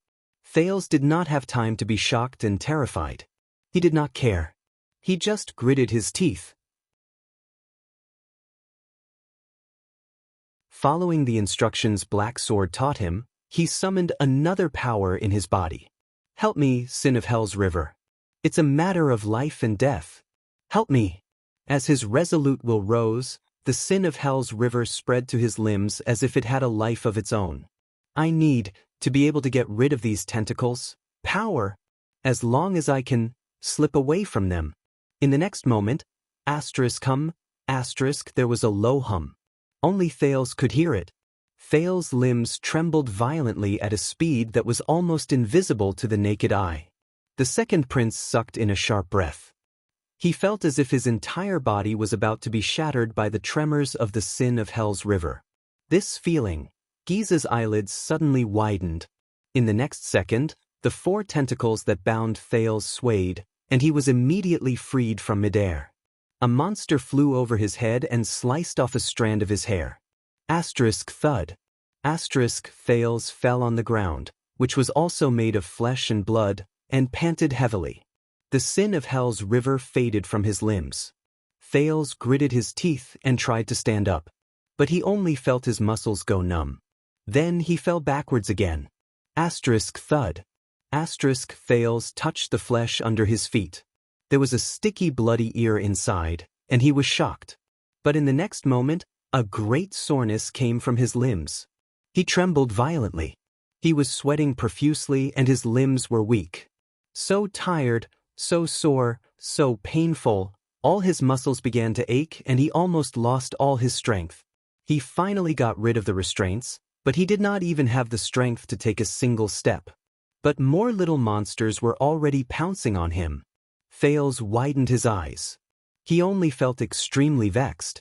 It seemed that the extreme tremors just now had exceeded the limits of what his body could bear. So, no.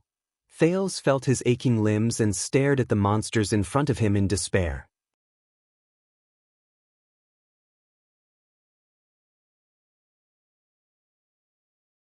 Chapter 183. No. Thales slowly clenched his teeth. I can't give up. It's not over yet. There's still a chance. Didn't Black Sword say that a powerful person? I have to consider all factors and bet everything.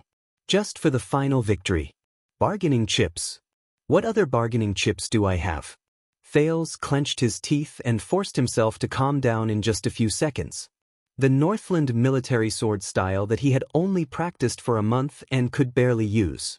The Sin of Hell's River that far exceeded his body's load and could barely be used again. The blade of purification that was lost in countless pieces of flesh and blood, the mysterious mystic energy that turned him into an invulnerable phantom, the title of Prince of Constellation, the identity of a mystic candidate. No. Wait.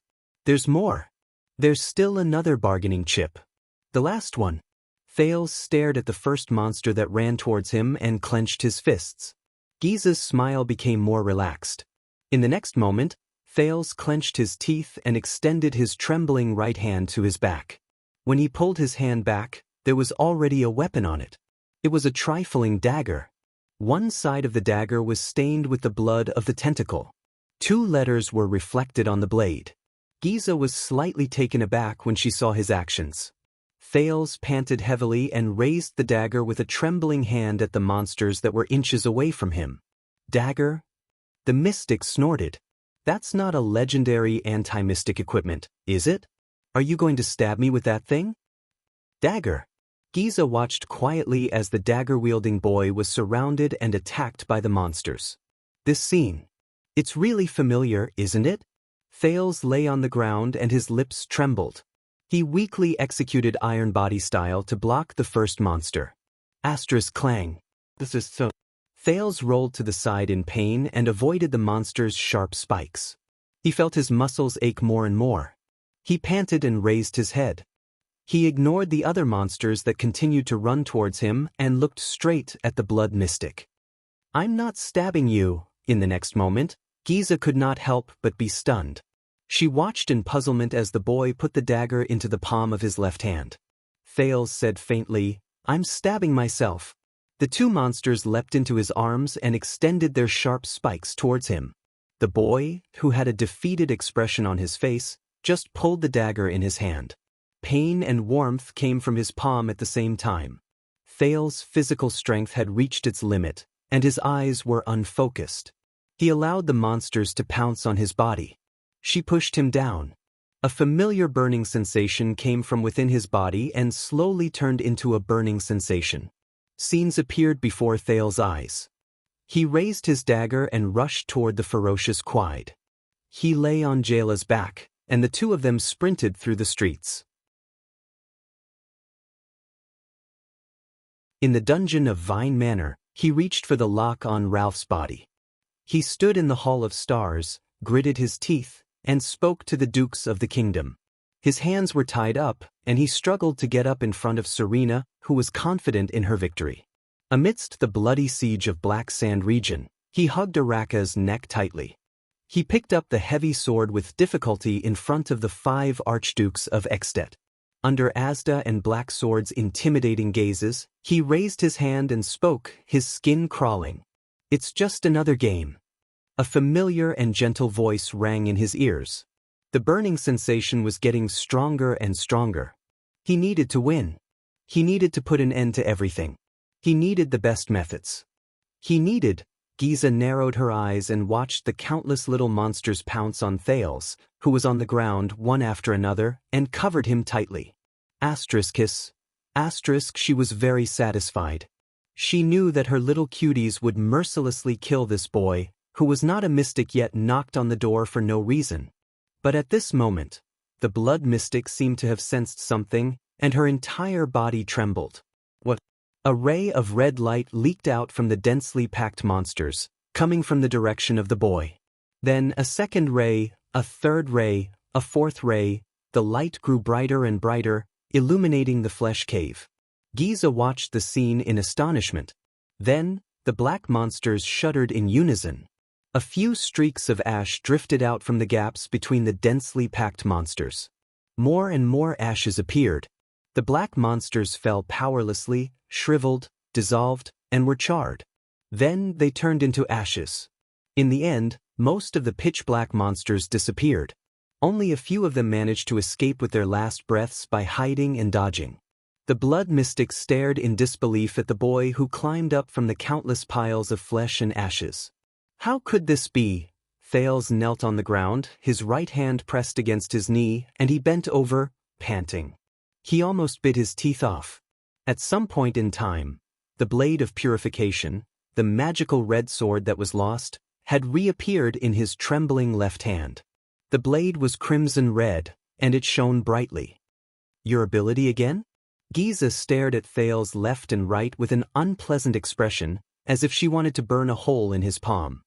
"No, you are walking further and further down the path of misfortune." Thales furrowed his brows. "Misfortune? Mystic, this is not a gift or a blessing." The mystic said slowly, her eyes filled with sternness and hatred. "It is a curse and misfortune." Thales propped himself up on the ground and listened to her. He held the blade of purification that suddenly appeared in his left hand and spat on it. "Enough!" The second prince roared in frustration. Giza stopped talking and looked at him in surprise. "You lunatic who won't listen to others." Thales struggled to get up from the ground. "Listen to me." He took a step forward and cut an intercepting tentacle into ashes with his sword. "Asda wants to force me to become a mystic." Thales felt that his steps were light and his body was uncomfortable, but he still gritted his teeth and walked forward step by step. "And you want to stop me from becoming a mystic? Go to hell," Thales panted fiercely. "Go to hell." The blood mystic stared at him quietly. "Since I came to this world, what I've done has always been the same." Thales exhaled. With another swing of his sword, he pierced through a monster that tried to ambush his left leg.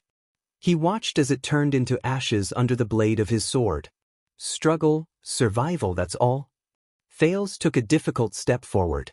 Whether it's a child beggar or a prince. Giza narrowed her eyes. Her gaze was complicated and profound. "But I don't like this world. I want to be free to choose the life I want." Thales sucked in a mouthful of stinky, sour air and said hoarsely, "I want to choose who I want to be." I choose who I want to be. I don't need to be pushed, forced, or dragged by anyone else. I struggle with this. Thales walked to stand in front of Giza. His eyes were resolute and determined. This is who I am. Thales Jadestar. The blood mystic stared at him without saying a word. But in the next moment, something strange happened. Asterisk boom. Asterisk, it was as if a torrent was surging through Thales' body from his blood vessels. In an instant, Thales felt a tearing sensation from the blade of purification to his hand. It was as if someone was cutting his palm. Thales looked down at the blade of purification in his hand, only to see that the red light on it was becoming brighter. What's going on? In the next moment, the pain of being cut escalated to excruciating pain. It spread to his entire body. Thales could not stand it anymore. His face twisted and he could not help but scream. The blade of purification is rejecting me? The pain traveled from his arm to his body, causing Thales to tremble and kneel on the ground. T. He felt more and more pain, as if the weapon was destroying everything in him. He remembered. The legendary anti-mystic equipment is the bane of mystics? Thales shook the blade of purification in his hand as he trembled in excruciating pain, but he could not shake it off. It was as if it was stuck to his hand. He recalled Serena's words regretfully. He also remembered the tingling sensation he felt when he was on Araka's back when the motionless bow was activated. But the tingling sensation at that time could not be compared to the excruciating pain he was feeling now. At this moment, Giza laughed. You are still a little too young. Thales stared at the blood mystic's expression in disbelief as he listened to her say softly, You wanted to defeat me, so you had to get your hands on the legendary anti-mystic equipment, right? And you did succeed, with your unformed mystic energy. But, did you almost forget? Giza sighed. You are considered half a mystic. Thales cried out in pain. Panic struck him again. Giza, did she even calculate this? He remembered Giza's words. That is not the legendary anti-mystic equipment, is it? Are you going to use that thing to stab me? So, Thales thought regretfully. At that time, she was already hinting at me when she had the upper hand and made arrangements for my possible counterattack, just to limit my vision to the blade of purification? The blood mystic shook her head and said, See, this is one of the sorrows of mystics. This little thing can suppress us. Even if you are not a true mystic, the mystic energy you used earlier is enough for it to take effect. And if you become a true mystic, Giza stared at the screaming Thales. She stopped smiling, and sorrow appeared in her eyes. The moment you touched it, you will lose your consciousness and power forever, and enter the eternal seal. Thales was not in the mood to listen to her. He only felt that he was about to be devoured by the power emanating from the blade. Don't worry, I will free you. Giza sighed. If becoming a mystic is your unavoidable fate, then let me save you, the mystic said flatly. Just as I promised. Save? Save my foot.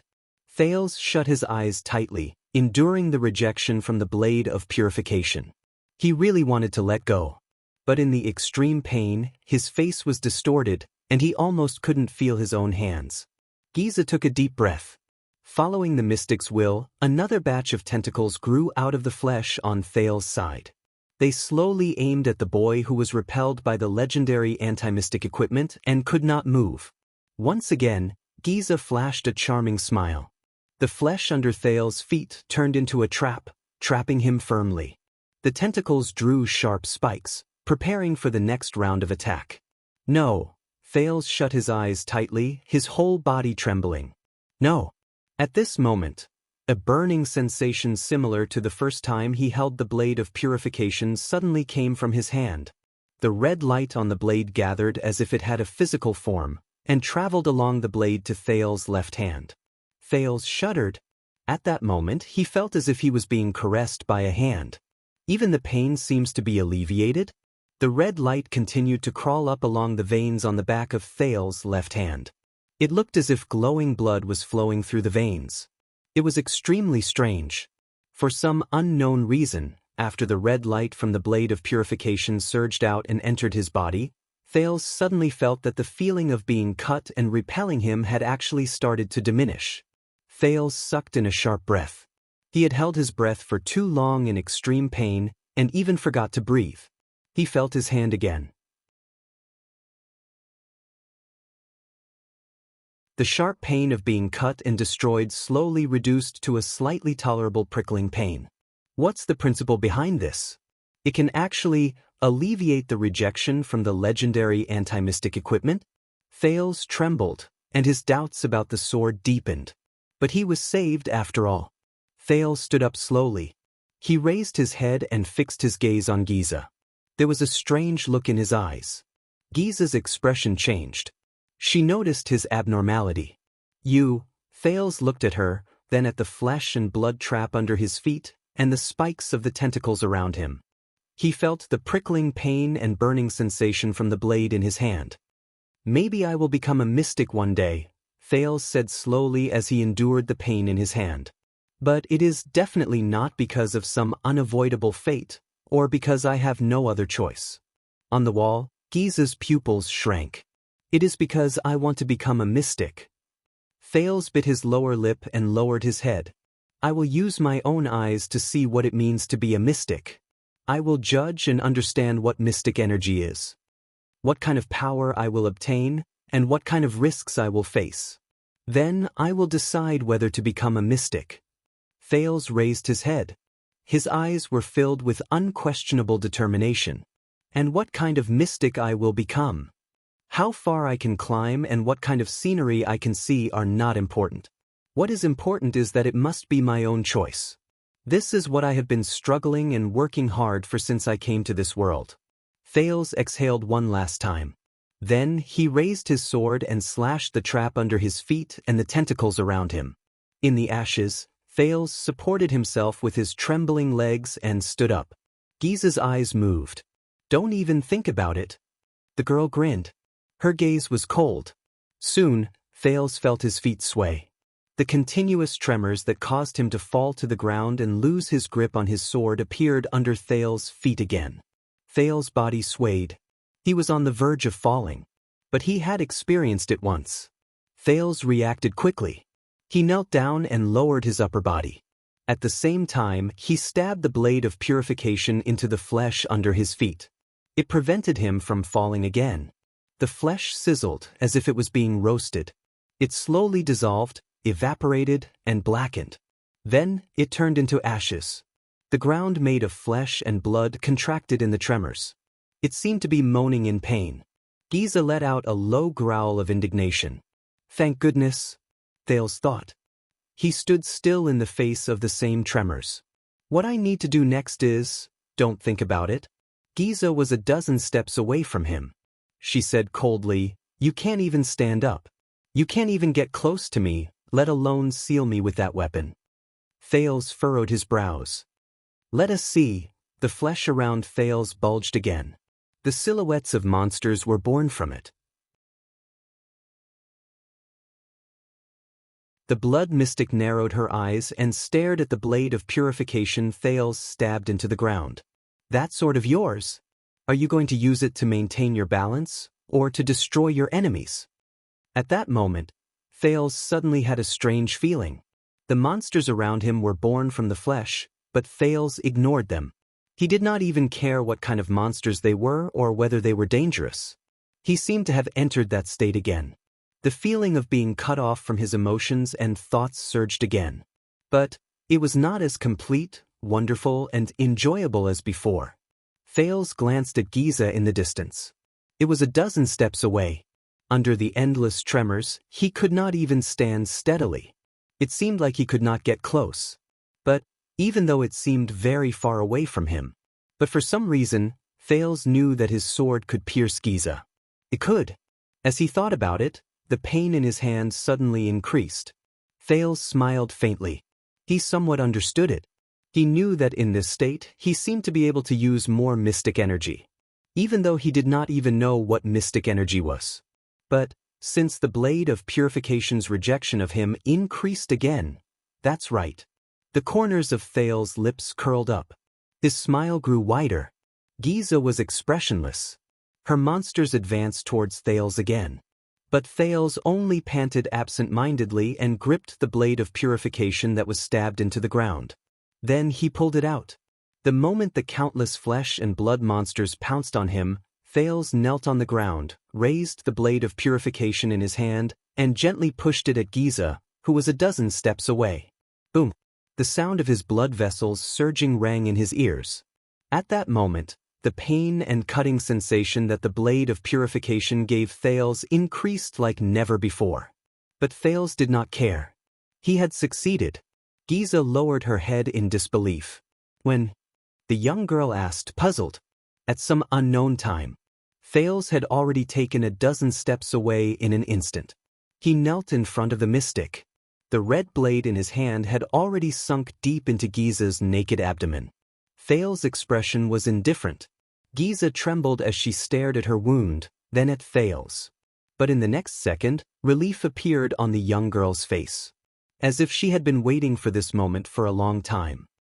So this is our end, Giza said casually, as if she did not care. She completely ignored the legendary anti-mystic equipment in her abdomen. Thales withdrew the blade of purification. Blood seeped out of the blade and the young girl's abdomen. Then, it slowly evaporated and dissolved. Even the tissues in her abdomen withered and scorched. At that moment, Thales withdrew from that strange state again. Thales took a deep breath, as if he had just emerged from the surface of the water. Many emotions returned to his mind again.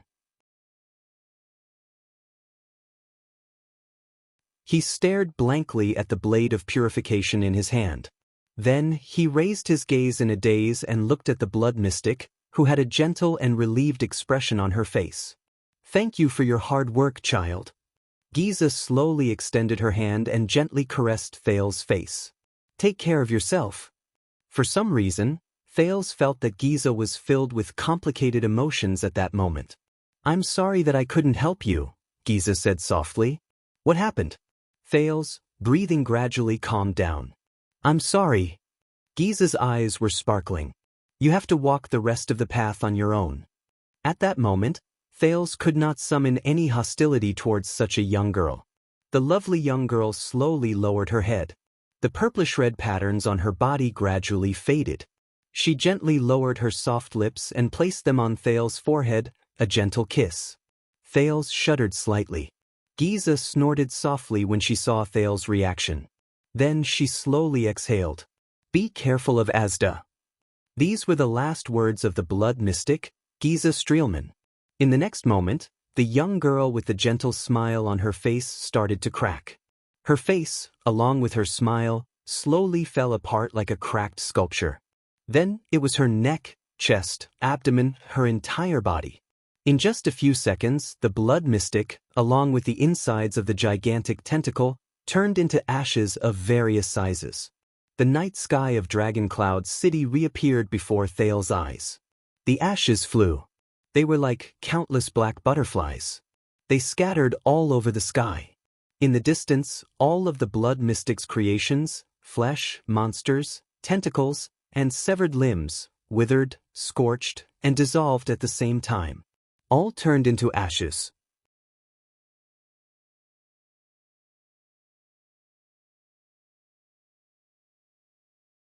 Chapter 184. Under the darkest night sky, ashes flew everywhere. The people who were previously controlled by Giza slowly woke up from the ground. Some of them regained control of their bodies. In the panic of surviving a disaster, they hugged each other and wept bitterly. However, there were even more people whose bodies had been greatly deformed by the blood mystic's modifications. After they regained their senses and control, they howled and died under the flying ashes. I am Nicholas of the White Blade Guards. Do not panic. A pale-faced man covered in blood, holding a strange-looking blade, shuttled through the crowd. He mercilessly pushed away an old man who was questioning the people around him in a frenzy and strode forward. Everyone, stay where you are and don't move. The higher-ups will send someone over. In the name of the king. The Star Killer's awe-inspiring reputation intimidated the poor people in Shield District. Many of them hesitated and quietened down. There were also a few people who were more stubborn. Nicholas had to use the blade to persuade them. Nicholas panted as he walked to one of the ruins. He pulled out a thick arm from under a collapsed signboard. "I thought you were dead." The Star Killer laboriously moved the injured man. "Did that calamity let you go?" The owner of the thick arm, the crippled former heavy swordsman Gleeward, pushed away the dirt, stones, and ashes on his body. With Nicholas' strength, he crawled out from under the collapsed signboard. Gleeward coughed violently. He laboriously hung his body around Nicholas' neck and raised his hand to touch his bleeding forehead. "That man with the child." The veteran frowned. His expression was solemn. "He was the one who let me go when I was being controlled by that monster." Nicholas was slightly taken aback. "Man? With the child?" The Star Killer helped Gleeward stand up. His eyes were filled with suspicion. "He can move freely in front of that calamity. Does he have a legendary anti-mystic equipment?" Gleeward staggered and shook his head. "I don't know.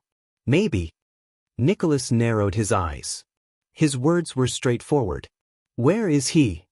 "He was here a few minutes ago." Gleeward chewed on the salty taste in his mouth and spat out a bloody tooth. He said in a rough voice, "Damn it, that guy withstood the attacks from me and those monsters." Nicholas pushed aside a wooden plank.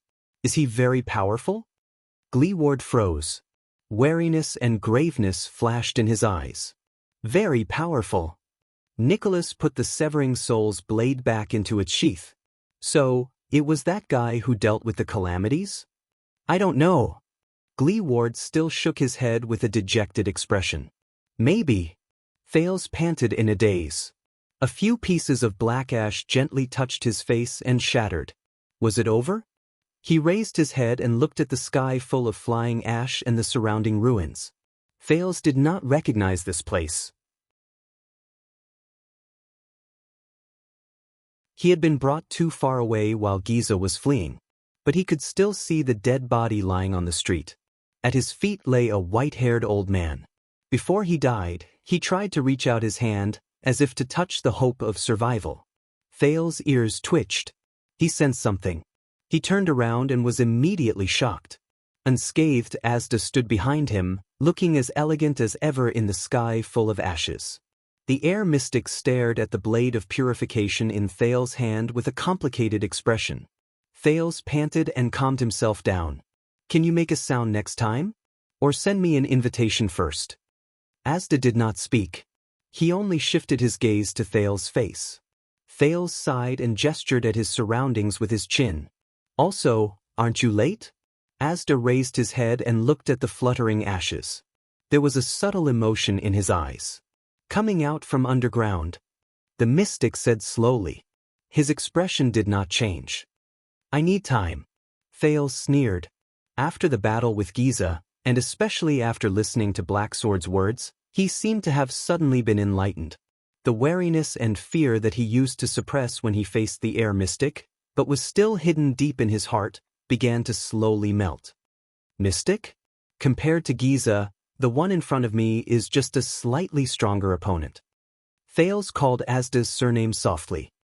"By the way, Mr. Sakern, I've thought about the matter regarding the mystic." The mystic raised his eyebrows slightly. He lifted his gaze and looked at Asda with determination. "I am not ready yet." Thales stared at the mystic's aggressive gaze and enunciated each word clearly. "This is my answer. It is also my choice." Asda's handsome face did not move. They stared at each other in silence. After a while, the mystic closed his eyes and sighed. But Thales spoke again. Under Asda's strange gaze, Thales calmly enunciated his words. "I am not prepared to reject you, and I am not averse to becoming." Under Asda's strange gaze, Thales said, "But I need time to learn, understand, and obtain everything about mystics, and perhaps everything about magic. And I need your help. And perhaps the truth about the bloody year." A strange blue light flashed in Asda's eyes. "Besides, you definitely know about your current situation." Thales turned his head and looked at the corpses and ruins strewn all over the street. It's not without reason that this world hates mystics, even if you did it to protect me. At that moment, Thales felt so oppressed that he could not breathe. So many lives, all because of... He took a deep breath and got rid of the emotions in his mind. He tried his best not to think about the fact that he was an executioner who killed without batting an eye. Thales sorted out his thoughts and slowly said, "Perhaps I can help you as a prince and as the future king of Constellation." Asda raised his chin slightly and the corners of his mouth curled up slightly. A strange look flashed in his eyes. "You mean, after knowing the cause and effect, perhaps I can find a way for all of you to gain a foothold, a way for the world to be safe and sound, and a way for both sides to live in harmony." Thales raised the blade of purification and said resolutely, "Mystics cannot go on like this." Amidst the drifting black ashes, Asda stared at the small red sword in Thales' hand. There was fear in his eyes. "If I really cannot avoid becoming a mystic, then for my own sake, I have to do this." Thales nodded. "And a human king with power and an army will undoubtedly be more helpful than a powerful and unrestrained calamity." This time, Asda was silent for a long time. Thales patiently waited for his answer. For a second or two, the second prince swore that he saw an unusual flow of emotions on Asda's face. Nostalgia and sorrow? Thales had only seen this expression on Asda's face when he was explaining about the magic tower. Many people have the same idea, that mystics and other races can coexist peacefully and even help each other, Asda finally said slowly. His tone seemed to hide the sorrow he did not want to face. Whether it is mystics, humans, or even elves, there are countless similar efforts and attempts. They all failed. Asda said softly. They stood in the ruins, one tall and one low. Thales returned the mystic's gaze with a firm and unquestionable gaze. He took a step forward without hesitation.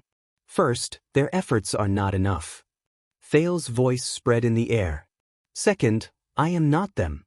Not those losers. Thales felt the chill in the air. His pupils shrank slightly. His tone was calm, but his voice was slightly deep. I am Thales. Under Asda's puzzled gaze, he said faintly, Thales Theranjarana Kessel Jadestar. The descendant of the imperial family, the Jadestar bloodline, the future king of Constellation. Speaking of this, Thales took a deep breath and raised the blade of purification. He was not surprised to see Asda frown and take a step back. Thales smiled faintly in his heart. His expression did not change as he said firmly, I am also the blood mystic sealer. And a traveler from an unknown world. Countless unknown emotions flashed across Asda's eyes, but in the end, they were all suppressed by a crystalline blue light. Thales put down the blade of purification. He quietly waited for the other party's reply. But only he knew that his palm, which was holding the blade of purification, was already sweating slightly. He did not forget Giza's last words before she disappeared. Be careful of Asda. The mystic still stared at him, his gaze unwavering. 1 second. 2 seconds. 3 seconds, Thales gulped. His palm trembled slightly. Finally, Asda suddenly smiled. Thales was stunned and looked at him, puzzled. You know, it's not just you. Asda's chilling smile appeared again. After today, I realized that I wasn't prepared for you either.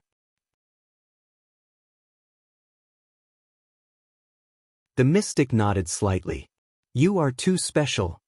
Thales furrowed his brows.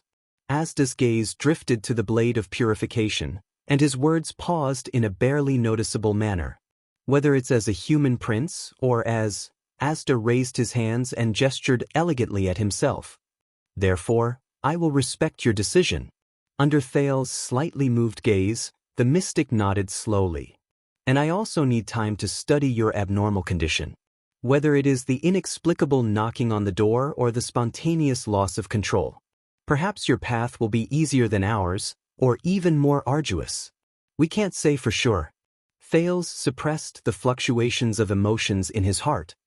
He put on his friendliest and most composed attitude and pursed his lips into a smile. Negotiation succeeded. Yes, I won't force you to come with me anymore, and I won't urge you to become a mystic. Asda looked at his reaction and smiled faintly. But since you said you want to understand mystic energy and magic, I can spare some time to think of a way. Thales reacted quickly. He raised his eyebrows. Even as a prince, I have to have some secret extracurricular interests or hobbies. Thales enunciated the word secret slightly. I will contact you regularly and in secret. Asda understood Thales' words. He flashed a mysterious smile and emphasized the word in secret. It's still the same old way, pay attention to receiving invitations. Thales did not bother to hide the fact that he rolled his eyes right in front of him. Asda chuckled and said slowly, then, we will meet again. Thales Jadestar. He flashed a playful and profound smile. His gaze was subtle. It was just like the first time they met in the chess room. My interesting junior. Thales took a deep breath and slowly exhaled. He nodded slightly. Thank you, Sir Sakern. Asda bowed slightly. His elegant figure turned into blue light. The blue light slowly faded, until only a colorless breeze was left. It blew at Thales' hair and made him narrow his eyes. I won't disturb you anymore. She has been looking for you for a long time. Asda's melodious voice came from the wind. Thales was a little stunned. A few seconds later, the sound of the wind disappeared. Thales stood on the spot for a few seconds, holding the blade of purification tightly in his hand. After making sure that the other party had left, he exhaled. The anxiety and tension in his heart instantly relaxed. Oh my God! He looked at the dark night sky and heaved a long sigh, as if he was relieved. Giza's expression before she disappeared and Asda's gaze before he left still lingered in his mind. Mystics, what kind of existences are you? What does the world look like in your eyes? Thales immediately lowered his head and looked at his hands. JC's dagger was in his right hand, and the small red sword in his left. He was absent-minded. He sighed dejectedly. He put JC back into the sheath at his waist, but touched a foreign object. Thales froze. That's... He lowered his head and bit his lip. An indescribable sorrow welled up in his heart. At this moment, a timid voice suddenly came from behind him. Thales, is that you? The second prince was shocked and turned around abruptly. His eyes suddenly widened. Little Rascal, who was in a sorry state and had filthy hair, stood behind him with her arms crossed. She was shivering in the cold. She was squinting hard, as if trying to see everything clearly. Thales was stunned. She, Little Rascal, seemed to be used to everything in front of her. Her eyes were bloodshot. She sniffed, reached out her hands, and groped her way forward.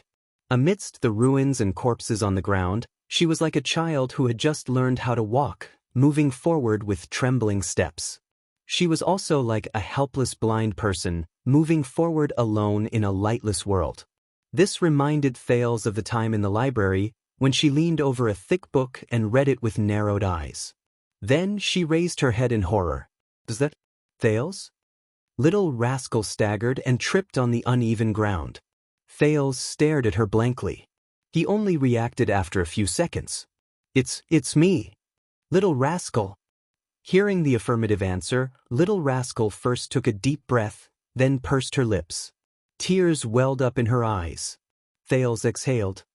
He bit his lip, stepped over the mess on the ground, and rushed to the girl in a few steps. He stood a step away from her, gasping for breath as he carefully extended his bloody left hand. Then he held Little Rascal's palm. Feeling his hand tighten, Little Rascal shuddered, as if she was afraid. But after a moment, she resolutely and confidently held Thales' left hand with both hands. They stood in the ruins on the ground, holding each other tightly. Thales looked at Little Rascal with a complicated expression. He clenched his fists and felt his heavy heart lighten a little. Are you okay? He asked hesitantly. Little Rascal seemed to have calmed down a lot. She squinted her highly myopic green eyes and nodded shakily. Those tentacles, let me go. The girl stood in front of him, her lips slightly pursed. Looking at the disheveled girl, Thales closed his eyes and took a deep breath as well. Little rascal sniffled. Her hands, which were holding his arm, trembled slightly. But before she could finish, Thales suddenly smiled. A second later, he took a step forward without hesitation and hugged the dazed little rascal tightly. Little rascal shuddered, but she obediently leaned against Thales' shoulder. Tears streamed down her cheeks uncontrollably. "That's good." Thales gritted his teeth and mumbled. He stared at the streets of Shield District, which were only left with the howling wind and snow. He looked at the countless corpses lying by the roadside and the scattered ashes. He hugged the only warm and trembling life in front of him tightly. At that moment, Thales felt his eyes blur. "It's okay," he said softly. "We're safe."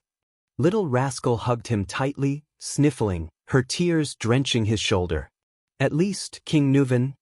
Thales grabbed the blade of purification and wiped his tears with the back of his hand. Hearing King Nuven's name, little rascal froze slightly. Thales smoothed out his breath, forced a smile, and continued. "At least he won't hang me on the city gate for kidnapping a girl." Little rascal froze for a moment, then burst into laughter. Thales chuckled as well. But a moment later, Thales let go of little rascal. He reached towards his waist, towards the foreign object. "This is for you." Thales took it out and stuffed it into little rascal's hand. Little rascal was slightly stunned. She fumbled with the object in her hand. It was the thing she was most familiar with. Little rascal sniffled hard. Then, she gently raised the object in her hand, put it on her head, and pressed it behind her ear. Behind the comical, thick, dusty, and cracked black-rimmed glasses, the little girl opened her crystal-clear green eyes again. Little rascal stared at Thales in a daze. She stared at the boy, who was covered in blood and dirt, with messy hair and a big red bump on his forehead. A few seconds later, both of them looked at each other's disheveled appearance and laughed together. At that moment, little rascal's expression changed. "What's wrong with you?" she asked, a little shocked. Thales raised an eyebrow. "Huh." In the next second, little rascal widened her eyes in horror. Thales frowned. He quickly sensed that something was wrong. He lowered his head, his face pale. A drop of blood appeared on the ground. Then a second drop, a third drop. Thales shuddered violently. He reached out and touched his nose. It was wet and slippery. Thales' expression froze. "This is what's wrong?" Asterisk clang. Asterisk, the blade of purification fell from his hand and fell to the ground, swaying slightly. Under little rascal's shocked gaze, Thales staggered a step back and subconsciously covered his chest. The prince's hands trembled uncontrollably. He stared at little rascal with widened eyes, as if he had seen the most terrifying thing. At that moment, little rascal remembered Alex's expression before she died a few hours ago. She covered her mouth and screamed. "No, it can't be." Following little rascal's scream, Thales swayed and fell. Little rascal turned pale with fright. She quickly extended her hand and helped him lie down. "Arg!" Thales let out a pained and suppressed moan. A heart-wrenching pain suddenly spread from Thales' body. It was as if his soul was being torn apart. Oh no! The pain he felt when he was assassinated by a psionic assassin, when he was bombarded by a mystic gun. It was as if every inch of his body and every cell was being torn apart. That, the price of using mystic energy. Again, is this the price of victory? While he was in extreme pain, Thales vaguely heard the sound of something cracking, as if it was real. It came from within his body in a chilling manner. It was as if his body was slowly disintegrating. Arg! Thales' body convulsed and he let out another pained cry.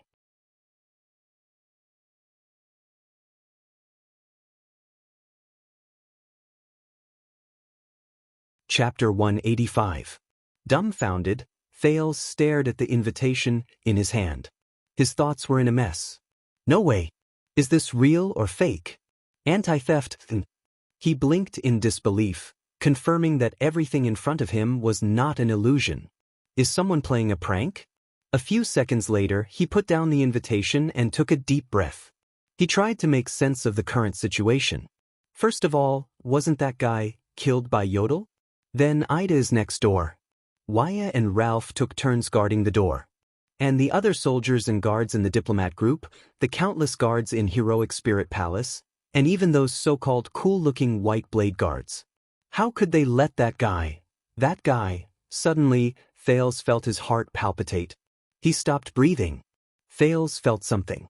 He turned his head, feeling his skin crawl. He shifted his gaze to the window. At that moment, the prince's heart skipped a beat. His long-lost friend, Asda Sakern, stood by the window with his hands behind his back. He stared at Thales with a pair of seemingly indifferent eyes. Just like when they first met, the mystic wore a thin but neat blue robe. His posture was tall and straight, and there was a mysterious but confident smile on his handsome face. He was as elegant as ever, as composed as ever. At that moment, Thales' mind went blank. What happened to 15 minutes? Hello. The air mystic nodded at him slightly and said in a gentle tone, "My smart, mature, and mischievous little friend."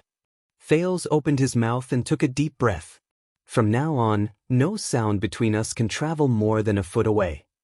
As if he knew what Thales was thinking, Asda slowly raised his right index finger and shook it at him with a smile. No one else will disturb us. When Thales heard this, he was like a deflated balloon, and he exhaled the breath he took in.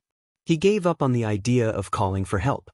Asda's smile was so warm, but in Thales' eyes, it chilled him to the core. Wait. He and the mystic were not the only ones in the room. Thales thought of something. Following Thales' line of sight, the mystic glanced at little rascal, who was deep in slumber beside the bed. Of course, your adorable little maid won't be woken up either. Little rascal's mouth was still opening and closing in her dreams, but Thales could no longer hear her murmurs or even her breathing. Thales sighed softly.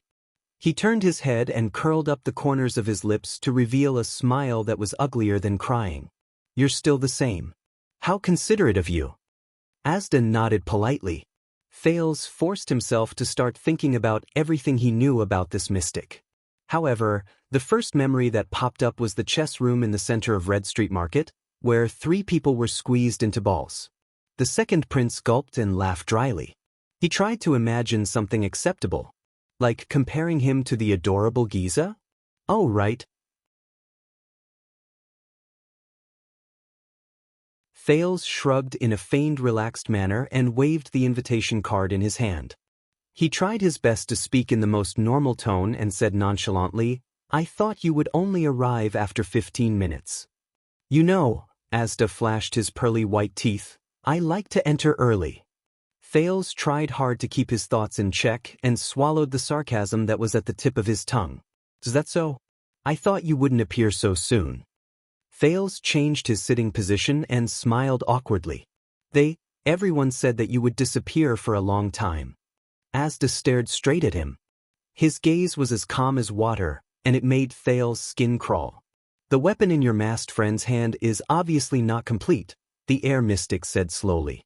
"Otherwise, a legendary anti-mystic equipment that is in perfect condition and fully activated can seal a mystic for a period of time.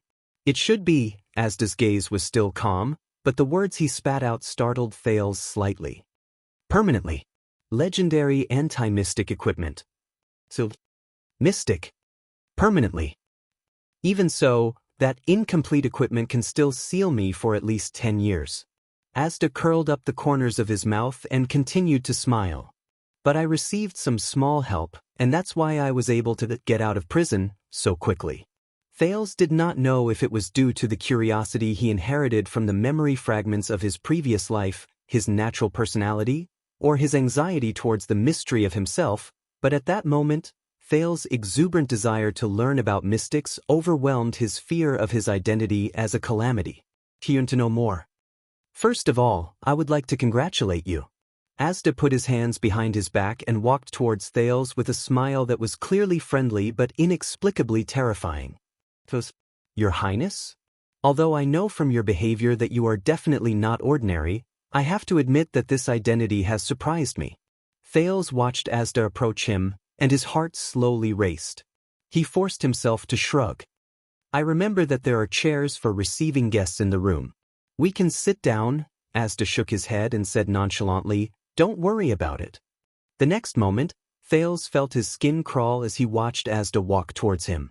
Then he bent his knees and sat in an invisible space. Asda grinned brightly on the transparent chair. "I brought my own chair." The prince looked at this strange scene and tried his best to control his facial muscles so that they would not twitch too much.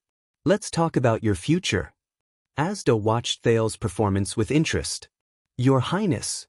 Thales knew that although he addressed himself as Your Highness, the man before him did not care about this special identity at all. This made Thales, who had experienced all kinds of gazes after becoming a prince, instantly feel a strange feeling. Thales took a deep breath and forced himself to calm down.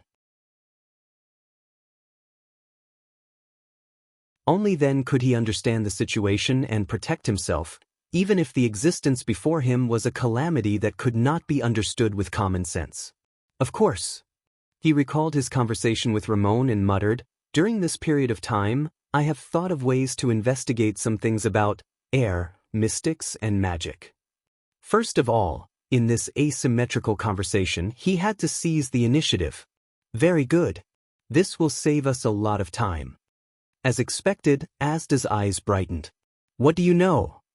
"Not much, but not little either." Thales carefully chose his words. "For example, what exactly is magic, and the 3 great magic towers?" "I met a person who is quite knowledgeable about magic." Asda's interest was piqued. While Thales was on tenterhooks, he briefly repeated what Ramon told him. Even Asda could not help but sigh softly. 1,000 years have passed since the collapse of the magic tower, and magic has been banned for 6 centuries. To think that there are still believers in magic. This is indeed beyond my expectations. Thales observed Asda's expression and at the same time, tried his best to think of a way to escape. "The other party is a mystic. I don't even need to think about non-peaceful means. Stall for time. I can consider this. But can I really stall for time until help arrives? Or will help really work? The other party's goal should be to become one of them. Damn it, the mystic that everyone hates. Then, my best choice is to deal with the other party on this issue and achieve some results by making concessions and lowering my stance." So, is magic the kind of existence he mentioned? A kind of meaning, a kind of belief? At the thought of this, Thales asked cautiously. At the same time, he was really curious about this question. "What do you think?" But the air mystic did not answer immediately. Asda's lowered gaze did not move. Under Thales' curious gaze, he crossed his hands and remained silent for a long time. "No. Magic is not like this. Not only that, it doesn't have to be like this." Finally, Asda shook his head slowly and spoke slowly. "Everyone has their own understanding of magic, and they believe in the magic they understand." Thales was stunned when he heard this. Asda raised his left hand and looked at his palm. His gaze was complicated. At that moment, Thales felt that the Asda in front of him was more like a normal person than ever before. And not a terrifying calamity. Magic is a kind of choice. Asda stared at his palm and slowly clenched his fist. And these choices are neither exclusive nor mutually exclusive. There is no superiority or inferiority. This is the basic philosophy of the seat of all magic, in Soul Tower. Thales shuddered. Wait a minute. He heard a special word. It is also one of the philosophy of magic that I agree with and recognize, Asda said flatly. Thales raised his hand subconsciously. This was a habit from his previous life in the memory fragments.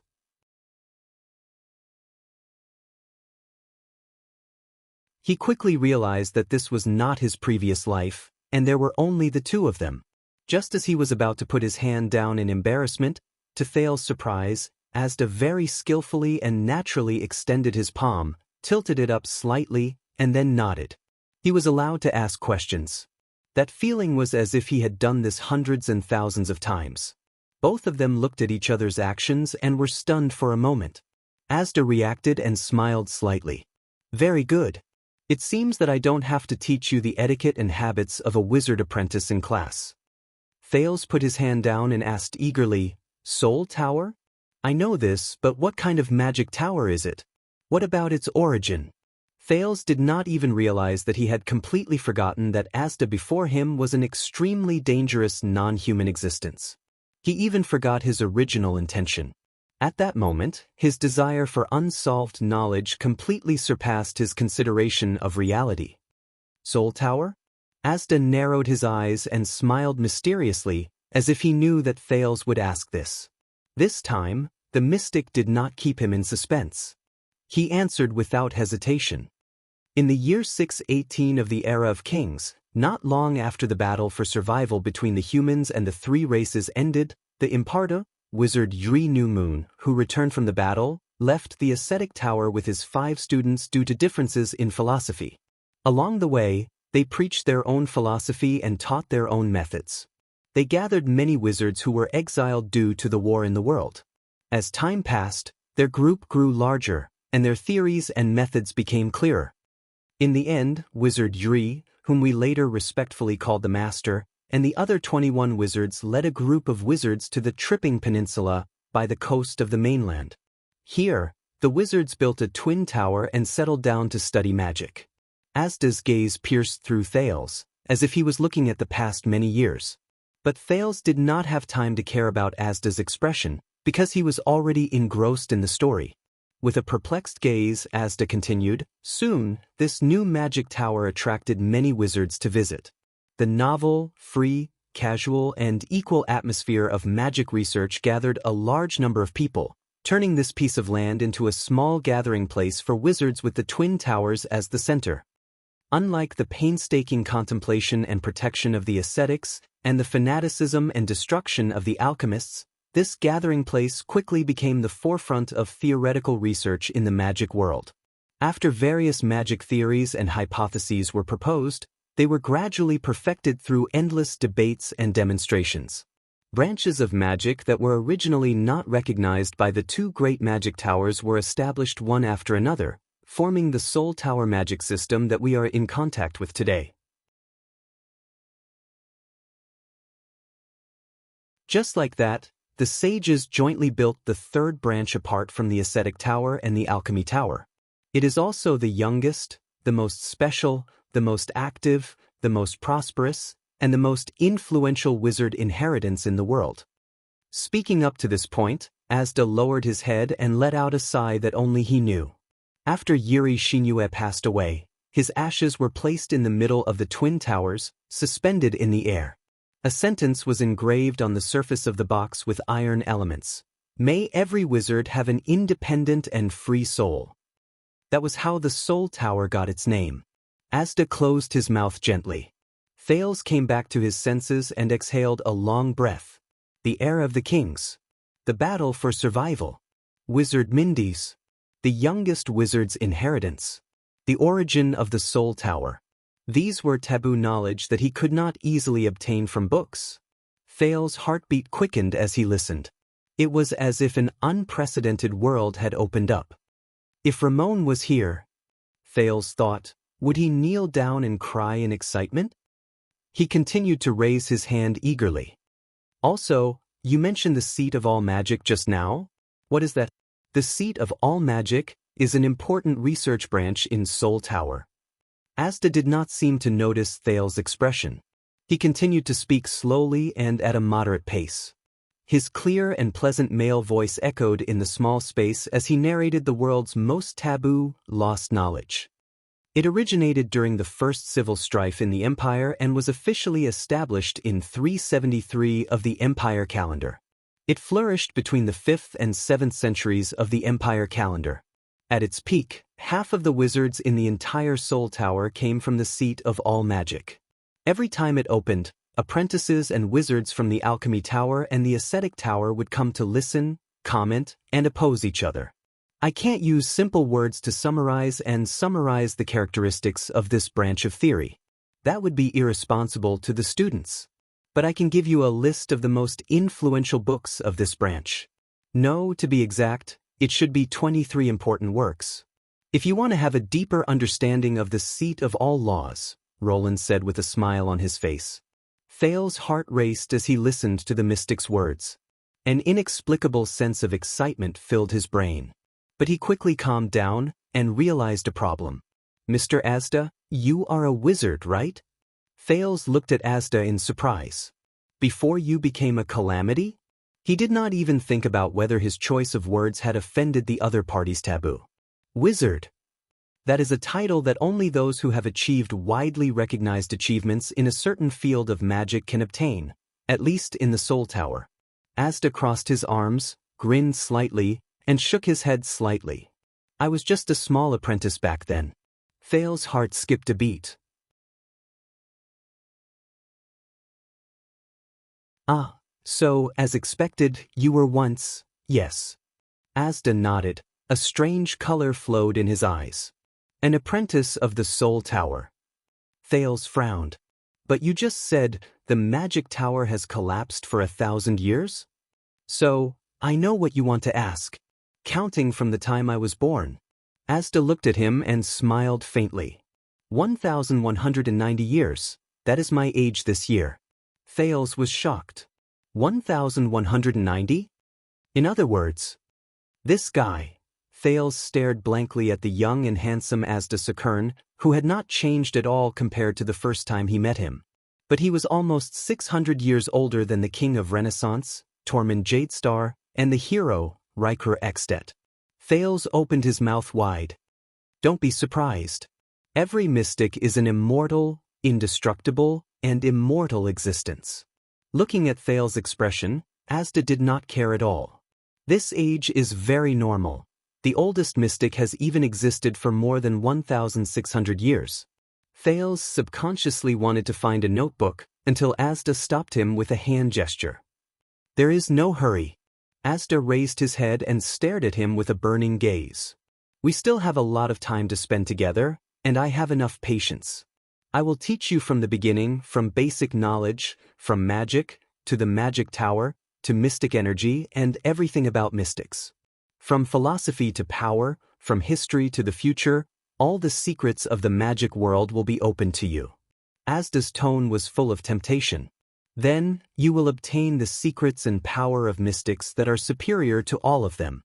Until you truly become a mystic.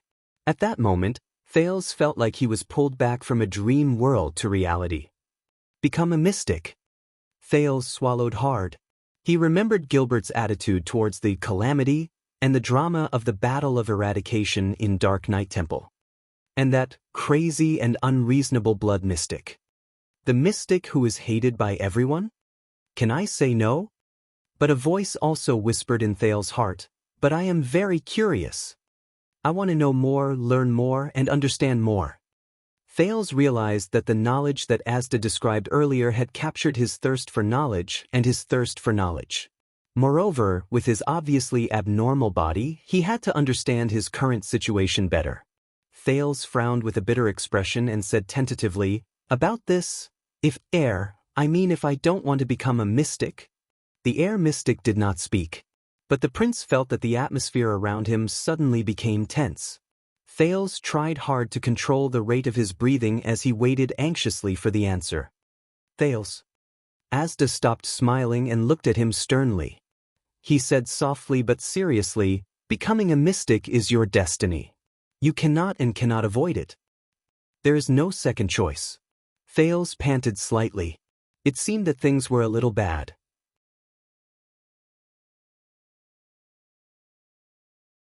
Why don't you tell me first? Tension and stress returned to Thales' heart. He tried his best to smile and asked cautiously, mystics. What exactly are we? This time, Asda stared at him expressionlessly for a long, long time. As he withstood the mystic's seemingly emotionless yet pressurizing gaze, embarrassment and helplessness crept onto Thales' face. Until Asda spoke slowly. I cannot tell you the answer to this question, because you are still not a mystic. Asda's gaze was still fixed on him, but his tone and words had become cold and mysterious, as if he had returned to that night in Red Street Market. Only when you truly become a mystic that only you can understand, can you finally know what a mystic is. Asda's gaze was still fixed on him. Thales furrowed his brows slightly.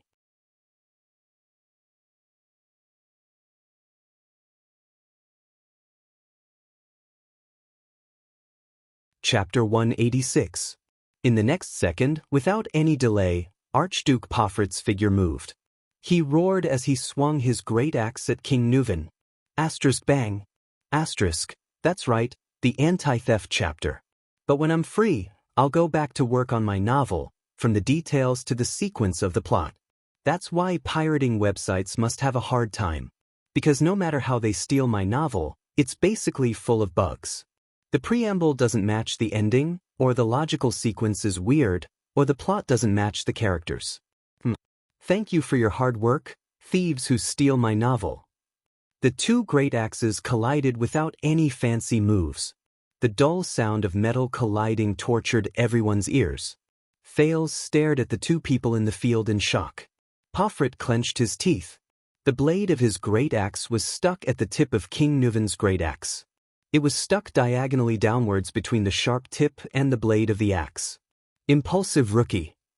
King Nuven calmly turned his body sideways.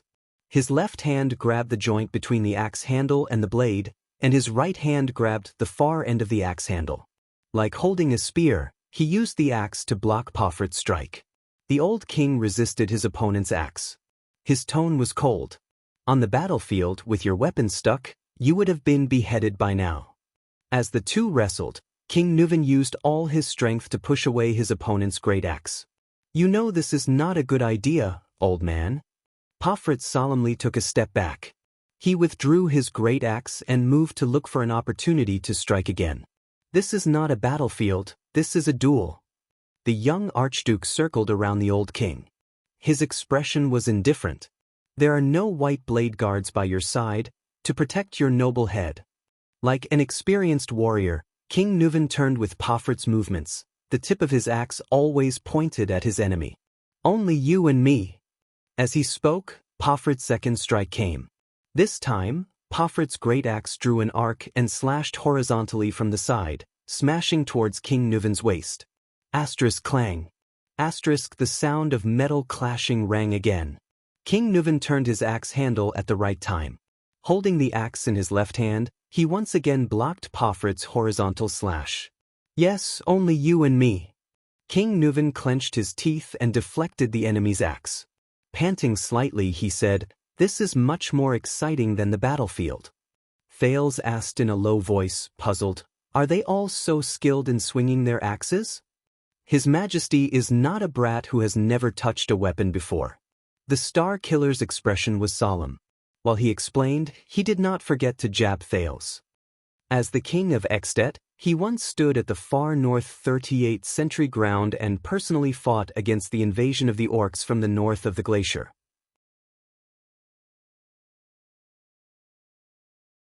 The skull of Syra Darkthunder, the human slaughterer, is still hanging high up at the first lookout point, intimidating the glacier beastmen. He also led his troops out of the Golden Passage and broke through the elves' defensive line in the White Mountain. Wherever his troops went, Khemu Union, the White Elves, and the Alliance of Freedom were subdued. A brilliant light shone in the Star Killer's eyes. He was also the first northern sovereign in 300 years to conquer Broken Dragon Fortress and cross the border between Extet and Constellation. When it comes to battle experience, he won't lose to any of the battle-hardened warriors in the White Blade Guards. Putray raised his eyebrows, and Thales stuck out his tongue. In the arena, Pofrit swung his great axe again and collided with King Nuven's weapon in the air. Bang. Sparks flew in all directions as the blades collided. King Nuven seemed to be a little powerless. He gritted his teeth and withstood the great axe, his arms trembling slightly. "Are you tired?" Pofrit seized the opportunity when King Nuven took a breather. He roared and shook his arms with force. "Men."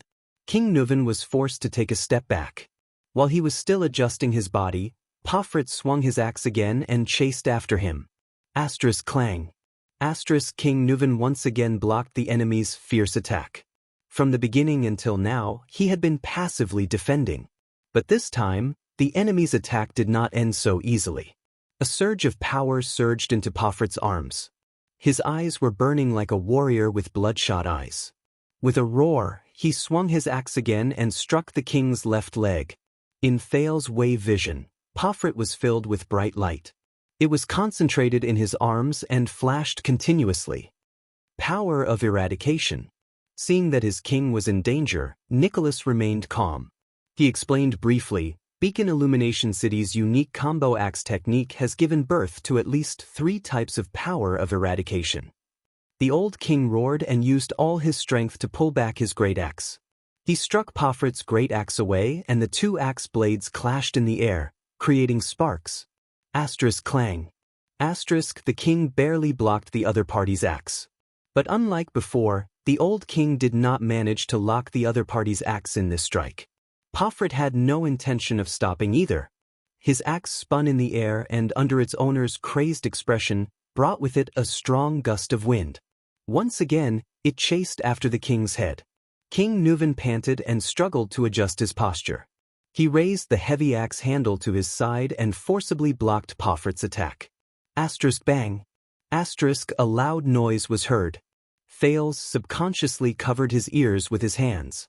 But Pofrit, who was supported by the power of eradication, did not get his axe stuck like the previous few times. He reacted quickly and reversed the axe. It slipped away from Nuvan's block in an instant.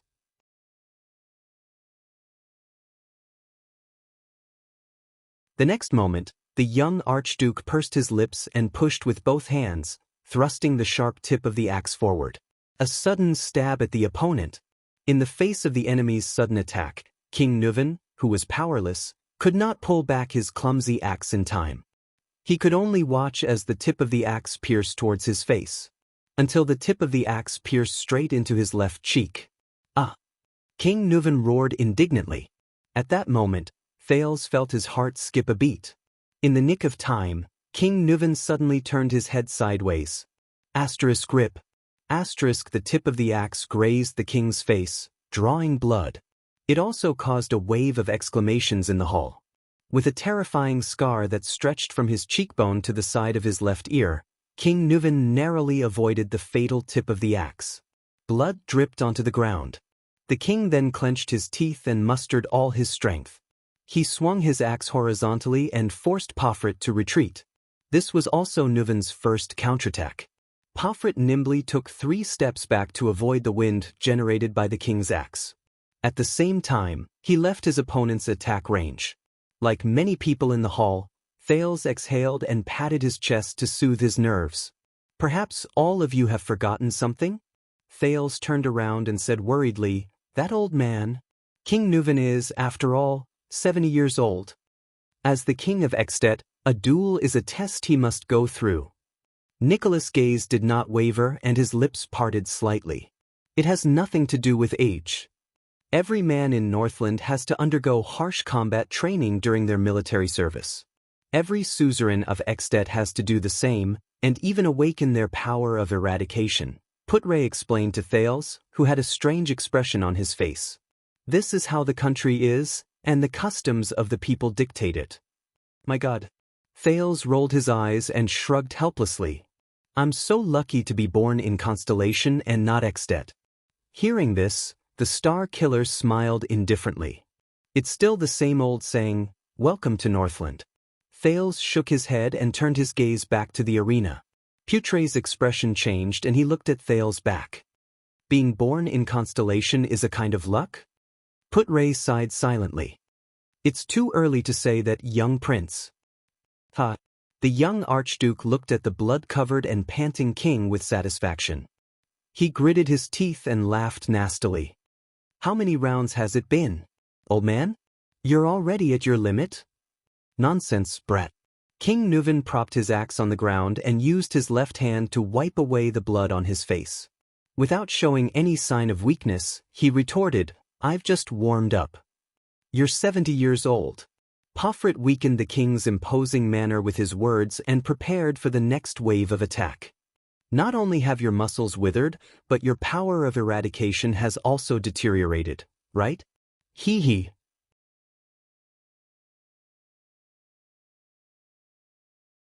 King Nuvan inhaled and smacked his lips ferociously. Brat, How many battles have you fought? How dare you say this in front of me? Pofrit began to laugh strangely. Yes, I still remember 12 years ago, when my grandfather was still alive, you gathered the armies of the 7 archdukes. With unprecedented pride, you went south to Constellation. As he spoke, Pofrit swung his axe without warning. Bang! The blade of the axe ruthlessly struck the great axe that King Nuvan had raised. This time, the young archduke roared angrily and pressed his entire body forward to wrestle with King Nuvan. King Nuvan was pushed back 2 steps before he could stabilize himself. His face was distorted as he struggled to resist the young and aggressive archduke. His arms could not stop trembling. Back then, you were strong, fierce, and in the prime of your life. Gritting his teeth, Pofrit pushed the blade of the axe in his hand forward, suppressing the aging king with ease. You weren't this sickly and broken state. In the next second, the old king finally lost his strength. He was pushed away and fell to the ground. His weapon fell to the ground. Clang. Many people held their breaths. Pofrit mercilessly swung his axe down. The old king rolled away in a disheveled manner and the axe smashed into his left side. Bang! The force of the blow was so great that the stone floor caved in. There was an uproar in the hall. Damn it. Thales turned around in frustration. This is what I'm worried about. Keep watching, Nicholas said coldly, even though his furrowed brows betrayed his emotions. On the battlefield, it's not the last moment. Panting, King Nuvan quickly picked up the great axe that had fallen to the ground with a reaction speed that was beyond his age. The young Pofrit retracted the giant axe that he had plunged into the ground. It seemed that he had used too much strength in the strike just now. He was also slightly panting. At that time, my grandfather was wearing a military uniform and armor, panting as he stood beside you. He was like a toothless saber-toothed tiger, old and ugly. Pofrit's expression was calm as he carefully observed King Nuvan's movements. Your grandfather and father were much better than you. King Nuvan spat on the ground and slowly stood up. But you just can't nurture them well, can you? Pofrit's gaze shifted.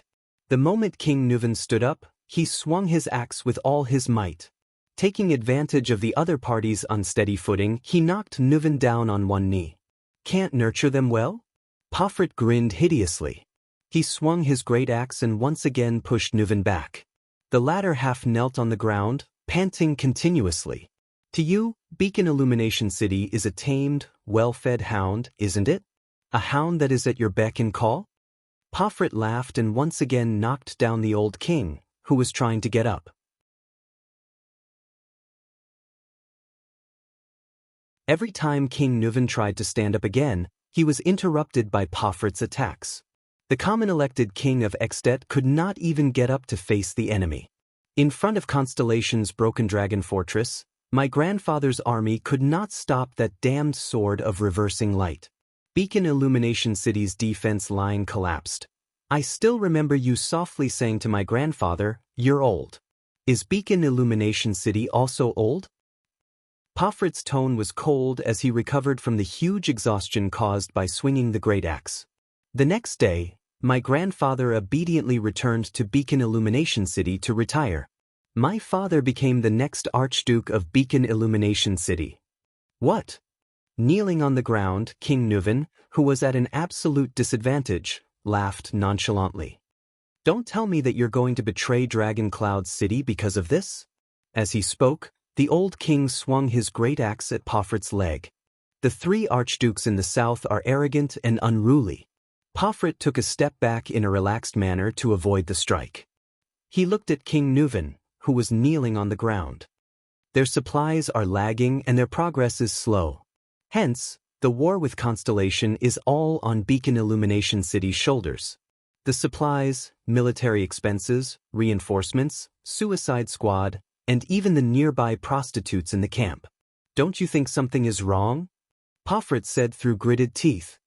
That is the responsibility you were assigned. King Nuvan's gaze was frightening. His voice was laced with anger. It is also the king's order. Pofrit swung his great axe mercilessly again, causing King Nuvan to roll away. This time, Nuven, who had expended a lot of energy, could not completely block his opponent.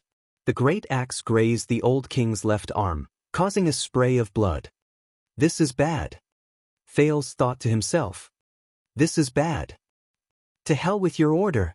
To take down that damned broken dragon fortress, how many soldiers and horses have we sacrificed? More than half of them are from Beacon Illumination City. The young archduke yelled angrily. I watched the dead and injured soldiers return to their tents with numb expressions, lamenting about when they would be able to go home. The next day, they were sent out as the first wave. Like targets, they were used up in the siege of the fortress: crossbows, arrows, kerosene bombs, huge logs, rolling stones, mystic guns, and soldiers. Pofrit pounded his chest, his gaze fierce. They were sent to die. You're tuning in to the Wang Lin's Journey YouTube channel. Don't forget to subscribe and join us on this journey to catch the most captivating stories.